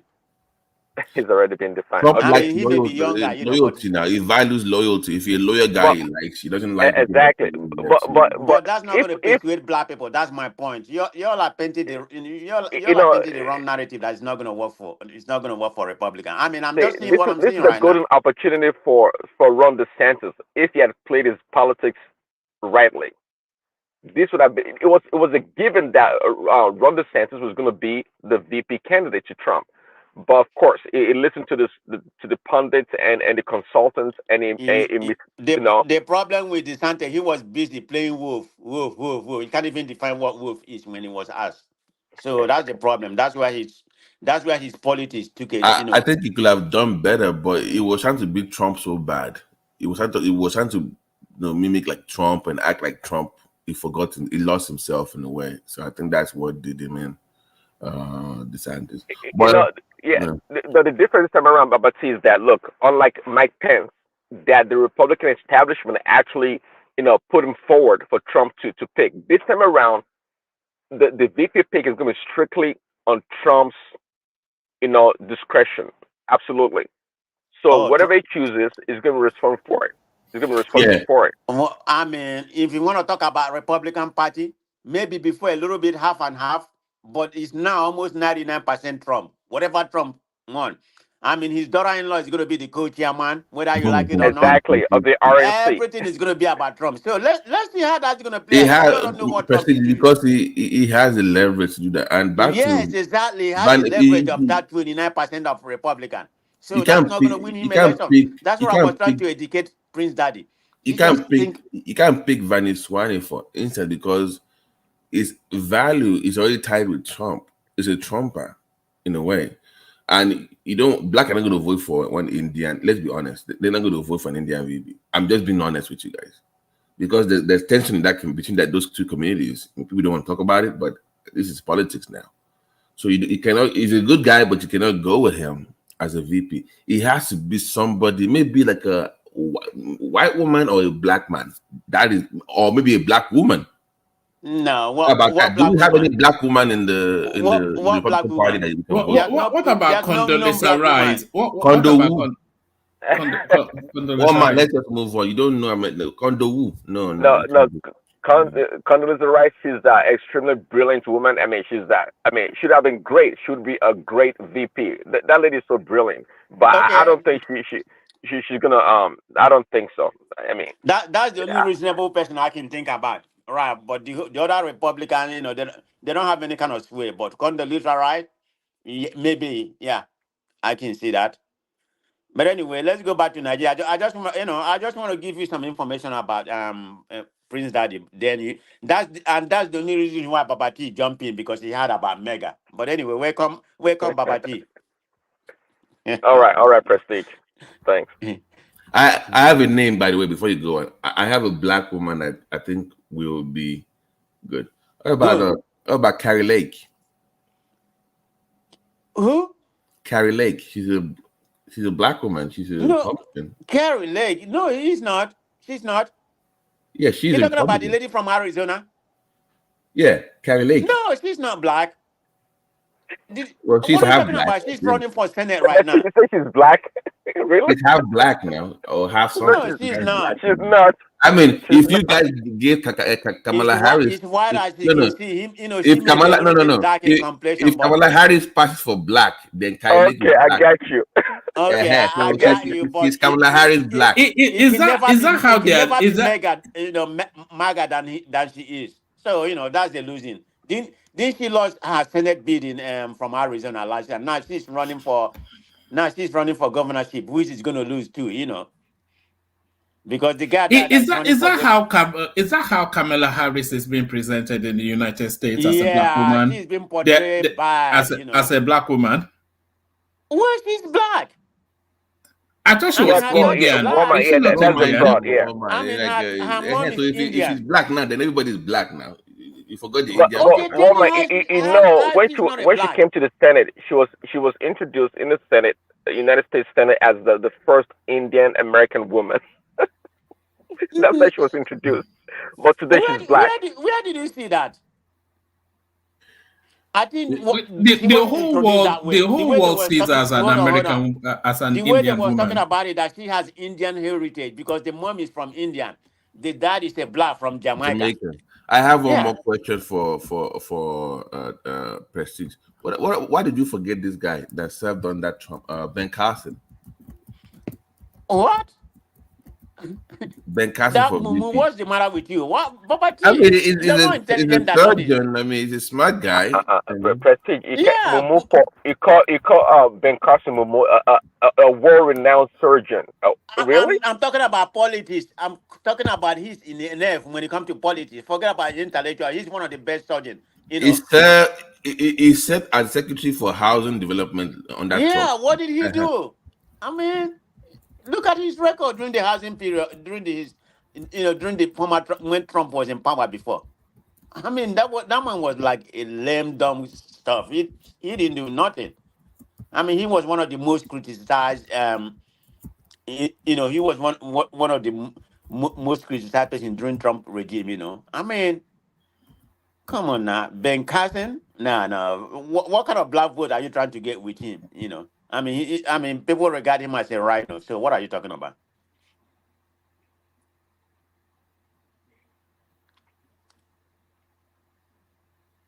Well, we can't wait for the VP votes, but we can go back to the Nigerian politics. Okay, go ahead. Is the VP? Is it a party pig or a candidate pig? Who gets the pig? Candidate. Well, this is not Nigeria that will say we have appointed one for you. They don't do that here. You decide who you want.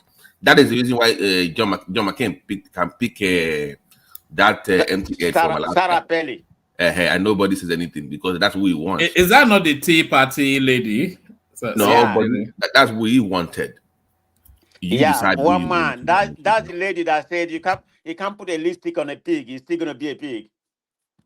That's what she's known for. An annoying Fidigama. Is that not? Wasn't that her talking point that was introduced during the convention? Man, she was god awful during the debates. Man, it was hard to watch. I'm like, how did you pick this woman? Ooh, I mean, what is this? It was terrible. But the only thing people can remember him is that narrative. I can see. Do you remember? I can see Russia from my house. And okay, that's another one because she's from Alaska, so she claimed that she can see Russia from her house. Dumb man. That was very political entertainment we had during the John McCain time, So, what?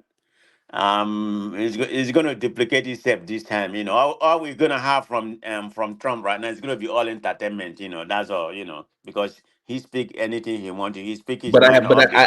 Prestige, I have to agree with you on one thing though. The past 6-7 months, the stock market has been wonderful. It's been what do you mean the past is? What are you talking about? No. I'm saying on the average. I'm not trying to be your forehead. I do. I trade as I know. So I'm saying that it's been amazing for the past 6 years. About 5 well, it has gone up to a different level. That is say it like that. Yeah. Man. So on that one, I can't. I vote for my own interest. So and if this continues into the election, Prince ID, I'm sorry, I might have a rethink if this continues. So. Oh my God! Where are you even with? Where are you even with in American? Are you anybody's brother Babati? Yeah, it's anybody's bride. I'm Isn't an, it, I'm an, Babati? I'm an economic. It's for my own economic benefit. I don't care. I can discuss social issues, but if it favors for my own bottom line, then I'm gonna do. So Babati is going to continue and it's going to get better because there's no trend showing any kind of downturn very soon. I mean, the inflation is I under told you I am control. not. I'm a conservative, not a Republican. It's different. That's what Okay, you we. can claim what you want, but So yeah, that's why I'm just saying these Republicans don't have anything to offer. All they have to offer is immigration. Tell me what kind of economic, since you took over the Congress, you have added to this country. All you do is an obstruction on obstruction. I mean, they presented an immigration package. One man.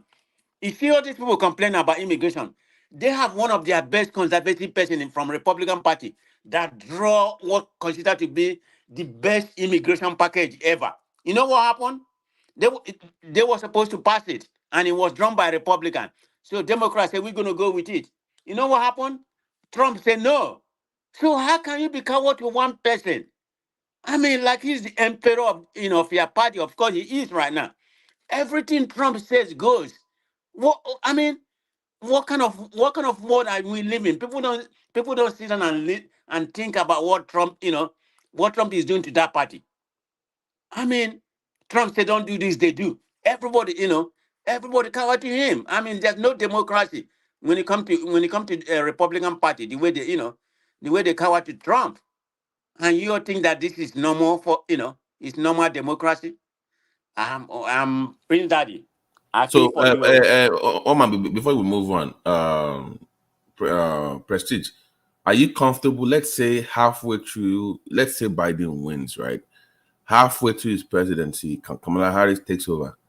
Do you have any confidence? Are you comfortable with that? I don't have really something to judge about Kamala Harris. I don't really have any kind of antecedent to judge Kamala Harris.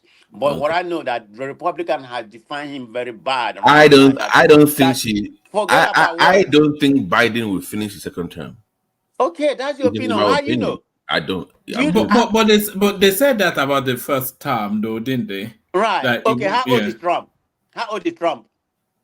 Is it not only about 3 years different or whatever?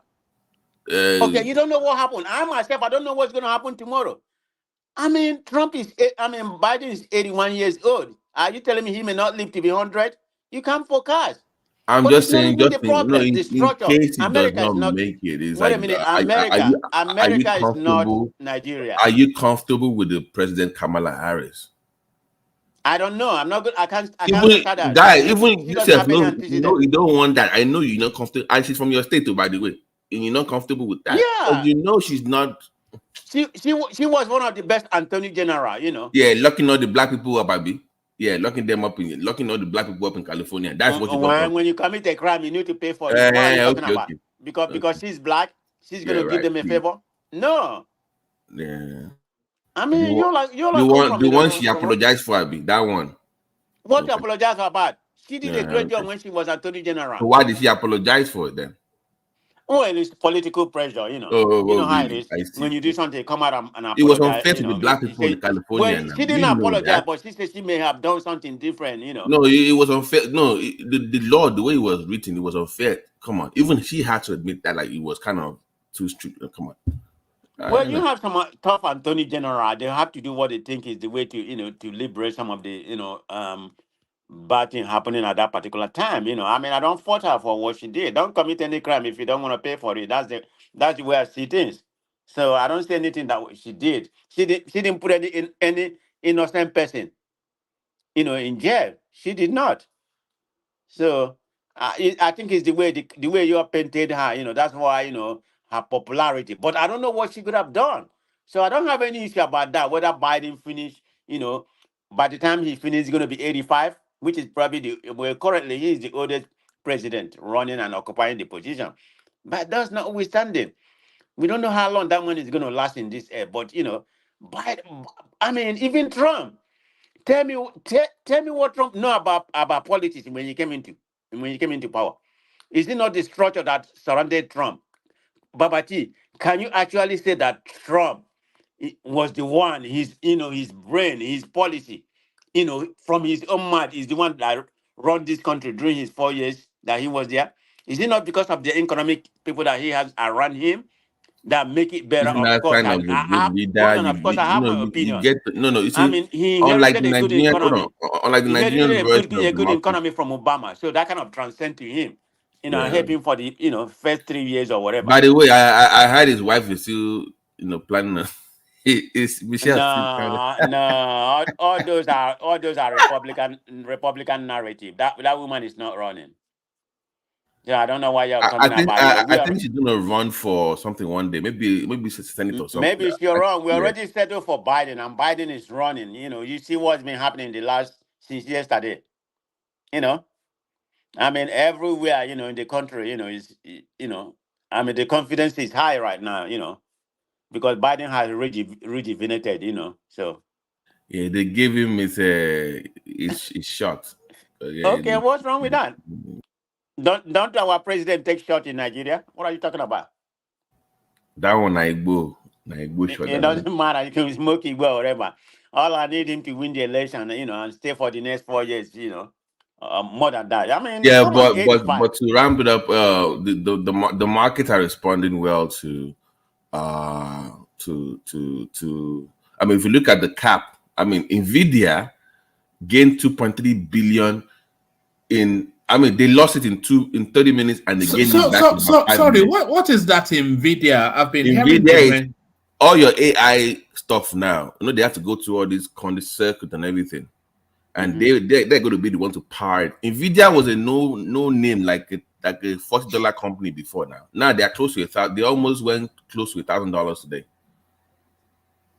Is it what putting money in NATO to buying some? I mean, it's going to go to about $1,200. So even if you put an option call to it for the next 3 or 4 months, so Nvidia is going to go up.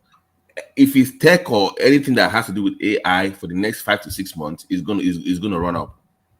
You see, this is what I'm telling them. Thank you, Babati, for sometimes telling the truth, because that's an indication of what's going to what's going to happen in the next few months. That's technology space now. It's not going to do. Right, I'm talking about the economic boom that's transferring from all aspects of the economy, because there's no trend showing that American economy is on the wrong track. I'm not saying that. All he has to do is just control inflation below 2 digits. If he can keep it on that below 10, in the next 4, we will be fine. But in terms of like stock market and stuff, I'm telling you, the next 3 to 4 years will be the best time to buy anything stock that has to do with AI, because the amount of money pouring in and the potential for that one man, it is insane. You know what, Babati, I need to talk to you about the AI stock, because I'm not really looking into that. You should, because AI is going to impact everybody's life in the next 3 years. You're going to see it. It's going to. Everybody's going to have to adapt to it. So if you invest in anything that has to do with AI tech for daily living and everything like that, then you know what? I think can they send me something about that? I need to review that. Yeah, it sent it his daily. So, yeah. So we even worked on something. I think before it traveled, and today I saw. I mean, Nvidia went up in a day, in 30 minutes, by $2.3 billion in 30 minutes. Yes. And it's been. Are they on the cusp of a big announcement? Oh man, this is even because they keep signing deals with different companies. And a month ago, one man, this stock was at about 550. That was when your lady from California, what's her name? Former Speaker of the House, Pelosi. Yeah. She bought about $10 million worth of Nvidia when it was 500 a month ago. It's almost close to $1,000 now. So don't say that she's an inside trader. She has an information. But it was obvious now. Everybody saw it coming. What is obvious? Don't come with that conspiracy talk. You don't have a fact to back what you're talking about. The what? Go ahead. Now, but I'm saying that some companies you can just tell. Like for instance, Target is going to. Okay. I see what you're talking about. Target is going to go down because they've been losing money. So if you buy to the way down, you make money. But Nvidia, Tesla, Apple is going to double. Apple is going to double by the end of summer. Everybody knows that. So once you know it, it's just you can see it there. Do they have a leading position in the AI space, Apple? Once again, it's attached to, because those companies are attaching themselves to Nvidia and all those chip companies. So it's like, woman, I have a company, I make stuff, and I'm like, wait a minute, I'm buying Apple, but they keep discussing AI, and the biggest company that is doing shit for AI stuff is going to be that company. So it's like something is coming down the line, but they cannot announce it now, obviously. All right. But they keep doing what will make you suggest, like, why do you keep buying Nvidia, all those? Why do you keep doing that? Because Nvidia powers all those games that you see. Xbox, PlayStation, that is Nvidia tech now. So all those gaming systems. Who is behind it? Do we know? Is this a Chinese? Who is Nvidia? I mean, Nvidia is more of I don't Nvidia. Let's It's a California-based company. It's California. So it's an American. It's American. Okay. It's American. So you have Porsche, you have Lily. So look at the cars that is coming out. Look at the phones. Even in healthcare, you have AI. Even in sales, you have AI. Even in they even say in the next 2 years, even our TV stuff might just be newscaster will just be AI reporting news and stuff. Everything is changing. So wow. Is it a space we want to go to though? Yeah, you have no that's a good question. Now. So one man, so look at buy Microsoft, buy Amazon, they're gonna go up. It's inevitable. It's going up. Everybody's investing in. Okay, Babati, how about small company like Dollar General, Family Dollar? They're not more stable, just for a small amount of investment in that area. Yeah, I mean, but those ones, Dollar General makes money because of real estate. It's not because of what they sell. Right. Know that. That's their own business model now. So that one you will make steady money now. They always make money. So just wait until they declare their quarterly profit. So you buy before they declare. Oh, we're going to announce profit. Just buy before. Once they announce, it goes up, then you sell. Then you buy again when they do the next one.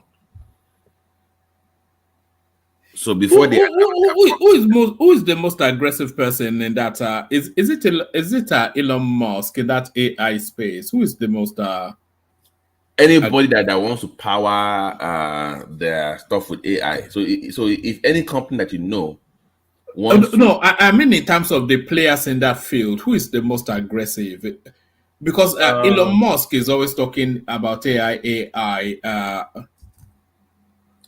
I thought he was the leading person in that space. I mean, don't you have other companies? I mean, Nvidia. I mean, they have core ways. You have Amazon. You have Google. You have Microsoft. You have AMD. AMD, one man, by the way, AMD. If you think Nvidia is too expensive, go with AMD. They're also like Nvidia too. Semiconductor industry. AMD is also one of them. But Nvidia has been around for a long time. They just happens. But I didn't know what you said earlier. So I did become what, like a clearing house for AI, or did this set a standard for AI? What? No, because they're like semiconductor industry, right? So like those microchips for. So whatever you want to do, like cloud server, everything that requires microchips, right now they are the leading in terms of what it can become. So for now, the two that I know that I can say, now think about it, I'm talking as an investor now, not a tech guy, just as an investor of what I see, right? So as an investor, where do I want to put my money when it comes to AI tech? I want to go with Nvidia, AMD, Amazon, Google, Meta, the Facebook guy, Meta. Yes, that I will go with Meta than tech. To me, that would be what I would want to put my money in, and just leave it there. But the next 3-4 months, you're gonna see, after summer ends, you're gonna see that explosion. From now to summer ending, you will see, like, you will know where we're going. So we should have an idea by end of summer. So that's the new tech now, one man. Let's but Nigeria, I don't even know what's going to happen to Nigeria when everything is AI powered. We're still talking about the 2G network, and just a sad group of people. Did Facebook not attempt at that AI space and it went belly up on them? No. That is virtual reality. That is not. It's an attempt on one part of it now. That's not. That's just virtual reality. As part of it. But just if you so this is what will happen, one man. Look at that company AI, Nvidia, on your Google alert, whatever, maybe your news story. Just have Nvidia or anything you trade with. Once you want, so on that, and let me do that. Let me just do something. Yeah. So if I do Nvidia on Baba like let's say T, it seems Weibo, like AI is behind most of the stock that's supposed to be, in the next 5 months or 2 months, that's supposed to take it to the next level. But about that 2 or 3 of them that are seen is AI behind them. that's what I'm saying. So Yeah. if your news report, the way if your news report is attached to Nvidia or AMD, any news that has to do with AMD or Nvidia that is cheap, they will let you know. So every company is buying stuff from this company. They are doing so. What is going on? So that tells you where the money is moving. You must follow the money. Where is the money moving to? Once money start flowing into one area, then you know that's where to invest. But you must follow the story. So if you look at Nvidia today, they have about 200 stories on Nvidia only. Bezinga, Alpha, Newswatch, Nasdaq, Reuters is all Nvidia. So Yeah, that the, tells the you way that's the you way know they're where the talking money is about it going. is very, very some of them say, it might, from now to the next year, it might gain up to 100% or more. Right. Wow. So to me, if you think Nvidia is too expensive, look at AMD. AMD is about 147 right now. They've doubled too as well. So AMD is also doubled. So that would be a place to just put like a few $100s and watch it. And yeah. How about you in the medical field? How about in the medical field? Would you say something like advanced? Yeah, I mean that's already been. I mean, they're doing robotics for surgery now. Where before you used to have 4 or 5 people work with you, it's only a doctor and maybe an anesthesiologist, and you have robotic hands just cutting, sewing, mapping for you, scanning in real time. So like Yeah. the advanced cancer diagnostic, all those in They innovation, even right? do labs. Before you would draw blood, send it down to lab, and it will come back. Now, a poke of the hand, they will get your CBC, BMP like that in like 30 seconds. How about cars? Huh? Which one? I say how about car, like the electric car, I mean, they've been working on that. I think the goal is, but even if you have a wireless, like a driverless car, the goal is to have the entire road be filled with driverless cars because that would make more sense. Mm-hmm. You want to remove the human elements. If you still have some people driving on the road, they might not walk. That means the way the roads are designed, we have to change, right? To accommodate the new, because parking has to change. Mm-hmm. So that's more like a long-term thing. I won't put my money in driverless cars. I would do EV cars. I would do EVs, but not driverless. I don't think we're there yet for now. We must ride that EV wave for about 6 to 10 or 12 years. Then that next level will be driverless. But for now, I would just go EVs for now. But we are moving away from the petrol powered those within the next 20 to 30 years. Even Ethiopia is trying to phase out petrol. They are going complete EV, one man. Did you know that, one man? They want to go complete 100%. They want to just phase out the whole thing in their country. 100% EV. Oh no! Please don't left us behind, Africa and Nigeria, please. You don't get light now. You want to carry generator the drive car. No, it's not good. How are we gonna be competing with Ethiopia, man? Who's Ethiopia? I know they get pretty women. That's it. All right, gentlemen, I'm going to be wrapping it up in about 10 minutes or so. I've been holding back to see if Mike turns up. I'm not quite sure how close he is to turning up, but keep going. But I will wrap it up in about 10-15 minutes. Okay. Do you have any? Because today was a good day in the stocks. Because I was even just playing around with the video to them, like, let me just put something. I put about $300. I'm like, let me just see what it does, and I made about 700. I was just playing with it. Wow. I'm like, hey, I should have put more money in this stuff. Yeah, you are not alone. You know, I think Yeah, somebody on but the chat I'm said, just like, let me just see what it does. But it pulled back a little bit for now, but I know it's gonna. The target price is about 12. Let me see analysis about. somebody on the chat said they made about £405 in 5 hours. Yeah, So that's like almost about six. You know. yeah, because the it's about 875. Yes. I need to speak to this guy. So yeah, no, carry on. So Lato Rich, what platform do you use to trade? If you are trading options in the UK, because that's a pound sign there. Yeah, he must live in US. I mean, Yeah. in UK. Yeah, because I'm trying to use Webull, but it's not letting me put through any trade. So what platform do you use to trade Lato Rich? Sorry, carry on. Yeah. Don't you have interactive brokers in the UK that does everything for interactive brokers? That's the one. Yeah, but are they not heavy on fees though? Everything is heavy on fees now. You have to pay But commission. Webull is not heavy on fees. No, for options, if you're doing option trading, you pay commissions. Yeah, you pay commissions, but it's a nominal commission on Webull. But the one you have is, but the one you trade.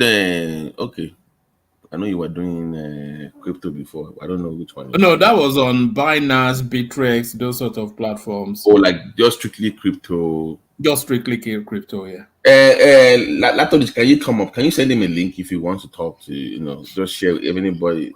If Latodich is there, he can come talk to you about, Yes. Because because it has to be a platform that opens to the American market. And the only one I could find was Webull. And it's just, I've been trying to, I've missed so many windows. I've tried to place a trade. It won't let me complete. It'll tell me it's unavailable. What is it? Why you have to give me a reason why you cannot trade? It just says not available, Or you have restriction. But have you tried interactive brokers?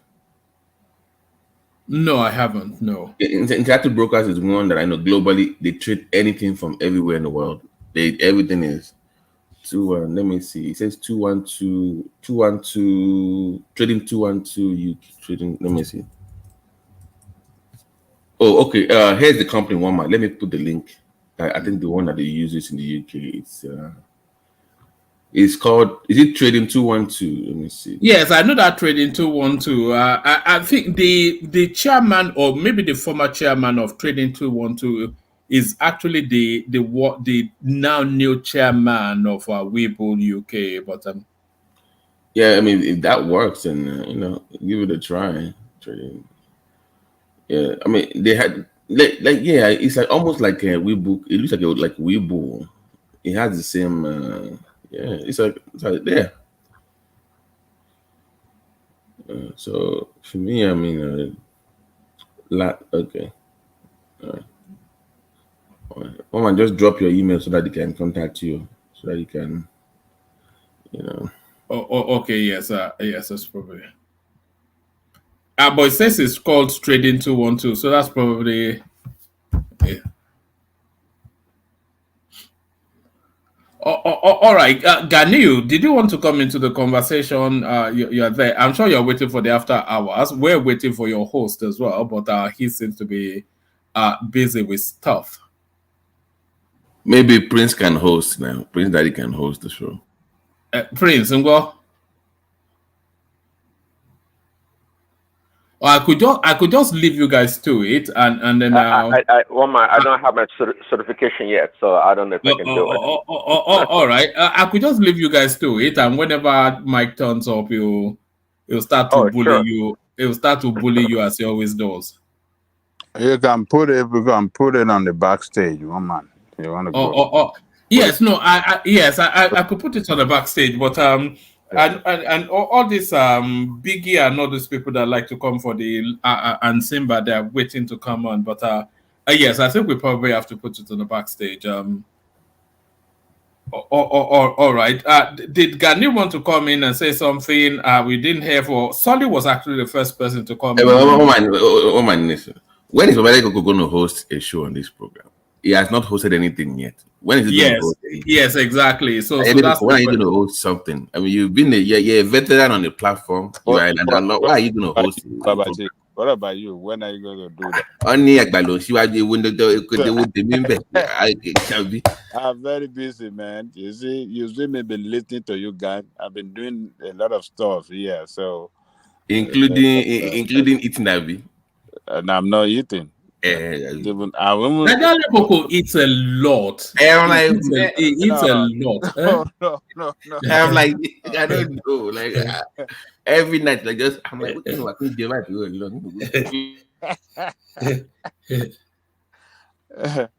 Well, I will host one day, but not today.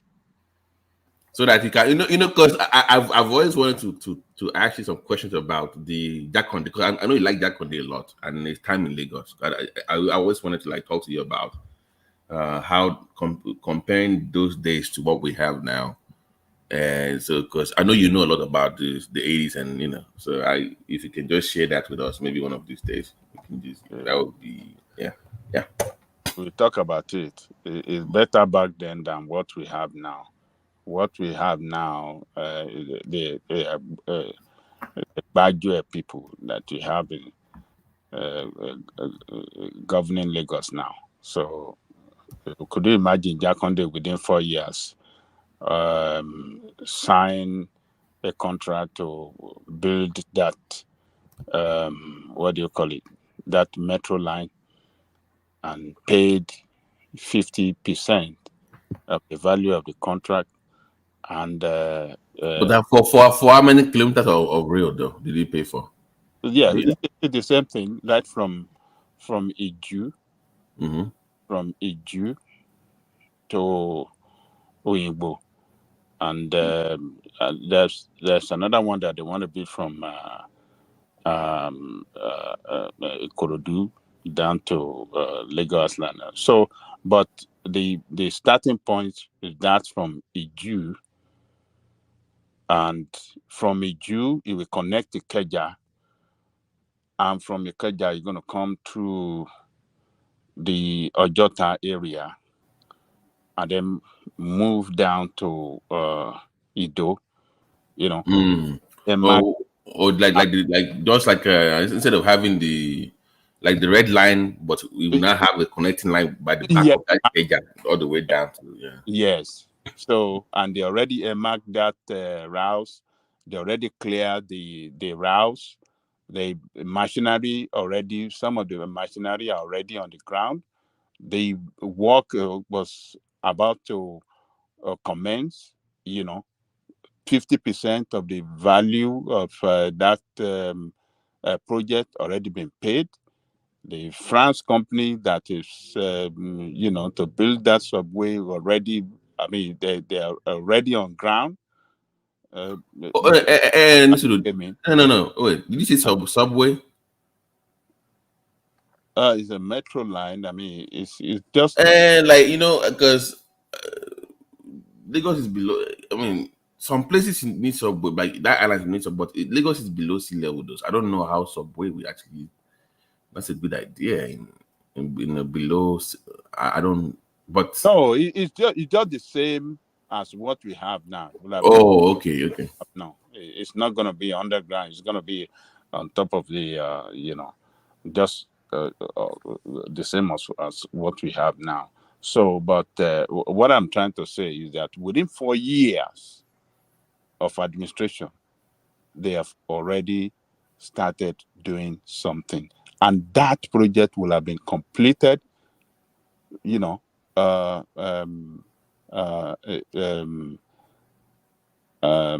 Would have been completed in the second term of Jakonde's office. Terms of office. It will have completed it, but Buhari came in 3 months into the second term of office, dismantled it, cancelled that contract, We lost that money paid to the France company that was handling that project then. We lost it, and everything cancelled, and we lost money, and everything vanished. You see that kind of man, that Buhari. Yeah, I don't even know why. But apart from the train, the education thing, I know he did a lot in education, and Lagos, with the kind of money they are making, primary education should be. I mean, they should have new schools built everywhere with the kind of funds that they're making now.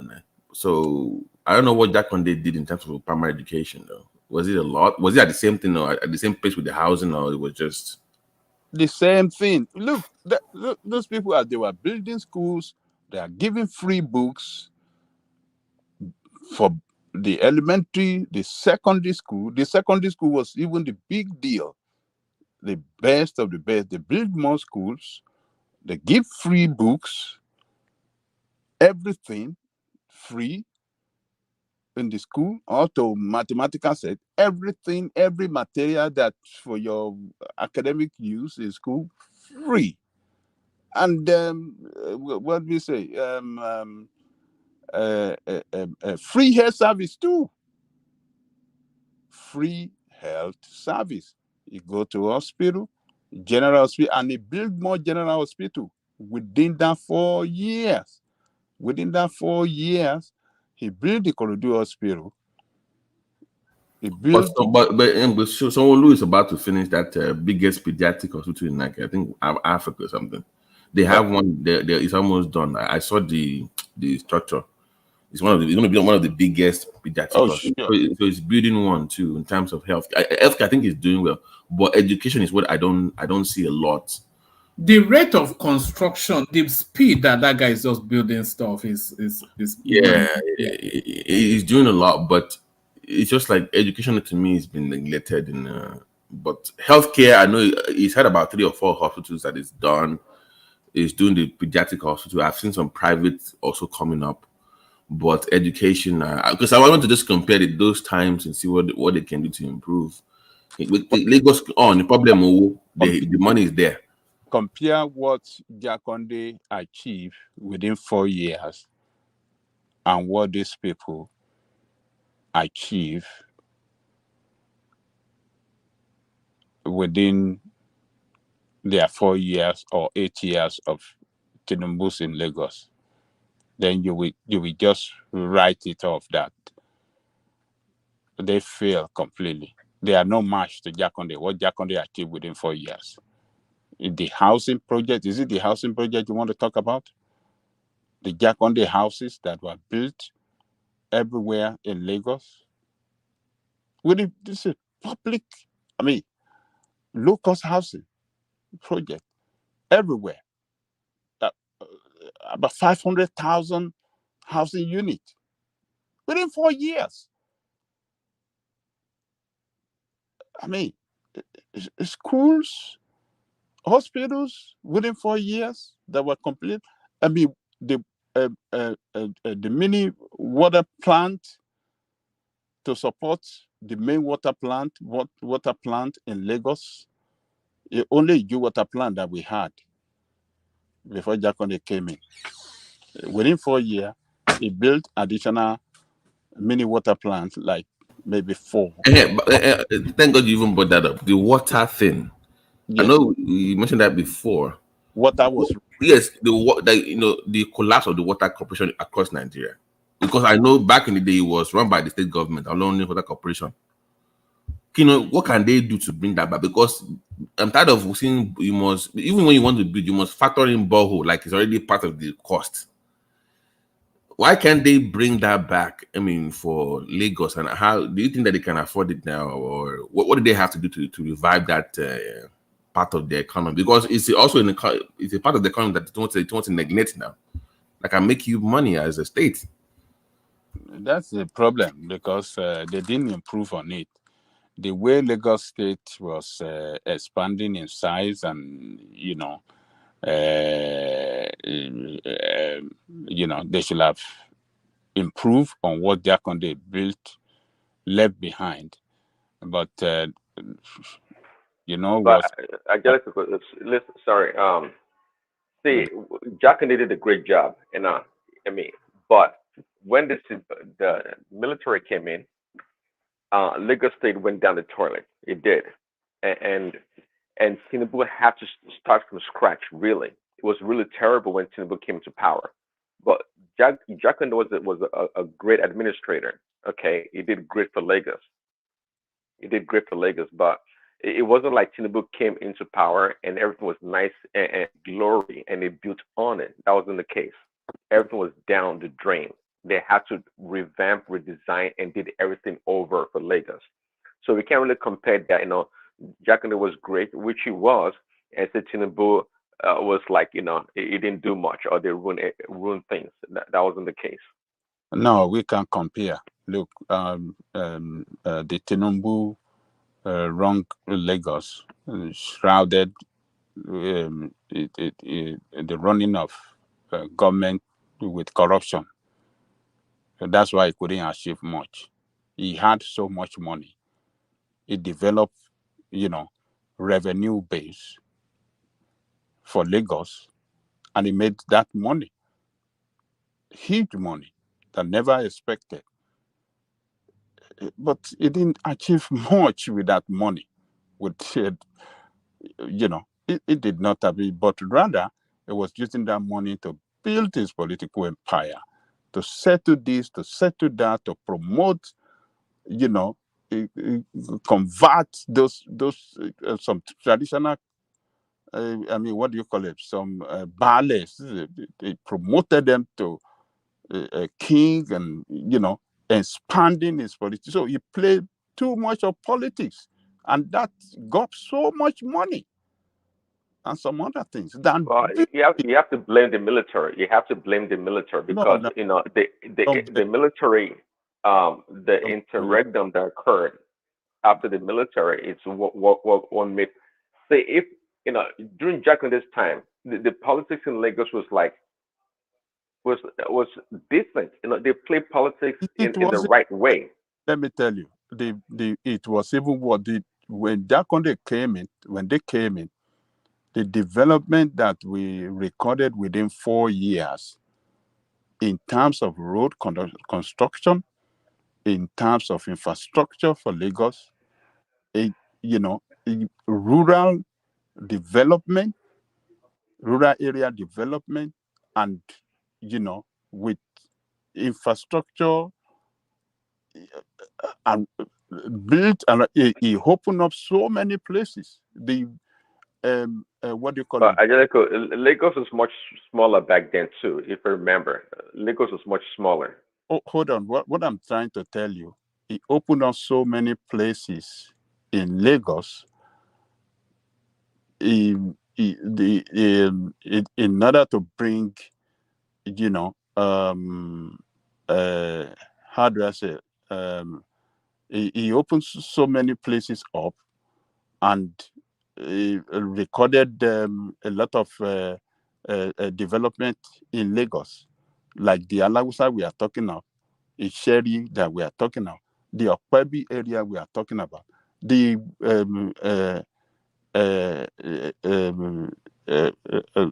so many places were opened up, and as they were opening up all these places, he was building infrastructure around those places as well within 4 years. Within 4 years. Again, I see your point, but again, you get a factor in the population of Lagos. You get the growth population in Lagos was something else by the time Tinubu. No, by the time Tinubu came. But Prince, but that should have been an asset for any governor. It could not be. It could not have been an asset because we didn't have the enough infrastructure to accommodate the mass migration we did not have it. So they overwhelmed is what you're saying. Exactly, it was overwhelmed. In the West, they planned for growth, but that was not the case for Lagos. The entire infrastructure was overwhelmed in just an instant, and that's what happened. Yeah, excuses. Even during the time of Lagos, so people were trooping into Lagos. The Alaba you find there today they were not there. It was Jakonde that built that Alaba, opened up that Alaba that they have. They used to be around the Dumota and some other. They moved them to that place where you have Alaba today. The Aba. I mean, I'm to make it contentious. Say you have to look at you have to divide or look at it the migration of I said they were migrating Lagos. to Lagos. People were No, migrating. it's initially when people would come to Lagos, it was like people that came to do thousands. business, and they came to do business, but later the quality or the level of migration that came to Lagos changed. Every well, It I gotta has be careful my always word, but been that. It has always been that. What happened is that, look, we are increasing in population across the country. What I'm telling you is that it has always been like that. Lagos has always recorded overwhelming, migration. There has been overwhelming no. migration to Lagos. See, Right? but just no. It used to be that it used to be that people come to Lagos, they establish right, So they establish don't themselves, and hold on, and I'm they telling you, go, you they bring their family members along the see, way it has into a always structured environment. don't But the migration that came afterwards was totally different. it has I mean, been like that. Don't fall into this okay. trap. I mean, don't fall into this. What do you call this thing? This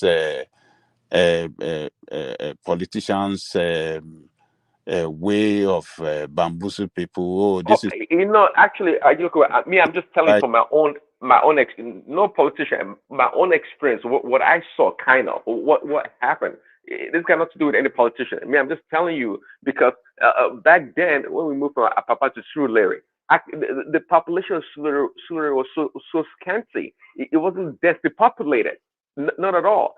And if you, I mean, but compared to now, even 10 years ago. What I'm telling you is this: populations bring more revenue because people are moving into Lagos State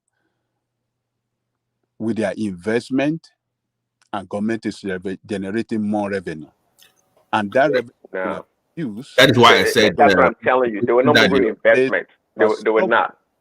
Huh? See, that's why I told you to break it down. See, the people that came initially, they come with the investment. You can say that, or they came and established themselves. They brought their family members, in a more structured way to a structured environment. But eventually, it became an open door to anyone. People that had no connection, no structure, no nothing. So they came and overwhelmed the system from education to healthcare. This is real. And then goes the roads and everything else just went down. It was the infrastructure was overwhelmed. The hospital, the schools were overwhelmed. This is true. Hold on, let me tell you this. Look, what I'm telling you, even during the time of Jakonde, we recorded more. I mean, schools were more overwhelmed than the way it is now, because majority we had some. What do you call it?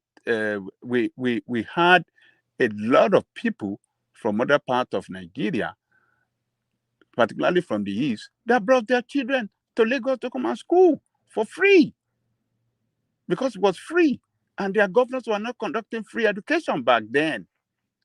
But you say for free, but who was paying for it? Oh no, they brought their family. They didn't have any business going. They didn't have they had nothing. See, in other words, when they brought their family in droves, uh, they were not paying enough taxes. For example, they just dumped them on the system. That's what they overwhelmed the system by bringing a bunch of people at the same time. The school were becoming crowded. It is true. Look, even this time, this is where you don't have school much crowded as we had it during the Jakonde time, because it was free. You understand what I'm saying? But now you have more private school. Back then, when Jakonde was there, a lot of private school collapsed because of free education. You understand what I'm saying? So government back then had overwhelming population in the school system. And because it was free, the books was free, everything was free, health care was free. And you have a lot of doctors back then within the system than what you have today. And they were well paid. Even though the salary back then was not as much as we have, but the currency was so valuable. There was value to the currency back then than what we have it now. And government, develop a system to make it work. That was when when Jakode came in, he created Lagos State Health Management Board. We weren't having that in order to make the hospital. But Angelica, what we're saying is, it's very logical. You can't say it's not possible. It's not possible to have a growth in population and you don't expand your infrastructure. It's not possible. So you can't say that. They've always come. It gets to a point in time. Hold on, Prince. Wait. Let's do it this way. Okay, they came in with nothing. They keep coming. Do you think that the government in that time period, seeing that reality, do you think that they adjusted well to that reality, or did they plan, even knowing that people coming in don't have enough funds, but they keep coming? Did they plan well in your opinion, with what they had at the time? Well, they had a plan, but they did not plan for that overgrowth and that sudden overgrowth. And you got to keep in mind, when the military came in, things went backward. Things went backward. No. We say from 99 onward, from 99, when we had democracy, from Tinubu'S time. Up. Oh. So knowing fully that you have the crowd and everything, did they do enough to adjust that reality? Nah, it was unsustainable. It was unsustainable. It was unsustainable. If they have to use every penny that they have to take care of other people coming from other states, then they won't be able to run the government and pay the workers and do other things. That's just the reality. No, hold on. Let me tell you this. I said within 4 years of Jakonde, he built more houses. All right?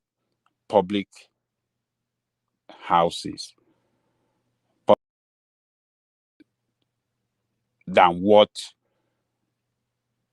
Tinubu and his boys have built for 23 years that we have democracy within 4 years, because they prepare for that population. They knew population would move in, and they wanted people in Lagos to have, shelter to live in. So they built about 500,000 housing unit within 5 years. They were doing with the little resources they had back then. They provided free education, giving free books. You know how much that cost? And they built more hospitals within 4 years. Like I told you, they built at Jeremy, he followed in General Hospital. They built Odile Agege General Hospital. They built the Korodu General Hospital. They built Agbawa Ekosi General Hospital. They built the General Hospital. But during that time, people are already trooping into Lagos in the thousands on a daily basis, right? And they are trooping into Lagos. Right. So it was putting in place a health infrastructure that can provide good health care for the people at no cost. For nothing. Pay nothing and get health care. Pay nothing.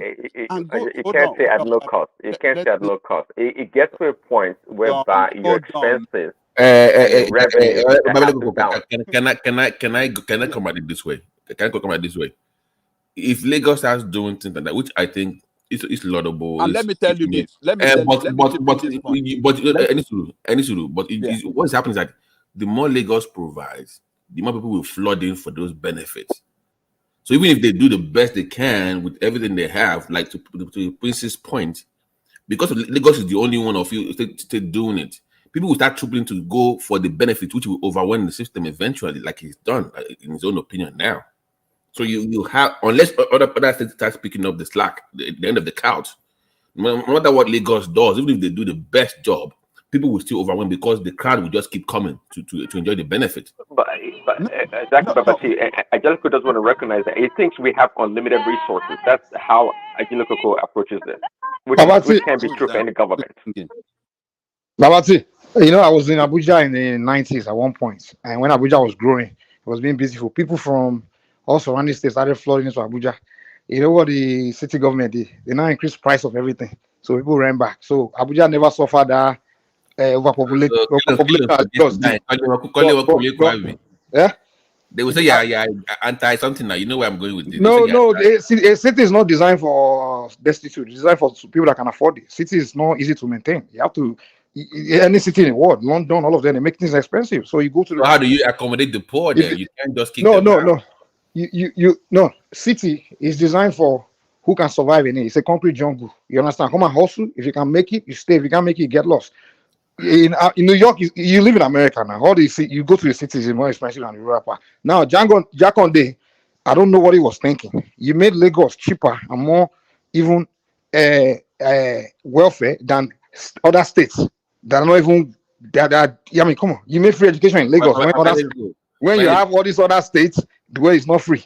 What sense does that make? It's like New York. Wait, it's like New York creating free education when in New Jersey you are paying. And in New York, creating free housing, free everything, and New Jersey and all the surroundings.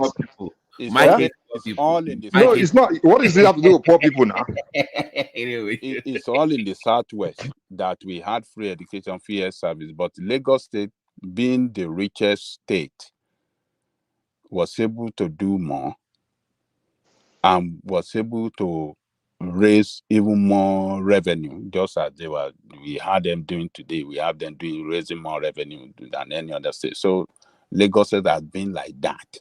Right. But what we are saying is that Lagos under Jakonde was able to achieve more in so many areas of,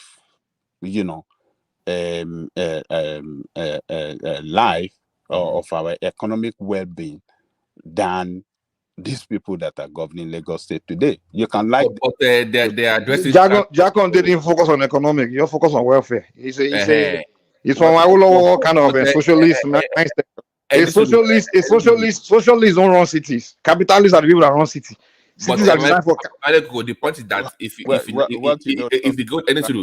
you go that route of welfare, you will keep attracting more people run a for the benefit of. You will keep coming. I think I'm never a fan of Jakonde's approach. I would have been his fan if he was governor of your state or something. But that his approach in Lagos was a bad approach because he created the problem of Lagos. His move, his performance is what turned Lagos overpopulated city. Because you attracted people to flooding. You're not attracting people with money. You just attracted mass poor people to flood into Lagos because they know something is there for them. Cities are not designed for poor people. It's not designed for people that can't survive. What person does not witness when you are talking about it, what you did not experience, if you are talking about it, then you'll be talking out of line. No. What he did would have been good. He did a good thing in the wrong place. That's what I'm saying. You guys were not part of the system. You don't know how it was run. So you can be brainwashed and be told all this.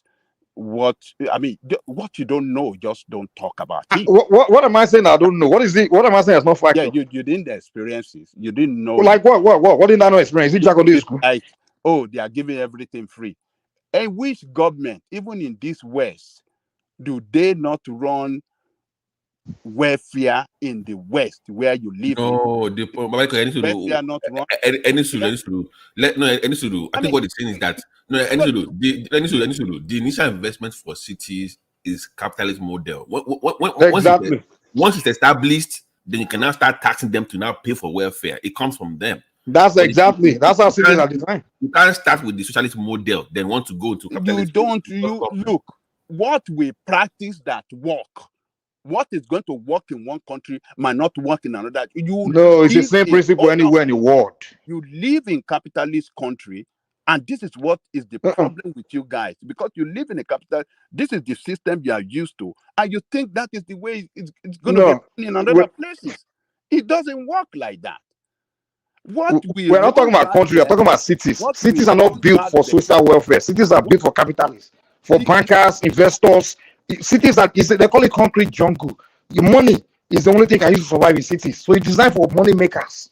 That's what cities are designed for. Rural areas and suburb, urban area designed for welfare and communal culture and all those things. Cities are designed for hustling. And you don't put welfare system in a city. You don't. You can put a little bit of welfare, but not as much. Even in America here, if you live in urbans, your access to welfare is very, it's very frustrating. It's not as easy. But if you live in a suburban, rural, yeah, provide the welfare, just throw it there. But cities is designed for capitalists. It's designed for who can make it. Survive or defeated. That's what cities are designed for. Bring your money in. Come and buy the property. Come on, So what can they do to fix that problem? That's what Tinubu is doing now. He's smart. He's stepping up. Someone is doing it. You build infrastructure for capitalist people where My God. Now I don't know what he was saying. It's something they call gentrification in America. Have you heard of it? Right. Gentrification, right? You start building attractive, expensive properties. Those that have money will come in. Those destitute will move out of the city. They will move somewhere. If you can't afford it, move out. That's the gentrification. That's what they do in cities in America. London, they do it. And New York, they do it. The more people with money are coming in, they increase the price. So the poor can abandon their property and the world that have money and take over. So when you have prosperous city, you have prosperous country. What they are countries? Cities are the key to the wealth of every country. New York, Los Angeles, those Moscow, in Russia, all those cities. London is the money of. If you bomb London, England economy will sink. If you bomb New York, if you take away New York, American economy will stink. But if you come and destroy some rural part of America, not one cares now. You won't affect anything. So the cities are where the money, they are the money making this thing for a nation. A lot of things you are saying here, it even show that you don't even know much about this America you are talking about. It's not about America. It's about economy. It's not about America. Hold on. If you go to New York City, do you know how much New York spend on social welfare? Do you know? You don't know. It's the America have welfare generally for everyone. Oh God, but they don't. But I understand America have welfare generally for everyone. But they don't make welfare more accessible in the city than in other places. Depend on the city. If you the kind of social welfare you can get in New York, but they didn't do what Nigeria did now. Where the only place, what Jaconde did, where the only place you could get welfare in Nigeria at that time was Lagos. But you can't get welfare in the village. You go to Lagos to get welfare. What kind of rubbish is that? But those welfare in New York is for New Yorkers. The one in Lagos is just anybody will just come and it's for anybody now. I remember that's the problem. Most of the people that register to Jaconde school, they migrate from their village. I just register. They couldn't speak Yoruba. You know, they didn't grow up there. They just came from the village and went straight to Jaconde school. Tribal this thing. Don't spread it. Hold on. It's not no, I'm just saying, like most people that register at Jaconde school. I remember now. Babati, how do you define New Yorker? You have to be a resident of New York to get welfare. You can't just work from New York. You have to have New York State ID. Don't let us turn it. Okay. So how do you define it? Tell me. A New Yorker is a resident of New York. You have to have New York State ID. You have to live there for a certain amount of time. You are a resident. Yeah. And then you are welfare. But I can't take Georgia ID and go walk straight to New York and go and line up for welfare. Those are your residents. Let's see your ID. Let's see how long have you been a resident. Look at your record. Yeah, you just move it. They'll say go to Georgia and collect your welfare. That's how they do in America. They control it now. But they just show up and everybody. So everywhere. I remember like those days now. Most people you see in your classroom in Jaconde school those days, they just came from village yesterday. They don't start school. They don't. Everybody just occupy everywhere. School just full anyhow. Come on now. Can you provide welfare for the whole country? Are you kidding me? It's a city now. Let somebody else talk. You don't know. You didn't express this thing. But yes. But to Mike's point, you want to provide for the poor, but at the same time, you don't want to be overwhelmed. So America, for instance, we have laws. My first time in America, for instance, my first year in college, community college, I had to pay it was expensive because I didn't have the 1 year residency. So I still had to pay more than the resident. Once it was 1 year, then again I could get grants and stuff like that after that. But I still had to wait 1 year. I was working, paying taxes and stuff like that.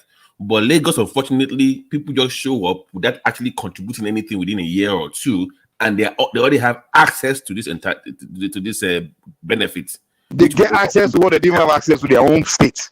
So that's the issue here. When I go see, there's no way to verify. That's why the population grew from 1 million to 24 million within less than 10 years. How do you manage a city like that? Abuja never grew like that. Because Abuja, they raised the price. I remember that time, Abuja, when people started coming in, they said, well, this one will be Lagos. I remember that time. I was in Abuja in the 90s now. They said, no one to Abuja to Lagos. So everybody coming from villages where was scrolling, no shoe, nothing. They want to start to sleep on the street. Abuja make rules. You can't even sleep on the street. They increase price of things, start regulating. People bounce back. They come in and run right back out. You know, that's why Abuja is still clean today. Everything is smooth. But Lagos, we're trying to figure it out because by the time we start figuring it out, yeah, I mean, by the time this Sowore, Tinubu, the right people came in, it's already overpopulated because those military guys didn't know anything. They don't know what the hell they were doing. And Jack on they started this. They started providing welfare, people coming in, and the military took over. Those one don't even know anything. And population just grew and grew and grew and grew. It's just out of control. Overwhelming the infrastructure. I mean, come on. What you are telling me, Lagos back then, the population of Yoruba people in Lagos were more than 80%. Hold on. It's not about tribe. We are not talking about tribe here. Hold on. The population of Yoruba people back then was like 80%. So why would they be worried about few that are from other parts of Nigeria? It's not about Yoruba or other part of Nigeria. That's not what I'm saying. Even the neighboring states, I said it. It's not about tribe. It's not about people. Who are the other people? The conversation is not about tribe. The conversation is about making a city overpopulated. That's the conversation here. In fact, a lot of people that even came to Lagos came from Benin Republic, Togo, Ghana, everywhere. They're just walking. I remember in my classroom in Lagos, I see one boy from Cameroon, from Ghana, Togo. It wasn't only Nigerians that grew up in Lagos now. People migrated from everywhere just walking. And it has nothing to do with their tribe or ethnicity. It's just if you have to design a system where those that can afford it. If it's a Ghanaian that's coming in, it has to be Ghanaian that come to invest. You come to the city, bring your money in to use your money to make money and create opportunity. Not like you come in the city empty-handed and the city is subsidizing your life. It's a city, man, for Christ's sake. So that's the argument here. It's not about which tribe coming or which tribe not coming. I'd rather have Lagos be 90% foreign people with money that make my city beautiful and nice. We're nice, than say 99% Yoruba and everything is just dirty and poor. You can't even enjoy the city. And you 24 million people just walking up and down, So cities are designed for capitalists, not for socialists. But you don't. I keep saying it. You didn't witness the. I grew up now. What did I not witness? I went to Jacote school now. You didn't witness it. You didn't see it. You did not enjoy it. So you might be a little. But that's not the argument, Ajani Koko. So it's not about whether it wasn't. I enjoyed it. You don't know what he achieved, what he put on the ground that make it run effectively. Look, the local government was working very well back then. Nobody disagree with that part, Ajani Koko. Yes, the man was good. He did a good thing. But how he did it is the problem. He didn't do anything that was problem.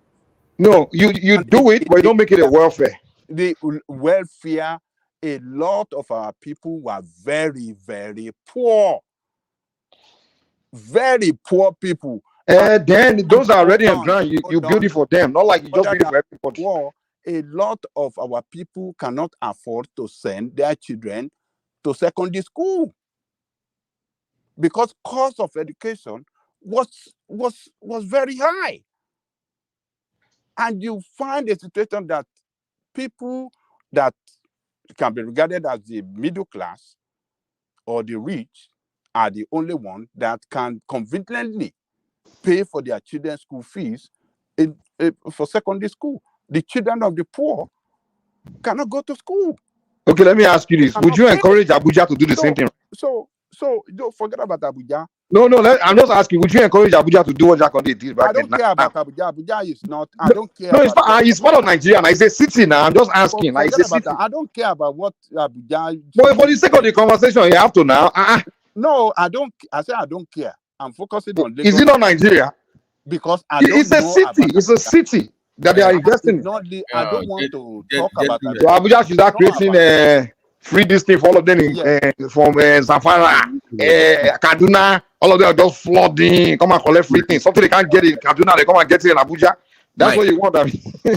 Mike, can you fix your mic? Your mic, your mic is kind of, I don't know what it is. So what is it? Yeah, your mic is a little bit off. Oh, it's low? No. When you talk, it kind of makes this kind of sound like when you talk. So I don't know what it is. Okay. Solution. So how do you fix the problem then with the teeming population trooping into Lagos on a daily basis? What can Lagos do? Because they will keep coming since we're not using state right or like 1 year residency is not required. Just show up and you have access. What can Lagos do to accommodate that? And what can the neighboring state also do, like Ogun State or your do to help Lagos out here?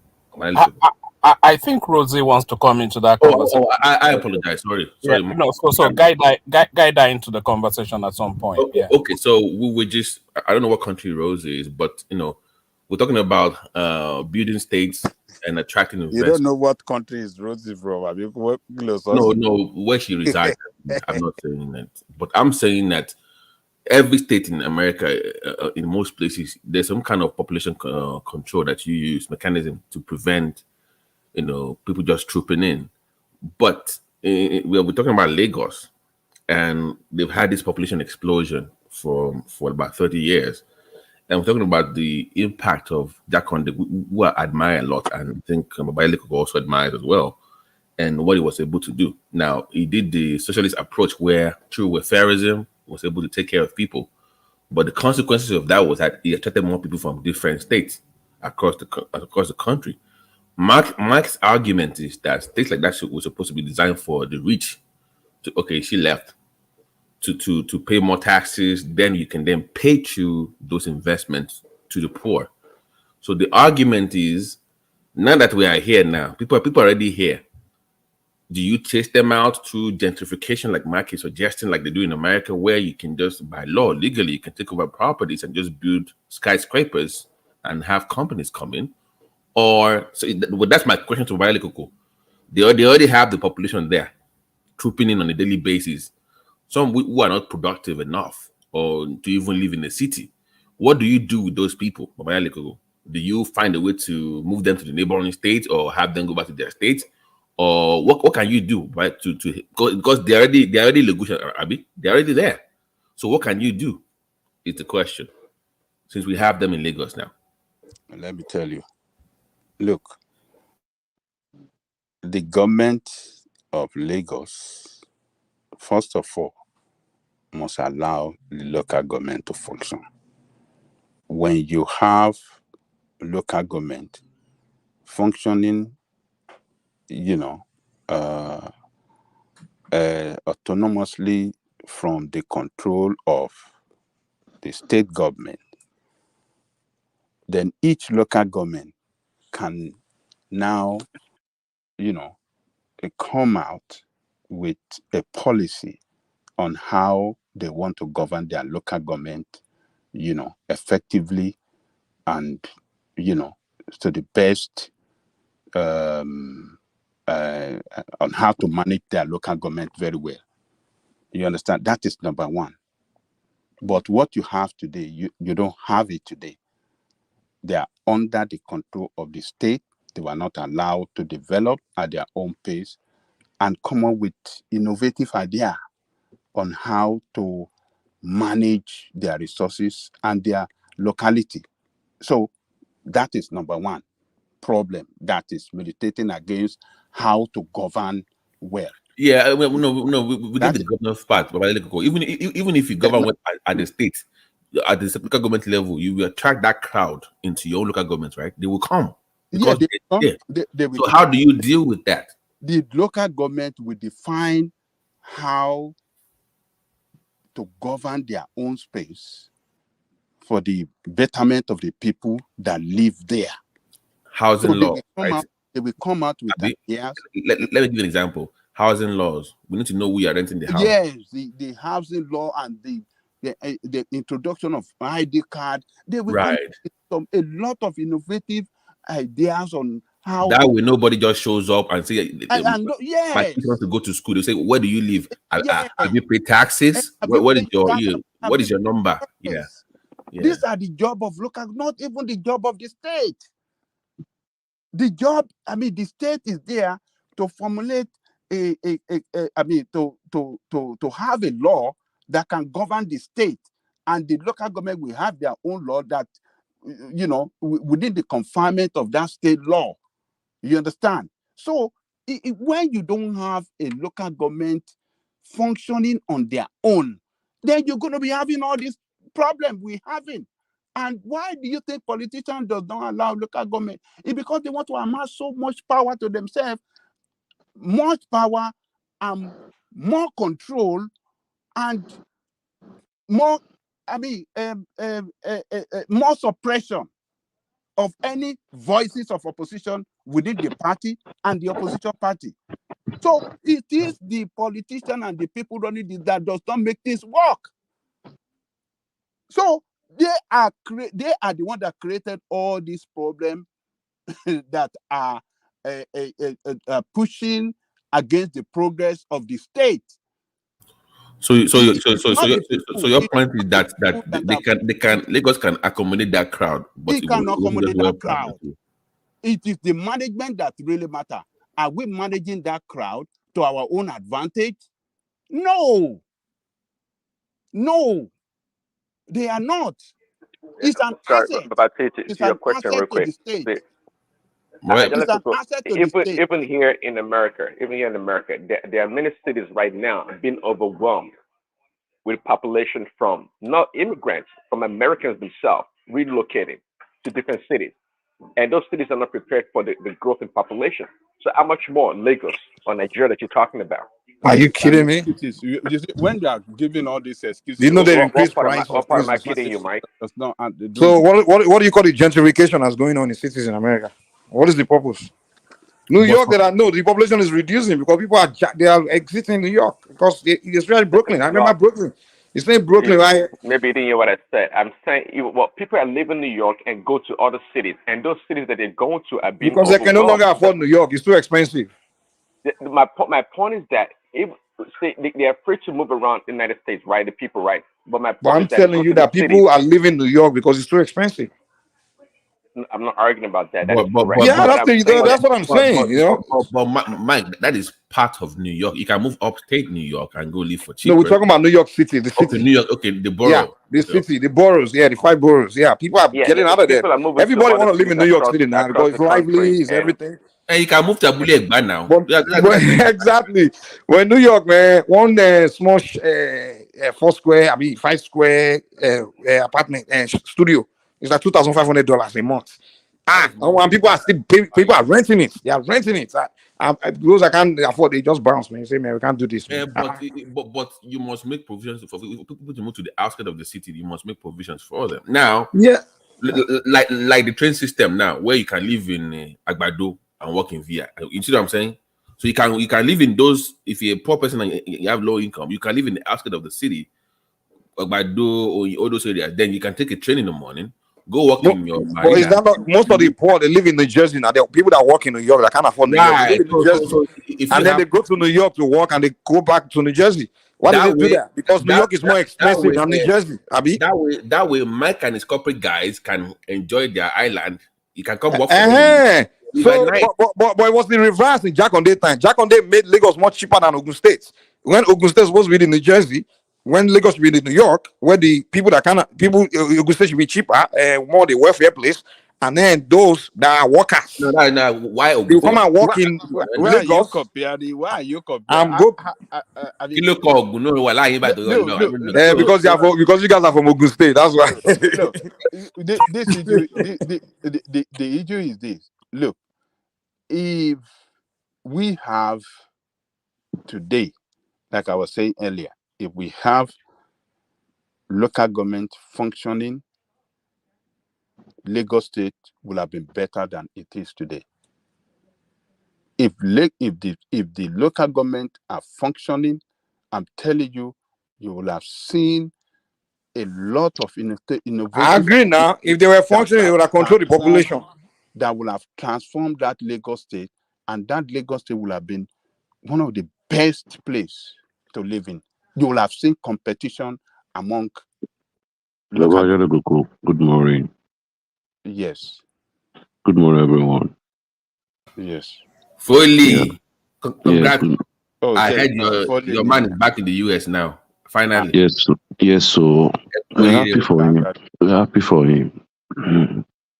So, Foley, let me land. I will let you come in. So you see, look, when you have responsible government that are trying to develop the capacity of their people,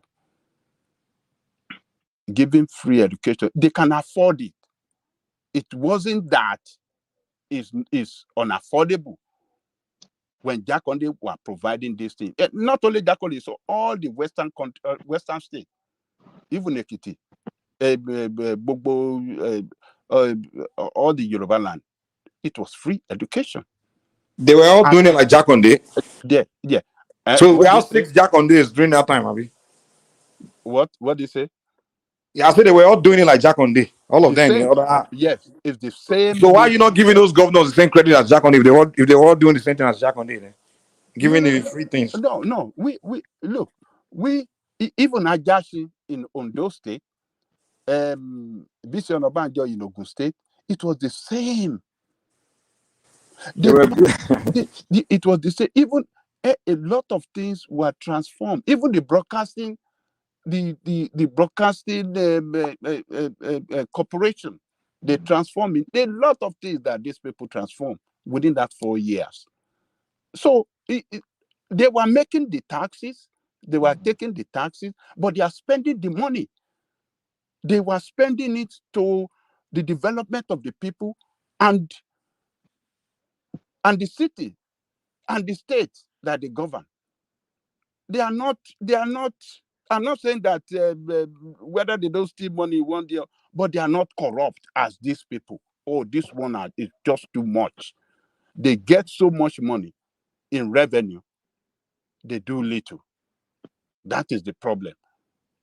So what they did, a lot of us, a lot of our people wouldn't have got education today if not that period of Jakonde, that between 79 and 83. Do you know how many Yorubas that got education during their own time?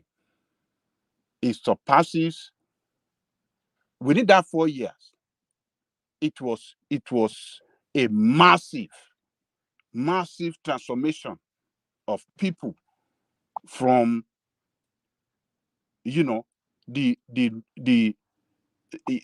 education given to Yoruba people that time. It was massive. So and I think it has helped us in so many ways to have an edge over other parts of Nigeria, because other parts of Nigeria, they were not practicing it then, only Yoruba land. Even not only in they are the one that brought this idea of state university to counter federal government, what do you call it? This, what do you call that? Quota system. That if federal government quota system is causing a setback for a lot of our children that want to go to higher institution, then we will build our own higher institution in our own state. And they started building Polytechnic, Lagos State Polytechnic, so Ogun State Polytechnic, Lagos State University, Ogun State University, Lagos State. So they are building in other parts of Nigeria too, including on Edo State. School of Nursing, they were building everything just to, develop the capacity of our people and build them, prepare them for the future. So that is responsible government right there. And it was free. Even the Lagos State University was free. And Polytechnic. Where were they getting that money? But they were getting that money, little as it is, they use it judiciously, and they use it to develop their people. It's just simple. The achievement we got back then, it was massive compared to what we had. What we have now is not much. It's far from what we achieved back then. So let me just say, Fodi, you can come in. Yeah, good morning, everyone. Yeah, I think I love this morning topic, but the area that I will come from is it would be a bit different. You know, the last time we were on this group discussing about the government policy and Foli. government institution. Yeah, You know, Sowore wouldn't have hard education if not for free education of back then. definitely. You know, a lot of people won't have We wouldn't education. have known who is Sowore today. We won't have known many people, not only children. Yeah. Yeah. So that aside. And I believe government's decision matters a lot in everything we are doing. And we are all here when we know Lagos is already congested, right? And in our own presence, in our own what's it called? In our own belief, 3 or 4 years ago, Dangote want to establish another business, a very massive business that will need a lot of millions of let's say thousands of employees that will still make Lagos to be more congested. And they still locate Lagos State as a center for that kind of a project. You know, any government that does that should be expecting more crowd in that kind of environment. I think Dangote should have looked for another site, an environment where we don't have much population, where we can just start that kind of a big project and allow people to move from wherever they are, whether from Lagos or from anywhere, to go and develop the new center where the business is being located. So when we're talking about all these things, it still lands on government policy, government decisions. If government wants Lagos to be a bit fair today, they will do it. But they can't do it by compounding with the problem. People, we are all human beings. Human beings are looking for where it's better for them to get their life. So you cannot encourage people that is trying to travel to somewhere they think they can enjoy life. And when they got, many of them even got there, they can't even do anything because the city is already overpopulated. But the government is supposed to build local areas for people to live. You cannot build a shanty for people and you build another city somewhere close to them and you want them to remain in that place. They will never. They will always move to that city you are building.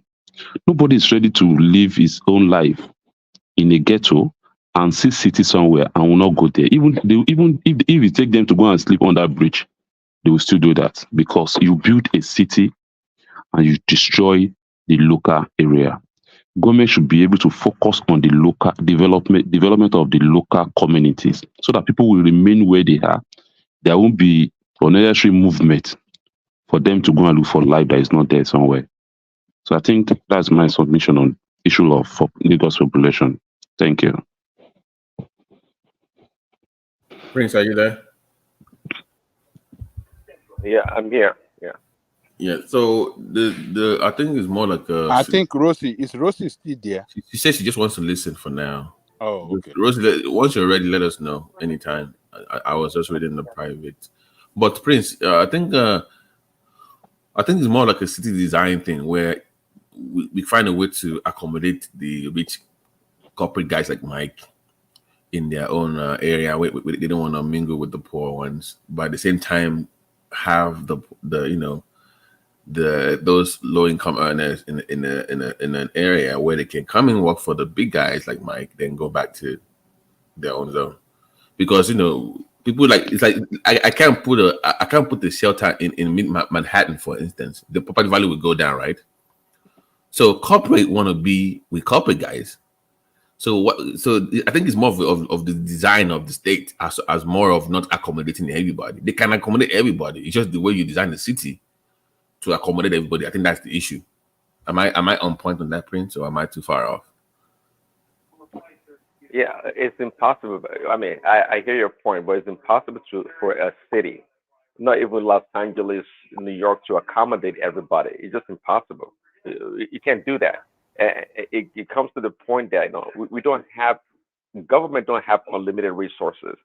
As much as Angelica likes to believe that there's always a limit to government resources. Prince, there's money. They have money. It's there. Well, they have money, but if people keep trooping in, they cannot afford it. Apart from urban planning, you can't. People move to different cities for different reasons.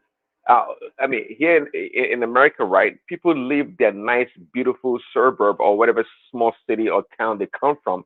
They have everything. Of course, they have lights, nice roads, and everything. But they go to Los Angeles, to go to New York for a different reason.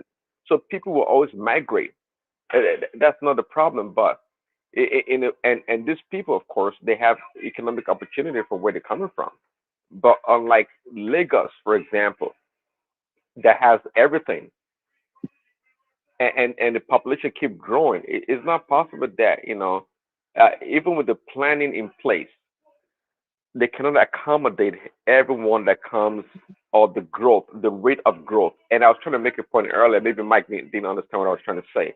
I'm saying right now in United States, just like you guys probably know, that a lot of uh, due to well, I guess cost, right? A lot of people are living in New York, just like you said, and California, and moving to much smaller cities. They're moving. I mean, they're moving to much smaller cities. In doing so, the infrastructure in those cities are not really prepared for those people. Because if you go to these cities now, there's so much traffic congestion everywhere,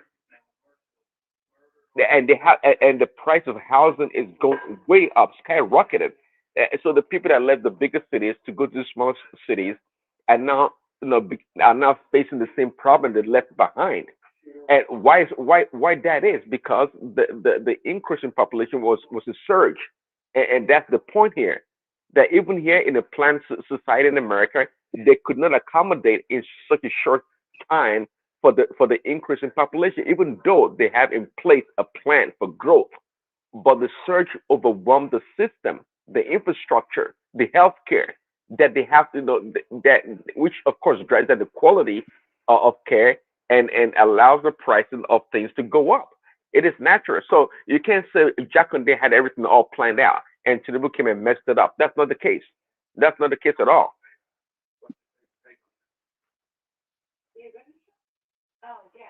Prince Daddy, let me tell you this. When government provide free education and to some extent they subsidize the healthcare cost, do you know what that is doing to the society? They're putting money in the pocket of the people. And when people have that money, What happened? Foley, Yeah. mute yourself. Probably before you start the action, you better meet yourself. You see, the simple economics is this: when government give to the people will give back to the government. You understand? Nigerians will give back to government. Hold on now. Hold on.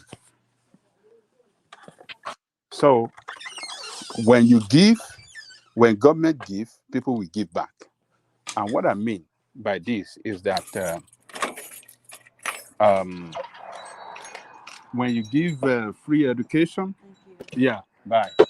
So when you give free education and you give subsidized health care cost or free health service, you put money in the pocket of the people and people going to spend that money. You have businesses. Government can tax businesses. Let government design a tax system where they can generate revenue. So when people have the money, they will spend it. And when they spend, government will raise more revenue to do more things, to run the society better. So that is the way. You can't just say you don't give and then you want to receive. What we will end up getting is poverty. Government will inflict poverty. We push more people into poverty. Because remember, our own society, our people are not, we have more poor people in our own society than what we have in the West. And the West are very smart to create that welfare services to their people so that they will not go into poverty. But no. The West tax their people. No, they tax their. Ajani only give us wrong information. They tax their people. They tax the hell out of their people. That is the same thing. And the socialist country, Europe is socialist system. Hold on. Europe, their system is socialist system, and guess what? They tax their income heavily. In some countries, like 40%. Even places like France, where people are running away, like they collect most of their income. Those are socialists, but the one you are telling us here is that government should not tax them so they can have money in their pockets, but they should give them everything. You say go in, boy. No, you want socialism. Hold on, you want the European socialism. You see, that is your problem. Because I have to correct you now. You want European socialism. Listen. Okay, listen. Go ahead. When you listen, you will get. We've already heard you. Now there's nothing new you will tell us. Go ahead. You don't listen. If you are Mike is anti-people's person. So Foley, come on now. You can't say that now. Can't somebody say when you give to your citizen, they will give back. Oh, the ones that they give to the Japan court, did they give back for the Japan? They don't give nothing. Most of them to nursing school. They get their certificate. The Japan. Okay, they give back. That's how to give back. They don't give. Look, what they give back Nigerians. You give them. You know how many of them I know where government sponsor their nursing school for them to go. When they get their medical degree, Japan, man. That's where to give back. So that's where Nigeria. Okay, continue. They're giving back. The same Nigeria. Mike, after you give people's life, will you ask them to die because you give them education, and the time for them there to be responsible for their own life? You are not providing. No, I'm responding to what Janico said. You say you give to the people, they will give you back, but they don't necessarily give back. This still lies on government. Government should provide an environment for people to live. That's not the argument we are presenting here now. The government is not there. So what do you want? Okay, if it's not there, can you give them all these things? They can't give you back. The reason why people are japaring is because the environment they grew up to see is not there for them. They are looking for better life. You are shifting the no, I'm actually talking about what you just said. You're talking about Japan now, that because government give them I was responding to what did you hear what Jalico said? I'm talking about what you said. No, I respond to what he said. So you have to put in context. I'm telling you the reason why people are to the context of what I was speaking to. The context of what I was speaking to. That's what you have to respond to. You can't respond just to the sentence. The context of what I'm speaking to. Let's assume he said, hold on, listen to the context. He said, when you give to Nigerians will give back. And I said, okay, the one they gave them that they collect. After collecting it, the jackpot, is that giving back? So that's the context of what I was saying. So you need to understand that. You don't need to start shifting into something different. We are saying the same thing. If there's anybody that wants to give back to people, it's still Nigeria want to give back to their country. Nigeria loves their country very well. But the people in government don't make that life for them to be able to give back to the society. That's a different argument, man. As a doctor, when someone is actually working as a doctor and you are giving him money that cannot even pay his children's school fees with, and he has a friend somewhere else that is living a better life, and they're encouraging him, it will look like a stupid person if he doesn't take the opportunity. This environment these are the reasons that is causing everything that we're all talking about. They should provide that environment for them to and that's my own argument. Government should use the money to provide to create an enabling environment rather than using it to be sponsoring welfare and other stuff. That's what I'm saying. Government should take the money and invest in the environment, invest in infrastructure, invest in industries, invest in Mike. Sorry, Mike. I don't know the country you are, but I believe my brother. Let me tell you how America works and these advanced countries. They take money, they invest the money in industries, right? And those industries are the one that create jobs. They back corporations, they back business, they invest. Hold on. They invest in infrastructure. That's where money should be going. Am I saying the Nigerian government are really doing that well? No, they are not. But that's where I think they should be doing. But what Angelico is saying they should be doing is just be giving people some free things, free this, free that, free that. I mean, what the heck? After they get those free things and you haven't built anything for them to even if you give them only free education, we have many of them that are graduating from school, they can't find job because government didn't, instead of them putting the money into the industries, build the industries first, and then you send people to school, and then when they graduate, there's job waiting. But you can't go and send people to school and they graduate, there's no industry because you haven't invested in industry. Build the industry. Government create. No, I'm not saying that. No. You invest in the industries. You invest in it. You invest in capitalism. We create enabling environment. But that's what I'm saying now. What's the enabling environment? Is it not infrastructure? No, number one. Is it not infrastructure? Hold on. Government does not create that enabling environment. Electricity is not. Because they are busy giving you all the free things now, so they don't have money to create an enabling environment. That is not. Which free things? Which free things are we talking about?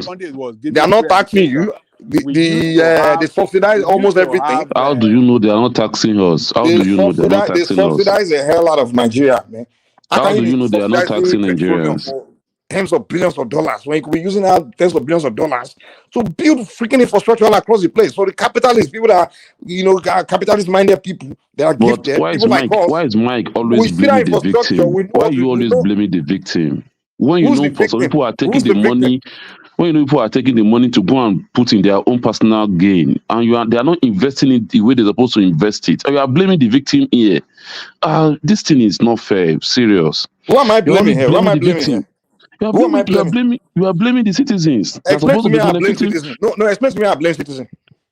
You are saying, Mr. Adelego is saying that they should put the money on people's welfare, and welfare is all about what's it called? Social amenities, build good road, power. No, that's not the welfare he's talking about. No. That is welfare. He's talking about giving the people free. And that is not only what it's saying. That is not only what it's saying. You're making my own argument. My own argument is that you invest in infrastructure. You invest in something for everybody, right? Even education is part of infrastructure. Yeah, you build education, but not free. Not like give them. You built it, but you make people pay for it. And do you think people will not pay for it? If people can actually go and pay for private school. Wait, if people can actually go and pay for private school and they are paying with their nose. And do you think if government now build a standard of that same private school, do you think people will not pay? People will pay. But you cannot make a government school be a what's it called? I think you are just shifting the argument. And let's stick to one argument. You're not sticking to the main argument. It's like you're shifting arguments. I'm not shifting any argument here. I'm actually saying what you are saying. You are saying government should build school. Let them build the school. People will pay. But they're not building it. Okay, so what's the argument here? I don't think you're following the government and Angelico have been debating. You're not following our debates at all. I want to challenge Angelico's argument that if you give the people everything free, they'll always give back to the government or to what they say? Or why are you not paying tax? I didn't say give everything free. No. Don't misquote me. I didn't say everything but you free. say people always give what back. I'm trying to challenge that notion that people always give back. What people are giving back? When government gives, people give back. Okay, so no. Where to go? The best way to give back to the government is to pay your taxes. That's the best way to exactly. How many people in Nigeria pay their taxes? Look, who are you going to blame? Angelico, the way it was in the West, the people give government and government give back. When you give government, it's what they give you back. Hold on. Your government doesn't develop a tax base. Hey, go and pay on your own now. Patriotic now. You say you want to pay back. But I don't know where you're getting it from. People are paying taxes in Nigeria. No, they are paying. Hold on. What I'm even saying is that, look, government should define a way of taxation who spoke earlier? Hold on, let me land. government should define a way of taxation where everybody can pay their tax and keeping the records, make it transparent in such a way that that tax can be used for the development of the society. That's not what you said earlier. But That's not what what you said we earlier. have, You're changing your argument now. You're taking my own position now. What you said earlier. Wait, Prince Daddy. What Ajani Gogo said earlier is that government should not tax the people so they can keep people can have money. No, you said it's only going to tax. No, you said it should not tax people. That's why I challenge that. So people can only have money and give back. That's what you said. What I'm saying, when government give, what I mean by giving, when you give education, free education, reduce and then you said they should not tax them so they can have money in their pockets. That's what you said. That's what I was arguing against. But now you are switching it. Well, see, I think the point I just was trying to make is that if people have money in their pocket, they're going to spend it and buy things. They're going to spend the money. But no, that's and when they spend the money, but what are they buying? Is it not imported goods? What do we consume in Nigeria? Is it not imported stuff? Oh God. Most of the things we consume in Nigeria are imported. So what are we consuming? And by the way, fully taxes are beyond and above your normal fee or charges that the government that you pay. It's beyond that because when you buy whatever a bottle of water, you pay VAT or whatever. If you go to a bus station, you pay certain fees. That's not taxes. Taxes is way above what you is above that. Is way beyond what you think they are paying for VAT. Are you aware today if you make call in Nigeria government have taxes on it? Are you aware if you make deposit in your bank account, Nigeria government tax you? Today? Of course. Are you aware of those things? So that is those are, and that's what we need. There is nothing you do in Nigeria today that there is no taxes on it. You eat at the even if you eat at the restaurant today, they will give you tax to pay on that what you had. Those are pay as you go taxes. Pay as you go taxes. Yeah, if you buy gas, you pay tax. If you go to a restaurant, whatever, you pay tax. Those are like sales tax. Go and this is already there. Why are you telling me that they are not collecting taxes? I'm talking about. No, this is tax I'm talking about. The tax I'm talking about is that after you pay all those fees to the banks, to the telephone companies, and you get your paycheck, then the government takes 20-30% away. In addition to that, that's taxes. That's above everything else. And you think they are not collecting that as well?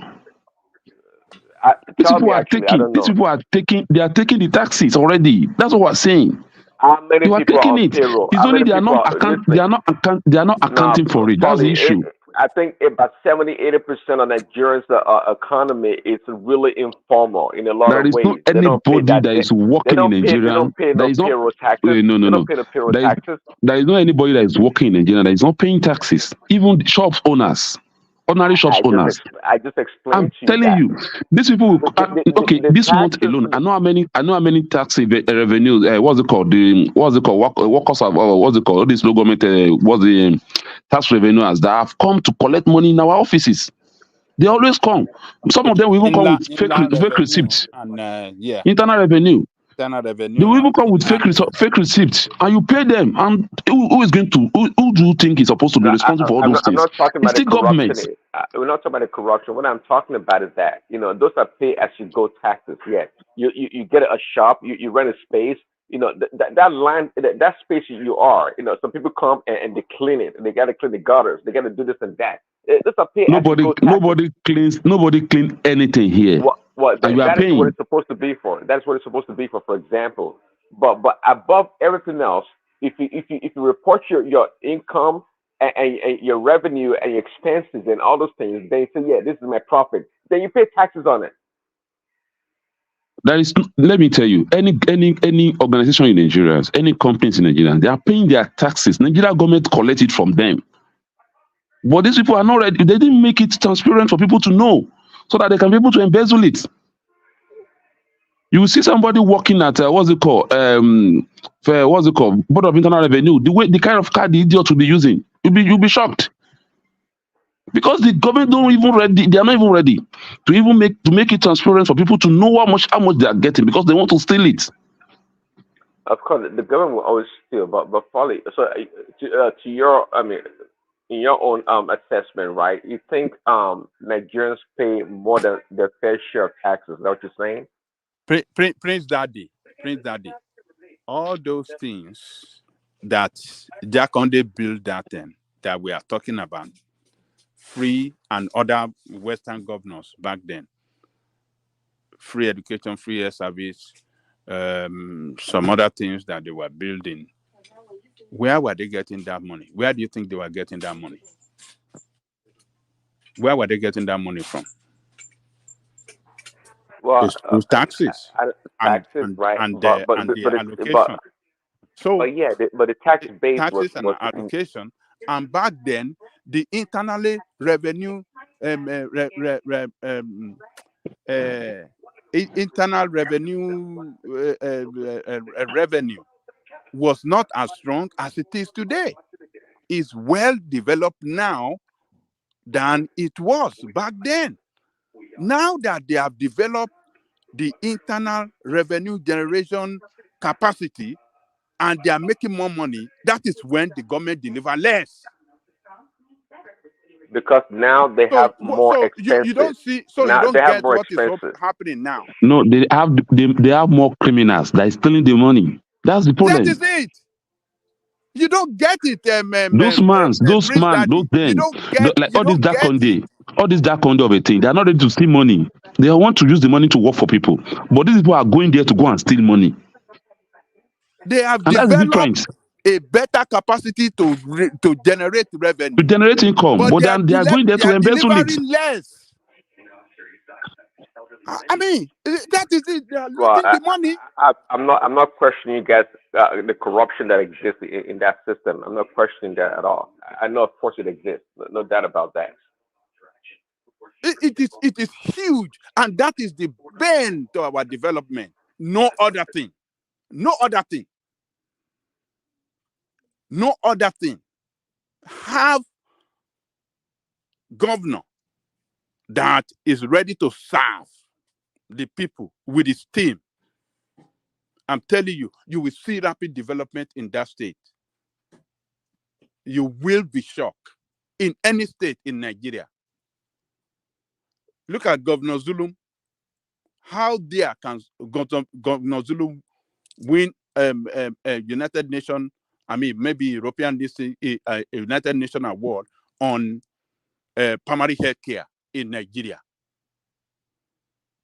Because within 100 days, this is listing. You can Google it if you want to Google it. Within 100 days, in his second time in office, this guy built 100 of, from the scratch to the top and well equipped. What do you call this thing? Primary healthcare healthcare center. Healthcare center across the state. Across the state, they couldn't believe it. They couldn't believe what this in 100 days. 100 days. Well equipped. They couldn't believe it. They have to give him an award. That how could somebody achieve this in 100 days? And they gave him that award with, millions of dollars. In addition to that, which he promised to put into the development of the health sector and some other developmental projects in the state as well. Look, this thing is not hard. They're making it look as if it is so difficult to do things in Nigeria. No, it is not. It's not. It's very, very easy to govern. Do you know it's easy for you to go to private school in Nigeria and to private hospital in Nigeria and to go to government hospital? Do you know that? Yes. Because the money you are going to spend in private hospital is lesser than the money you are going to spend in government hospital. And yet, these people don't have equipment to even treat you. Listen, let me come from this angle.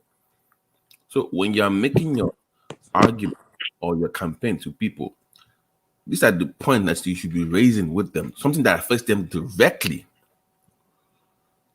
You see how you are being specific about where the money is supposed to be going. I think that can get people to support you, to get the right people into office to do the right thing.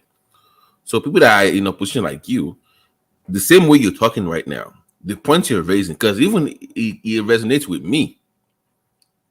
The taxing, the way they come to your office and come with fake receipts, you see how I'm like, okay, I can picture it in my mind what that means, because we've been meant to believe that, oh, we're not collecting enough money.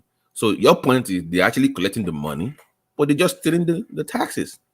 So when you campaign next time, when you go out there to talk to people, this should be the points that you should raise with them. I think you will get more supporters if you talk the same way, fully. Just as advice on the side.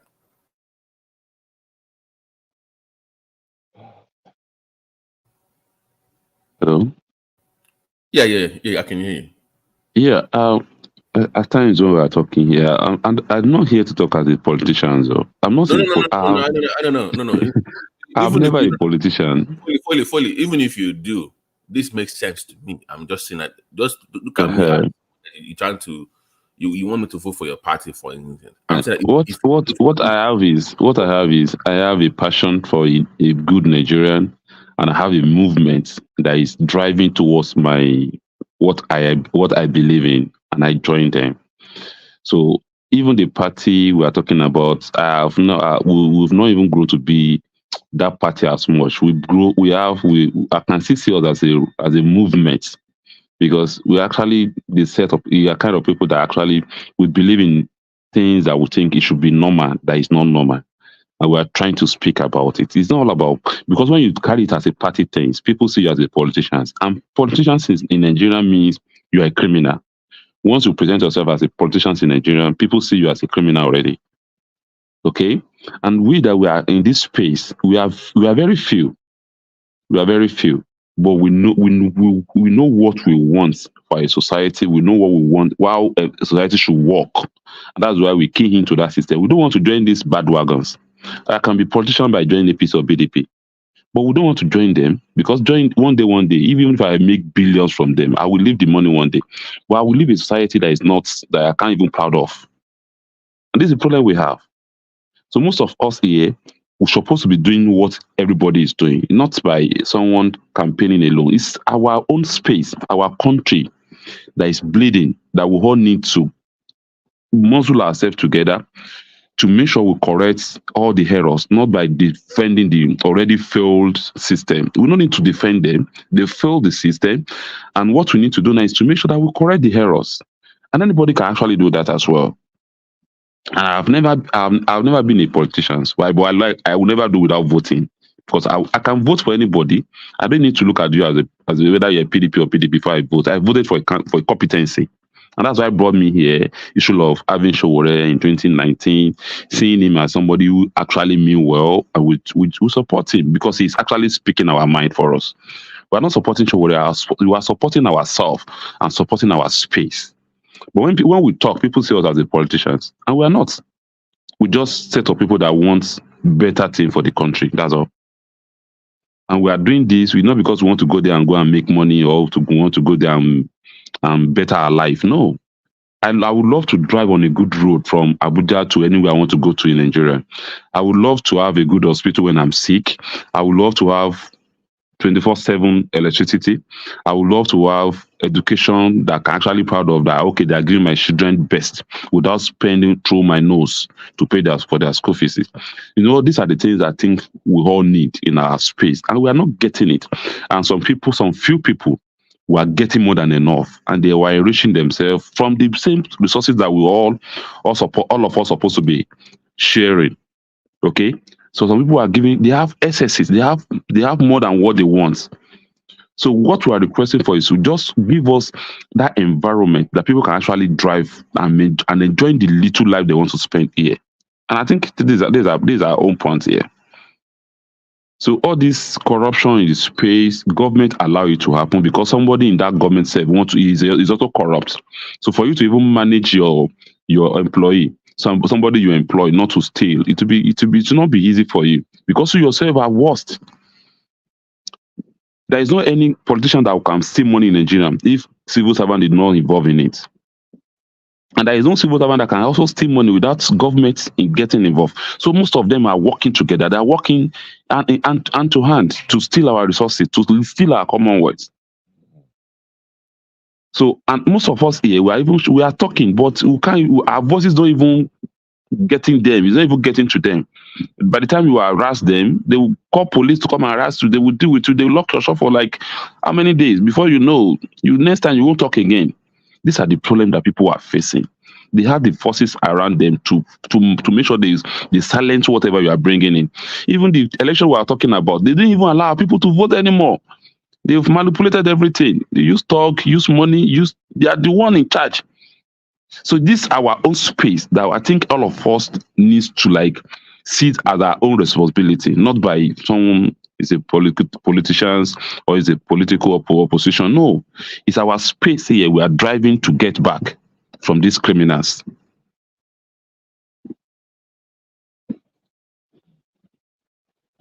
So I would like to go. I have somewhere to go to. I'm dropping someone at the airport this morning. All right, thanks for coming in, Foley, man. Thank you. Yeah.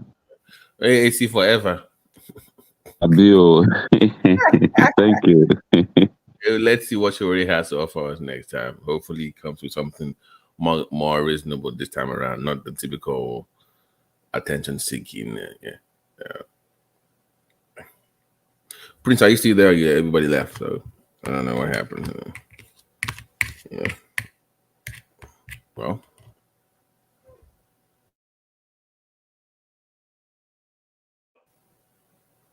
I'm here, but let's see. Mike left. No. Mike is on the phone with his corporate buddies now. You know those rich guys down in Manhattan. They work a lot, so it doesn't have time for we commoners. So that's yes. Yeah, I was asking Mike, like tongue in cheek, like does he hate poor people? Hello, video, Michael, boy, like our poor people. You're talking. No, I have issue with unproductive people. You understand? If you are unproductive, that's my problem. I don't have problem with poor people. I have problem with people with poor mentality. You understand? There's a difference between being poor and having a poor mentality. Like someone with a poor mentality, when they are poor, they will only give you excuses to why they are poor, rather than give you reason why they can become successful, where they can progress, they can get out of their condition. Those are the people I respect. Because such people, when you run into them, they will tell you everything. They will start telling you how they can get out of their poverty, start sharing, digging how they can get out of it. Those kind of people, if you just get a little assistance, they will get out of that situation. But those that have poverty mentality, they will sit there. They will never spend a moment to strategize why they are poor, how they can get out of it. They just believe the reason they are there is because of somebody else. And they believe for them to get out of that position is all in the hands of somebody else. Those kind of people, even when you come into their life to try to help them, they can't get out of it because you can't help someone that doesn't believe in himself in the first place. Because if he doesn't believe that all it takes for him to get out of there is all on him, that he requires his personal effort and his hard work, his creativity, take complete responsibility for his life. If he doesn't believe that, he's not going to get out of there. If you can't lift him, you can't get him out of there. And I know so many people like that. They have literally given money to go and start something and they lost it within weeks. Those kind of people, you give them $1 million, they will lose it.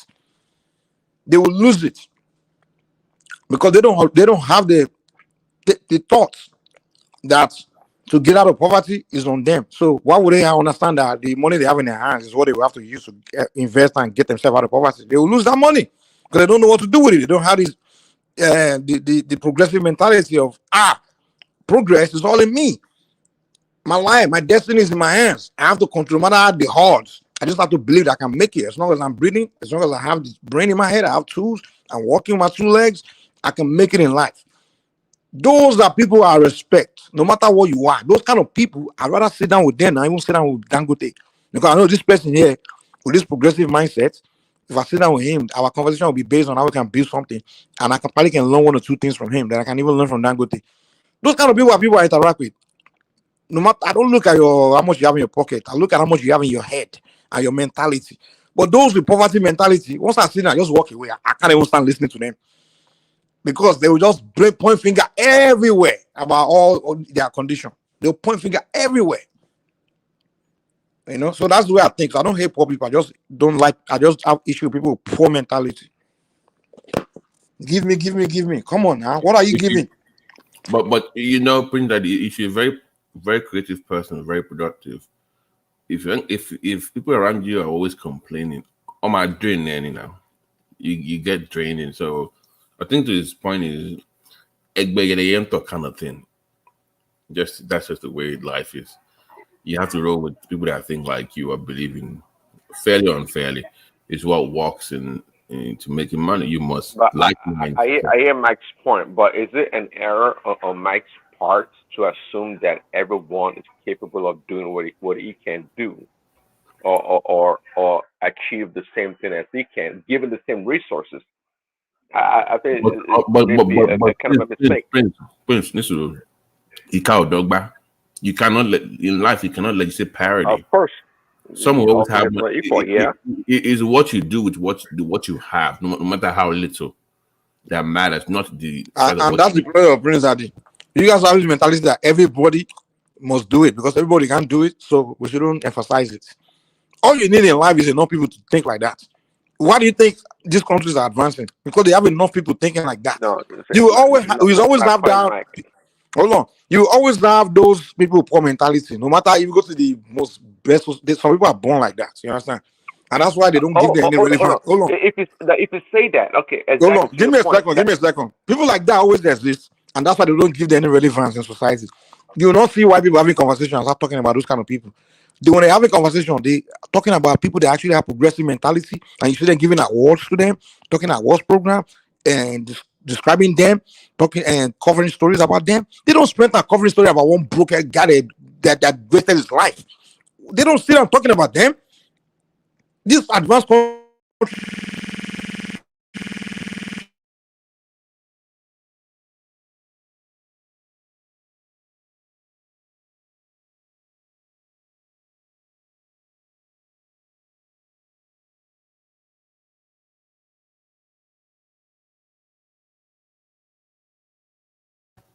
What happened to Mike?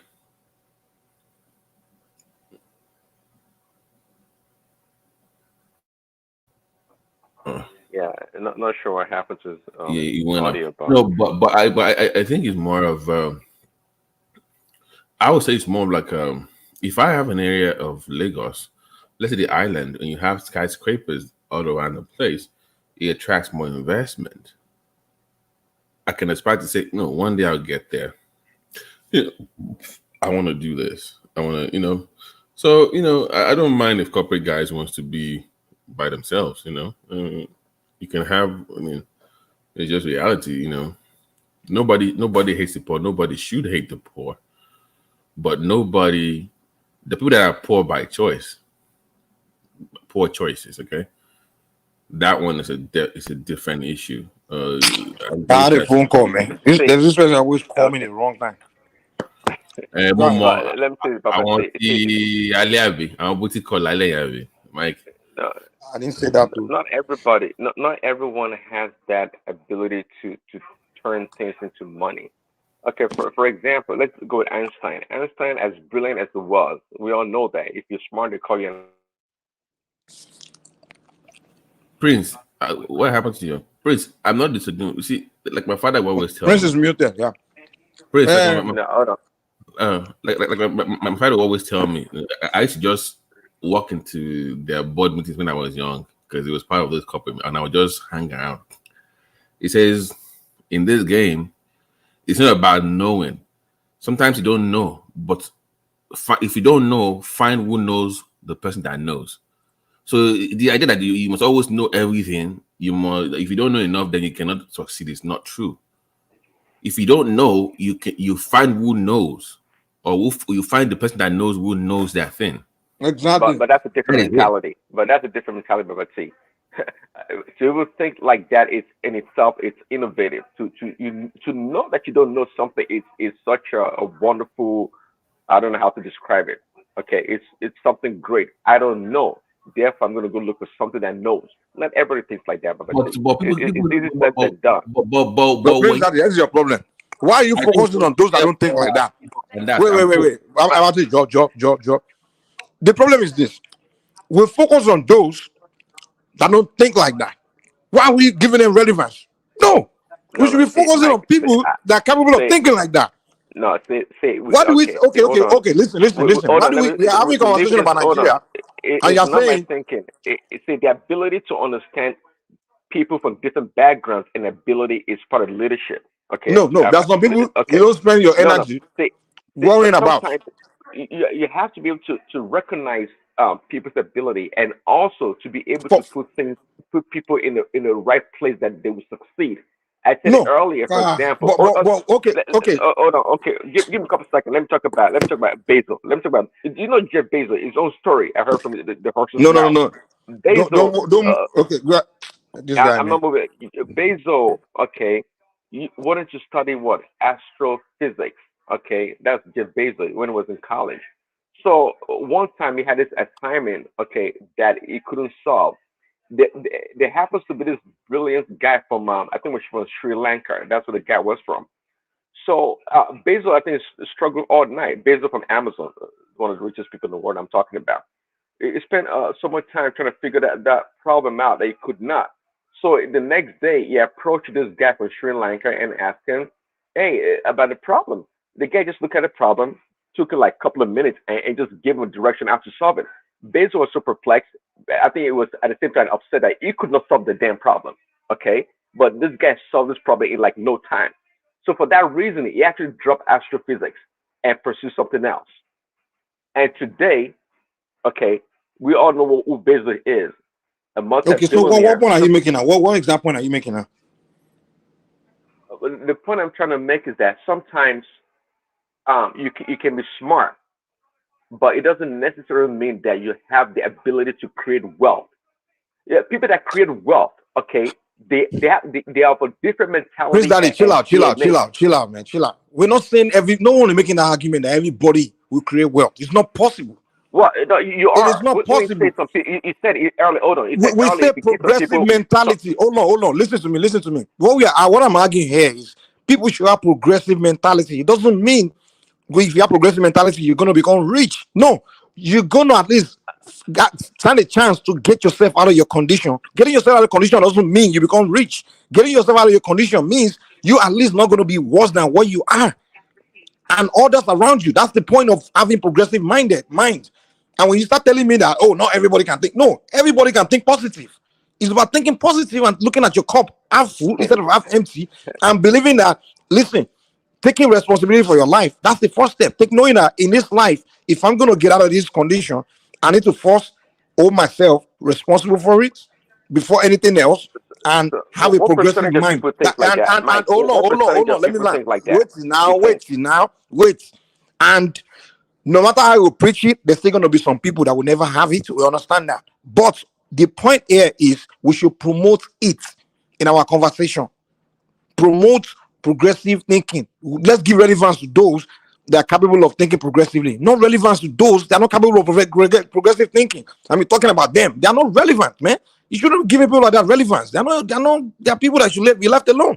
Oyinbo people, when you start talking about those kind of, can you sit down with your white colleague and your progressive colleague in America and be talking about people on welfare? They're gonna get up and walk away. Like, why are you talking about these kind of people? Those are not people I want to hear a conversation about. Talk to me about someone that's progressing, man. I don't want to hear about the guy that's on welfare that's doing nothing with his life. I don't care. Like, talk to me about someone that's has the capital, that's progressive minded. No matter how rich or poor he is, at least he has the mind to make it, to forge a change My, in society. I That's the think point. you That are, me, I get my, irritated when you guys come here and start having conversation with people that are not progressive. What the hell? Where are we going with that conversation? Mikey, you see, this your antagonistic stance against welfare. You seems not to understand what welfare is designed for. Welfare is a safety net. We know that, but the dependency it creates over time is supposed to be a temporary. No, it's supposed to be a temporary stopgap until you get yourself together. Then you go out there and become productive again. But people want to build their life entirely on welfare state, which is not sustainable for everybody else. Is the point? Well, I'm not going to support people building their life around welfare, and they want to sit there and they want to live on welfare forever. No, but government have responsibility to prevent its people from going into poverty. It's a government responsibility to formulate policy and effect it that will, create economic a kind of economic empowerment to the people of the country. And the reason for welfare is to prevent the people from going into poverty, abject poverty particularly. So in this country where we live, where they call, the most capitalist country in the world, we have Medicaid, and we know what Medicaid means. It's almost paying $0. It's huge subsidy. Healthcare program. We have food stamp that give people on monthly basis some money to buy food. So Nigerian priority right now is to focus on food stamp. That's our priority to advance as a country, right? If you're talking about welfare and food stamp, rather than talking about how we will industrialize, should we not be talking about how we can industrialize and become industrial country? So we're still not talking about focusing on welfare. That's our focus right now. So they give people food stamp, they give pregnant women wigs so that they can live a meaningful life in their country. Nigeria will become industrialized when we start doing welfare. When you see government doing that,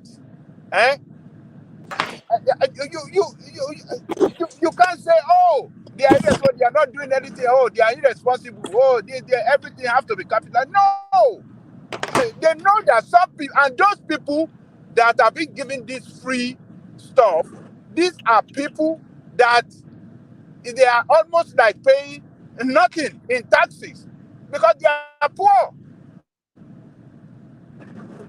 They are already poor people. They don't want them to, by their how do I say it? By their financial standing, they are regarded as poor people in the country, but they don't want them to go into abject poverty. That is why this program is designed so that they can have free food, free money for food, free healthcare costs. The children can go to free school as well. And we even have some program in this country that is called what do you call it? To go to college? They call it this free ride scholarship. Free ride scholarship to university. $0. It's not. This is not a matter of financial aid, but because we have some zones within some states around the federation that are regarded as educationally backward zones, and therefore, what can we do to help the children of these poor people to go to college? They provide them free ride scholarship to university. What are you doing in this country that is the most capitalist country in the world? Why should we want to practice such thing? And it's a problem in Nigeria, and we say, it is not good. Don't give them anything free. Let everybody go and look for their own way to get things done on their own. Government support government assistance is not necessary. There is no country, any country that doesn't give assistance to her citizen is not a country that is ready to grow, and that country will never grow. Every country that gives support their citizens, particularly by preventing them to go into poverty, it's a country that invests in they get the result back in thousands fold. So that is the way this program works. It's not that, oh, they just give you money and it doesn't mean it's a waste of resources. No, it's not waste of resources. It's an investment in the people. Investment in your people will give you development, overall development, and for the betterment of the country. That's the way it works. So let me just leave it there.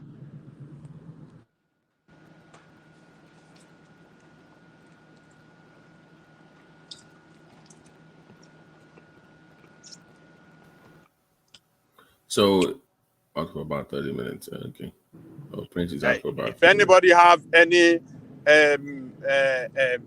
objection or pushback against what I said, you can say it. If everything I've said, they are not true. Because what happens is that if you come from a different perspective when it comes to welfare system, you might be labeled as anti-poor or you don't have compassion. That comes with that territory. So one has to be very careful when making any position. But I'll say there's nothing wrong with welfare system, because people will try will fail. Life happens, situations happen. So food banks, education, health, these are things that government has to, take care of. The poor amongst us is just part of our social responsibility. Even without government forcing us to pay taxes, we should still give back to the poor and needy in the community. But the dependency factor, and you can in the case of Lagos, for instance, and Nigeria as a whole, talking about welfare state, you've not developed the manufacturing side of your economy enough. It's not robust enough to encourage welfare at this time. Okay, you don't have a robust economy at this time. So until you have something very decent that can fund those welfare programs, because you can't depend on natural resources to fund welfare. Those resources should go to what you would call middle class, upper, to build businesses, hire people, expand their business, create more jobs. The taxes from those people can then be used to take care of people or the poor in the society. So that would be, so I don't think Nigeria is ready to have a welfare, like a comprehensive, massive welfare program at this point. That would be a wrong move, in my own opinion. You can put in some few things here and there, leg up for people to jump into to different classes, middle class, upper class, whatever. But to want to encourage that now in Nigeria is what I don't agree with. I don't think it's good long term. Down the road, when we get our act together, when you have power, when you have distribution sites, effective road system, those kind of things, manufacturing on a massive scale. I mean, even two companies in California is paying billions of dollars. Tesla's paying billions of dollars in taxes alone to the government. I've always talked about agriculture, for instance. Holland is making about 20 billion. They're exporting over $20 billion worth of agro-produce yearly. They're about the size of a state in the north where they can do the same thing. Now, if two states did not do the same thing and they are making close to $7 to $8 billion a year in exports, and they're expanding manufacturing, of course, the taxes raised can then be used to take care of the poor people in that society. But I would not say, okay, because you're making $6-7 billion, they're spending on poor people. No, you must grow, because the more you grow, the more you're going to need to spend on poor people. And that's just the way it is. So it's to focus on the manufacturing and people that are the way Michael put it, I want to work productive in society first. Those ones, one should fund them through taxes, reducing taxes, encouraging growth in their businesses. They will hire more people from the poor. At one point, they will hire them. They will pay more taxes. And you now use those tax revenues to fund your welfare program. That way, everybody wins. That's my own approach to it. I'm not opposed to we come after take care of, but I want to produce any fund you wanna. I use taxes here to fund the poor. Babati, look, who is Nigerian government that has failed to do the right thing, initiate policy that we, encourage or encourages industrial growth? You understand what I'm saying? And all the necessary things to do, infrastructure to put on the ground to support industrial growth, they fail to do it. And that's why you don't see industrial development in Nigeria that can create employment opportunity. So when government fail on their own part, as a matter of fact, they fail everybody. When they fail, then we will have this system that we find ourselves. They don't, come out with policy that will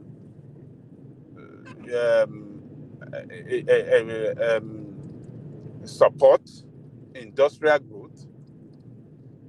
They don't build infrastructure. They don't build roads that can bring development. They don't build hospitals with good facilities. The public school, which should have been the brain box, which should have been I'm talking about university now, which should have been the basis, the brain box for the development of the country. They fail to invest in it. Yeah, but they don't fund research. In America here, even in healthcare, curriculum they change it based on what the market is demanding for. So what happens in Nigeria is training you in school. You're not checking with the manufacturing, with the business class to see when once they leave school, they can absorb them into. I have people like in Nigeria that they have companies that even after you leave your 4-year college, they still send people to 6 months, 7 course training, even when they apply for a job, to even train them again, additional training. Mm-hmm. So even curriculum-wise, not even reflecting what is going on in the world. So when people leave school, gone, won't tell to meet the requirement to even apply for the job that they want. So you must revamp that curriculum. You must work with the business community. Like, okay, we are training this people. It is the government that failed. They failed to invest there. They failed to have the right hand, the right people in the right position that can formulate policies for each sector, for the development of those sectors. That is the policy. That is the problem. So it is the government that has been the problem for our development in that country. It's the government that has, not the people. If government have put in place certain things on what to do, at what time, and also time from one point to the other, things will work well. You understand what I'm saying, Babati? Things will work well. But look at government reaches agreement with medical workers to increase their pay, to increase their welfare, to increase their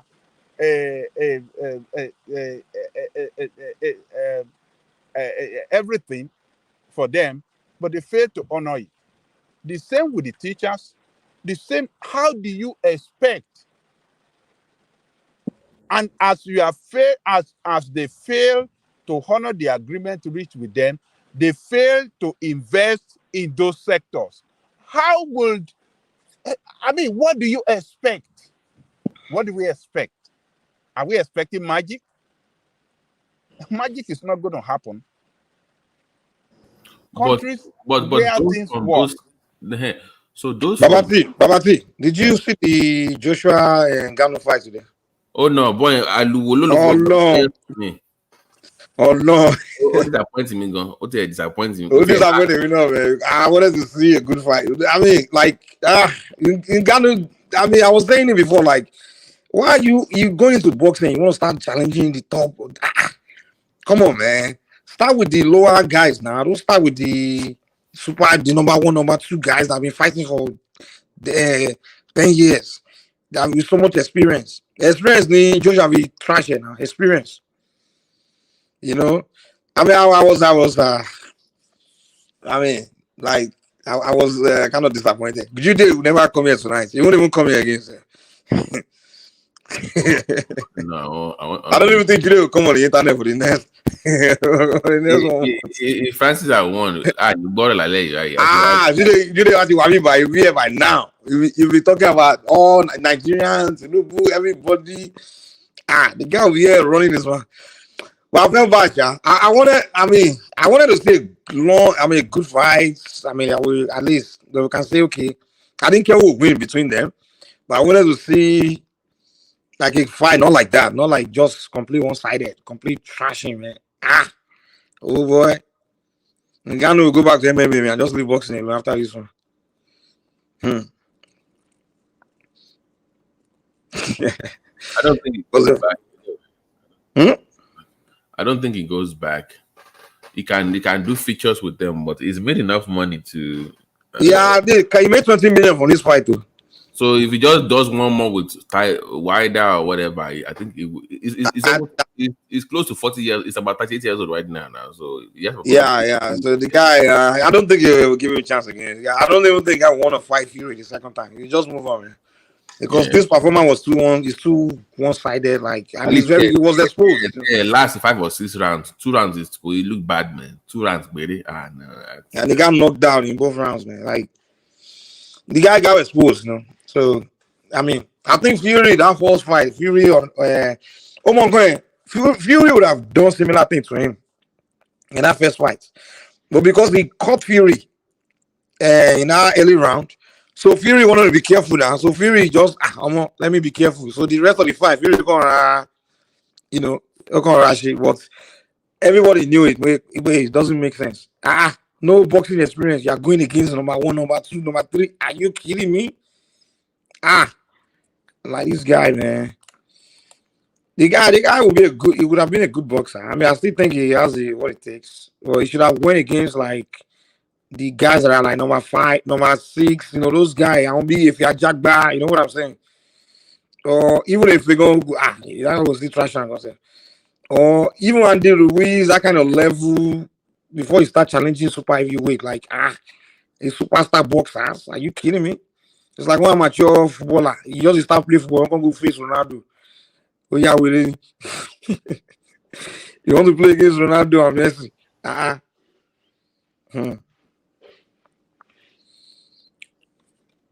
It was disappointing, man. I just wasted my money on that pay-per-view. Osongo. No. Not that much nice. Only was it was cheap this time. It was about $30 something. I feel like $39. I was like, it's cheap this time. Normal pay-per-view, you pay like are you watching the Tyson this guy, Jake Paul, Mike Tyson fight?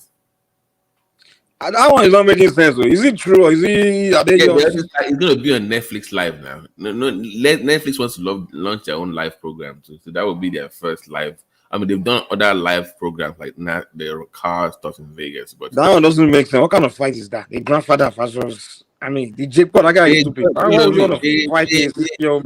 you know what the venue is? Is the Cowboy Stadium now? They are taking it serious. They got the stadium for the event now. A whole stadium. I don't think it's gonna be a real fight, man. Is it? It's too dangerous now. They have the Tyson, promo on. They have the promo now. The promo is already out there. Yeah, Tyson, Dick Paul. Yeah, it's real. But that doesn't make sense, man. That doesn't make sense. 20-something-year-old boy versus a CEO. Abusing the but Tyson has that Dick Paul. Emily, but Tyson Jones, boy, he might be old though, but that punch is still there. So my belly, no, I wouldn't do that. But hey, Midwest, are you there? What's up, man? Good morning, everybody. Midwest will come and give us the government slogan. Government to Mike, I'll be following you. Not bad. I'll be following you and Ajani Koko. See, the thing is, why I just we are not going back to that long government story. Let's go back to a different topic, man. I don't tire. I'm exhausted. No, wait. Yeah, but let's talk. It's the same thing I've heard millions of times. They didn't build this one. They didn't do that one. Let me also echo my own point. There's nothing you tell me today that you haven't said here before. Trust me. I'm go ahead. You tell me. They don't build this thing for this thing. Wait, we are on air. You see, the thing is, Ajani Koko just gave us some points. We don't hear the point million times before now. It's not really about the points. It's that we've heard it million times. Okay, Mike, let me get myself. Give me some time, please. I beg. The thing is this. What I want to contribute is this. The greatest challenges that we have in that country is what either I don't know. He said informal system, of doing business is our real problem, and that is why the taxational system, nobody can account for it, because you don't know exactly who and who is paying this tax in terms of database. So you can inflate the figure, you can reduce it so easily and go away with the money. Then I want to talk about that. We need technology to counter it, right? Proper documentation. I don't know whether they can do it analog, because analog was one. But yeah, that's what I'm saying. You need the technology to solve the problem, right? I think they have started using technology already. Sorry to point in me. Yeah. See, it depends on what they are doing with the technology. Our leaders, they know what they are doing, because if they do it right, it will be difficult for them to make away with our money. So that is why they delay the system. Who are you calling leaders, F? Those who are in authority, that have been appointed to lead some institution that's supposed to govern everyone. So who chooses this leader? Wait, I don't want to go deep to that. That one, these people are not in democracy. They are not your leader. They are your workers. They are your employees. You employ them to work for you. So they are not leading you. They are just working for you. No. It's not only that. You employ them to lead you. So no. Mike, do you know what's going on here? I think it's the cultural impact on the way we see politicians. Like once somebody becomes president or governor, a man for job will make way he's still a king or he's a king, a ruler. Like but we don't understand that these are politicians. People you employ them. The reason why you appoint them would not. Let me just put my point before you. You see, you argue about welfare because that's where I want to go. See, if you want to develop a society, all those dreams that we have, you must have a package for welfare. I will give you an example. In Europe here, there are countries that refuse to invest in welfare system, and they are the poorest country among European countries today. I'm telling you. I will use. Okay, let me give you an example. What happened to me in Spain? No. Give us the name of the countries now. They are the poorest because they don't do welfare.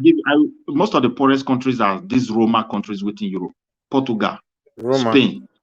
Wait now. Yeah, I'm naming and they are not socialist countries. Please, do you want us to discuss? Let me land my point. We are discussing now. We have to check facts now. We have to question what you are saying. You can't just feel wrong. I want to start naming Mike. Wait now. I want to talk to you from my own personal experience. Okay. I live some years ago. I was in Spain, and I was working there, living there legally, paying tax. Now, Spain is a kind of I don't know, parliamentary system of government that run federal regional system of government. That's what they practice there. So the region I live is Valencia. It's popular. Now, this, welfare system is based on local government and region, not federal. Not federal direct, but federal will release it to this region. And in Valencia, they don't help anybody. 2008, there was a very severe crisis. Okay, the Valencia where we live for years refused to assist us because they don't really have, they have the money, but they never put this money to welfare system. If you go to Spain today, the richest region is the only region where they support people's life. Because when you want to help people, this is the trick. You will design a format system of taxation, because indirectly that money is still coming back to the government. So when the condition was so critical, I left Spain and I moved to Sweden. So when I struggled with the system here, God so kind, I entered their system. Less than 3 months of paying tax, I lost all my income. I have a business in Nigeria, and I think it's just like this moment of a time when it's like when this guy just came into power, Buhari, for that first tenure. So it was strongly as well. So the inflation was there and everything. So most of the things I have there, I couldn't sell them.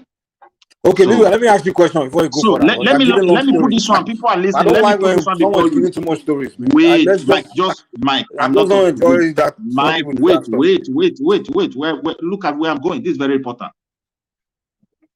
3 months of contribution to a country. I was afraid. I went to their social welfare and I applied.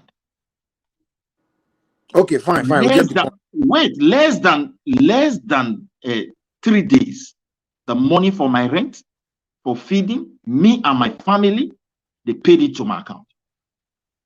They did it for me for like 3 months, and I feast myself. I started feasting myself. Let me tell you, today. Sorry, Midwest, before you continue, yeah. What was your income threshold when you applied for this benefit?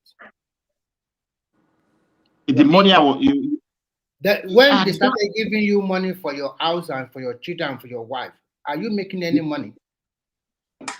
I said I lost my income. I no job now. So that is the reason why they gave you that money. And now you know what I'm saying? To qualify for the money, you must they saw it in the system, and I was able to present it before then, and I have a very serious difficult situation. So I want to ask another question so that you don't wait. Let me round up this one. They supported me, and now today any income I earn in this country, 35% go to the government. Likewise, that of my wife. So the problem we have in our country is this.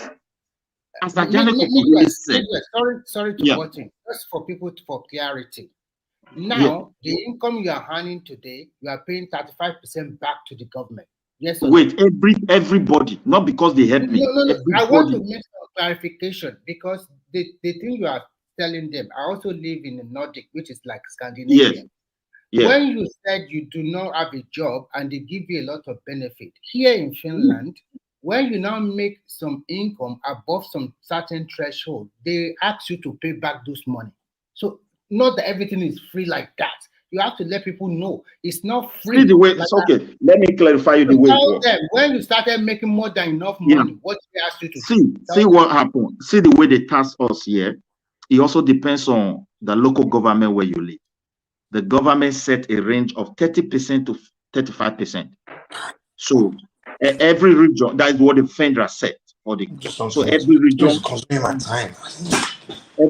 have right to float it. But if you earn an income to like equivalent of $4,000 US, the way they tax here, below that down, you pay that 35. But anything more than that add to your income above that 4K, you pay 50% to the government. It's kill and divide.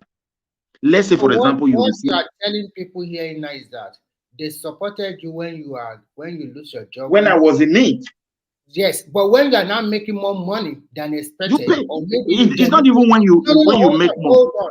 Maybe you don't use that word more. More, you confuse people. I earn average income. I'm not confusing. I just want to make clarity so that people can understand, because I know the system also.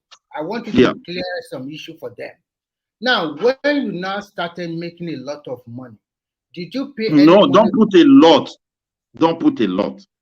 Okay, Once so when you now do you pay any money back to the government when life is better? Do you pay any money back from those? No, I don't.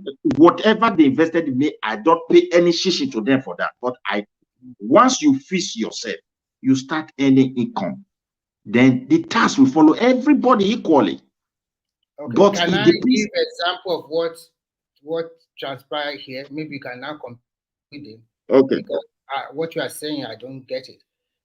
For me, I've been here. I never benefit from any of their welfare. I don't want it. I don't like it. Yeah, now, it's not even a good thing. So, here it works. If you have a problem, you go to their their government body to ask for support. They have access to your income register, because everybody have a number, like a data, social security. So when they get into that, they will know whether you have a job or you don't have a job. There's a threshold. Now they can support you with your house rent, and your children, of course, they give them money every month, and education is free. But there's a catch. And what is the catch? If they discover in future that you are making more money than expected, they give a threshold. Maybe you make more than 5,000 euro in a month. The government, I have a person that I know, during the COVID-19, he collected up to 20,000 euro during that period.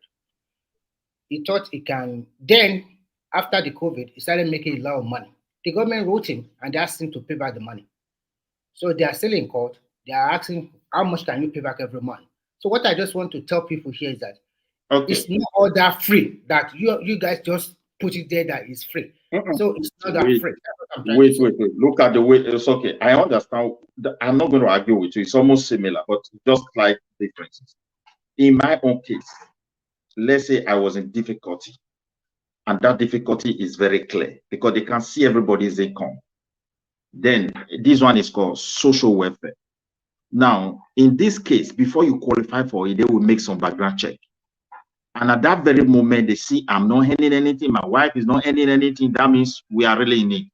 It's in the system there. So for them to support us is nothing for them. And they did their best. And I was also fast enough to fix myself. You understand me? From that day I started working. I keep on contributing. So, but however, here come another, like what you are trying to say. There are conditions where you can return money to the government. Also here. If you are not properly taxed, when you make declaration, annual declaration, you either the government return to you or you return to government. This is how it functions across the whole Europe. But there is another help you can solicit for, where another one that somebody was having a problem, that I met someone that was having a problem with them. Let's say I rented a house now. I discover my income is not enough. I can go to, there's insurance for housing. They could put it that way, for sacring something casa. So you go there. It's also welfare. You tell them I cannot, my income is too low, I can't afford my. They will start. They just fill the form. They grant it for you, and they will be supporting you to pay for your house. So that one, in the following year, on your behalf, they will now audit you as a person.